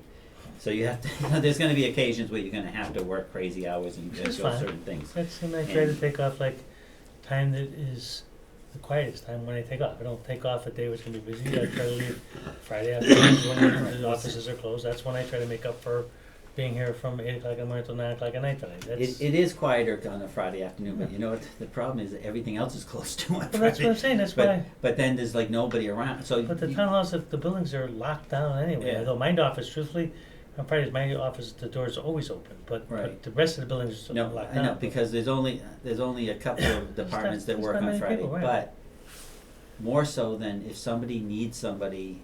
Then that's just one less person around. So I guess that it is quiet for you, so you don't, because the departments don't need you.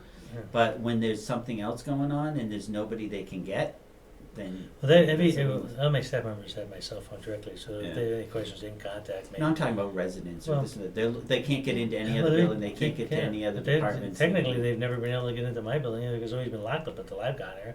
Because I'm the only one that kept it unlocked. It's always been locked prior to me coming there. On Fridays, everything is locked. Yeah, see, that's what I'm not quite sure how that came it about, happened because but I keep it open when I'm here on Fridays. And my understanding of that, and I haven't been on the board that long, was that there wouldn't be office hours, like the offices wouldn't be open, but it didn't mean people weren't working. People were still, in my understanding, people were still supposed to be there. They do. And be working, but just not open so the public and can that's walk true. in. People are there. Everybody's there. But that's the time that I leave early because people are used to not coming on Fridays. And if I've worked like from 9 to 9 tonight, this is to make up a few hours on Fridays. And that's, you gotta remember, I'm here for every select board meeting. I've been here for every finance board meeting, but I think one. I've been here for at least 4 economic development commission meetings. I mean, I attend a lot of meetings. I don't go to conservation and stuff unless if they ask me to, I would. But I go to a bunch of meetings. But I only go to the ones that there's some purpose of it, and I don't, like I said, I don't. And I guess I think I had brought this up before. I really feel that we should have some kind of a shared calendar, but that's secure. Yeah. So if any one of us, like you might say, oh, I'm going to leave early today or something. But if any one of us wanted to look and know that Becky's not around, you're not around, so there's a calendar. Like that's what I have for my staff. I keep a calendar, and they said if you're not going to be in the office, if you're going to be, so I know if I have people around or not. So if any one of us really needed to look, we could go to a not call around, but go to a calendar and say, okay, the treasurer is not here this week, or the treasurer is not here today, or Ron's going to be. Well, that's what I have. I mean, truth in my office, I keep that calendar for everybody for like if the department heads and stuff are out, I keep the calendar. Now, that's personal sick time. If somebody leaves a couple hours comp, I'm not sure we put that in the calendar. Well, no, you don't If have, I they take don't a have sick to time say or they're gone for vacation comp, they time. could say out. Yeah. They're out that time. They don't have to say I'm out sick, Yeah. I'm out on leave or Not in the whatever. office. For all the people Right. that, because I make them give, before there was no like request for time off, they just Right. didn't come But in. you can get a And I got shared forms Outlook and stuff. calendar that only too. certain people would have access to. Yeah. Yeah, best We get the implemented, because our team, and it's probably been going for 4 or 5 years now, we've kind of figured out how to do that. calendar. Nobody's asking, nobody's necessarily, they've asked their immediate manager if they can be out for whatever, but, just heads up. Yeah, I when can the look office and is- go, oh, and yeah. especially if you find out that a lot of people in this building, or a lot of people on this team are all requesting the time off anyway, it's just, it's Yeah. easy to coverage. Beth has, just so you know, Beth has that for Monday through Thursday.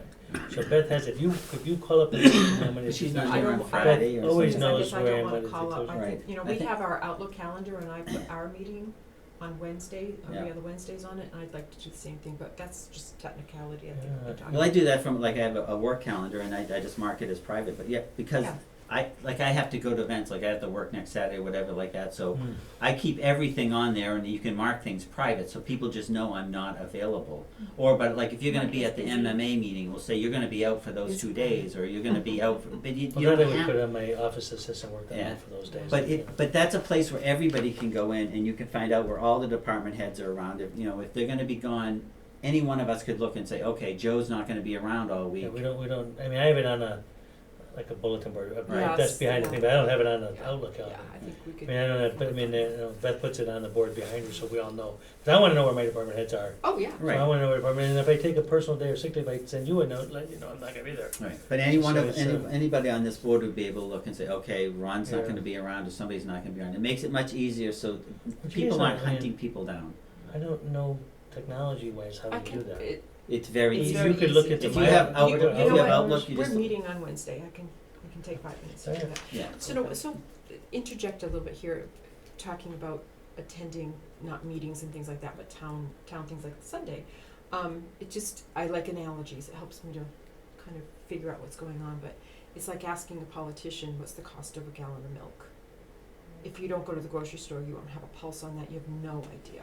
And I think that ties into knowing who is Rutland, you know, and attending some of these events like Sunday, you kind of go, this is Rutland, this is what's important to them. Yeah.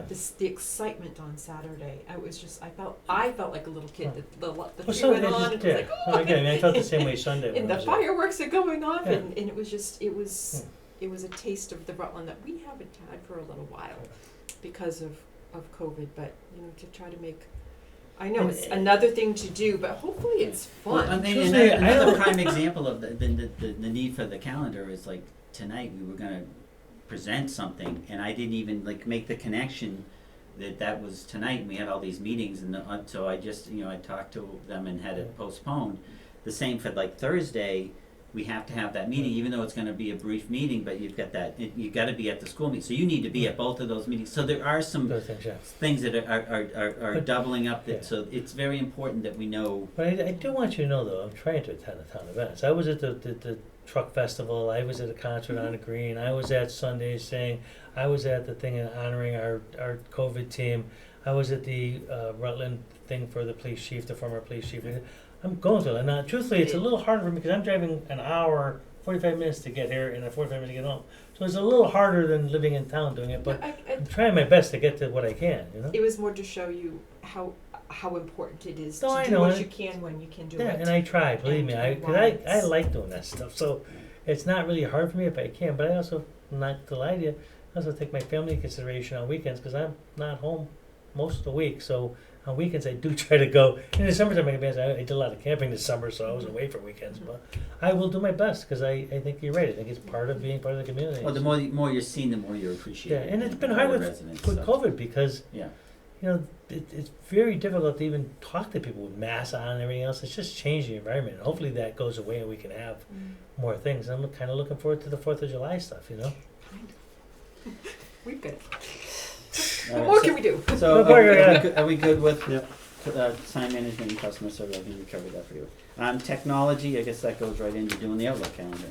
I'm a little. So- I don't understand. I mean, my technology skills are pretty good. I will admit to everybody that I'm not the best informed as Excel because I don't have to use Excel rarely. But I can do spreadsheets and stuff and do the basic sums. But I'm not.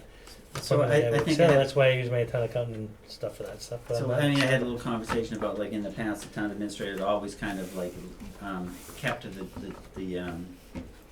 the budget on I the do. sheet and update it and have it I do all available of for that work. everybody. I do all of the budget. So I you keep take it on a spreadsheet, everything. you update I it at get the meetings every- all the time and stuff like, so that's all that good. stuff That's is on what's- spreadsheets, and I mean, But we the don't mean just spreadsheet a that the paper, but I finance mean, get. but literally you're on the computer and you update it as you have discussions in and Excel. stuff. And Well, it's all always done in available. Excel, and I have it in Excel. And the way the process works is first I send out the notice of the budgets, right? And I send out Excel spreadsheets, individual Excel spreadsheets to every department. And they have to fill out their budget. And frankly, I do most of it for them. I set the charts for 2023 and all this stuff, and I set up. But all they have to do is put the numbers in. And that's what. And frankly, it sums itself up. So they send it to me, and then I put it on my master spreadsheet with all the departments, and that's what I provide the finance committee. They get a full Excel spreadsheet with all the details on it. It's part of the budget book. It's in the front of their budget book, and they get Excel spreadsheets for every department. So all of that is done by me. So we just want to make sure, like, we have the exact, if we want a snapshot of exactly where the figures are at that moment from Call me up discussion, and I should can be give you able the to be able spreadsheet to where look it's at at. it. I mean, And I that's think- not a big deal, but a lot of times, you want it to be the place where it makes sense. I mean, I kind of didn't get that impression when I'd watched the finance committee meetings and Karen was trying to put figures in, and I just didn't get that feeling it was up to date.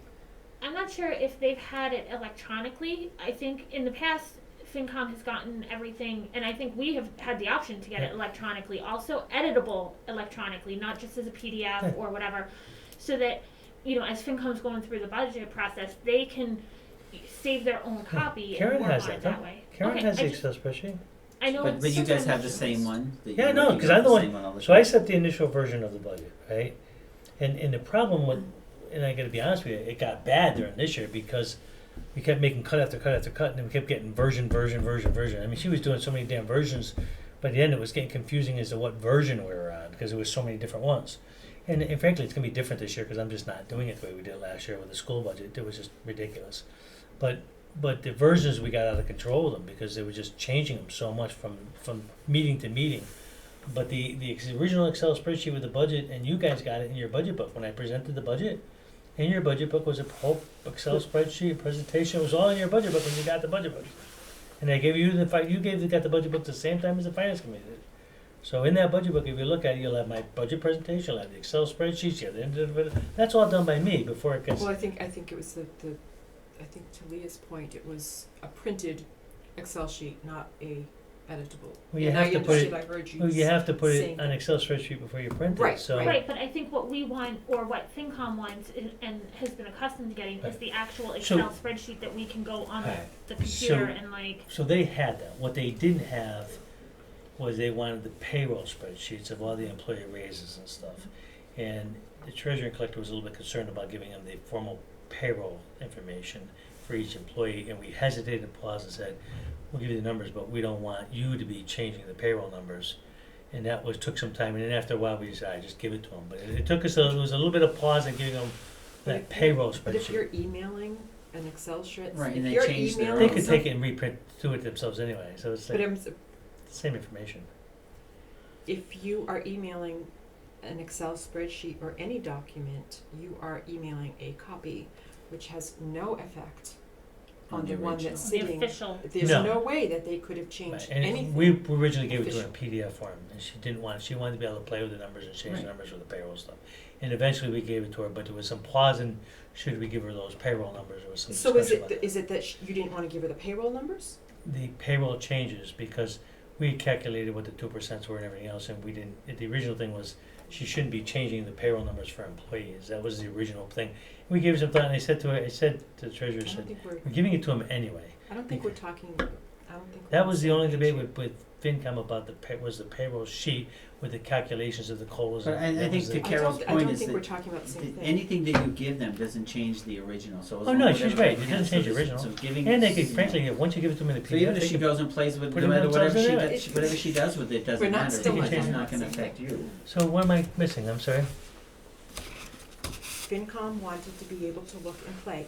you gave 2%, 3%, but what if 2.25% worked? Right. And so all they were doing, were just trying to use these things to futz around with the numbers and see Mm-hmm. the highest we could go and still be within budget. Mm-hmm. If I have that PDF, or if I have, that Excel sheet on my computer and I email it to you, it is completely it does have nothing to do with that original. Mm-hmm. The fact that they wanted to play with that for their own figuring out things, they couldn't change anything. All they could do was have information. Right. So I'm thinking what, you keep saying, well, we gave them the PDF. I think what I have to assume here, and I may be all wrong, but I don't think you wanted them to have the information. Because you keep saying that Right. they're gonna change the original, and they have.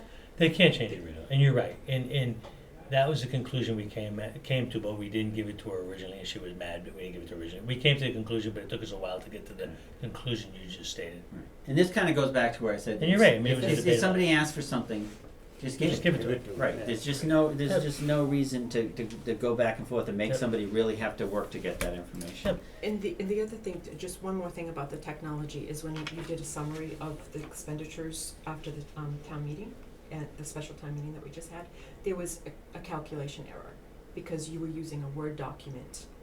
And I think the only way that it could have done it was either you're doing Yeah, an but I did Excel the math on Excel, and I just plugged it into the Word document. then there's either that's wrong or your plug-in numbers were wrong. So it wasn't off by a whole lot, but it was like $200, but it was off. So my point is, that document could still have been an Excel spreadsheet. It does not need, you can just make cells bigger, you can format cells.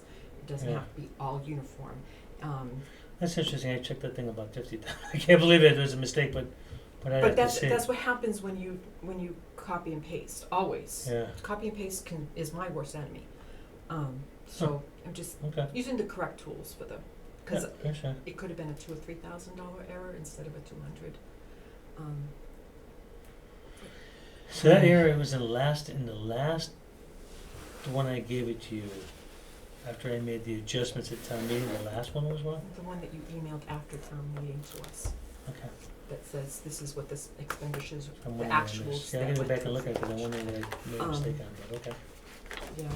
So next steps, guys. Well, so everybody's fine with technology. Yeah. Okay. So what I feel we need to do, like I said, I didn't realize till I saw all these pages behind that these actually should be in these squares, and then you have the opportunity to make comments on it, and then the board needs to sign off on it.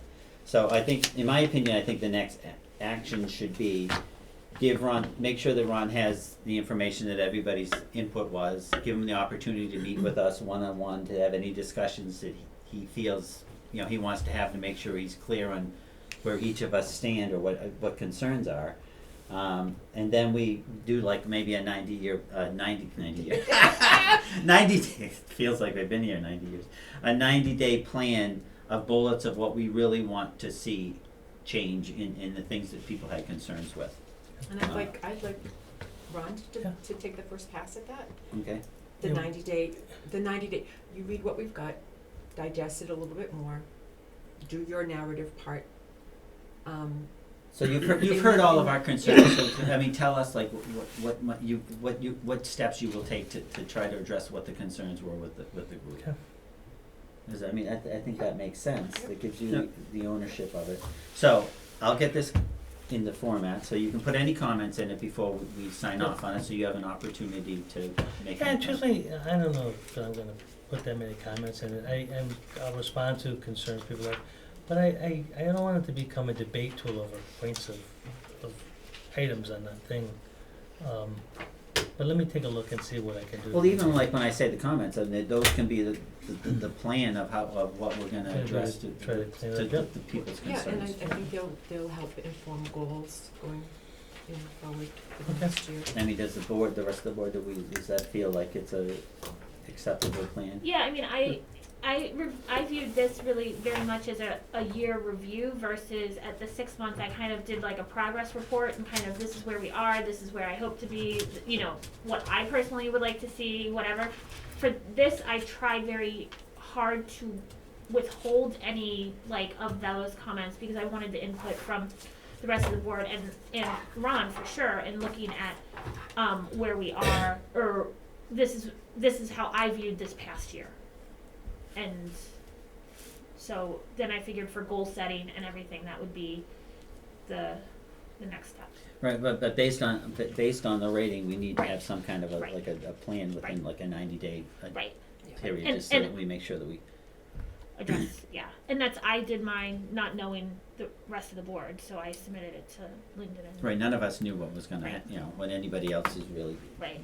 final version. Alright, So is there folks, understanding Yeah, I understand, thank you. now? It's this late and now we have to go into executive session?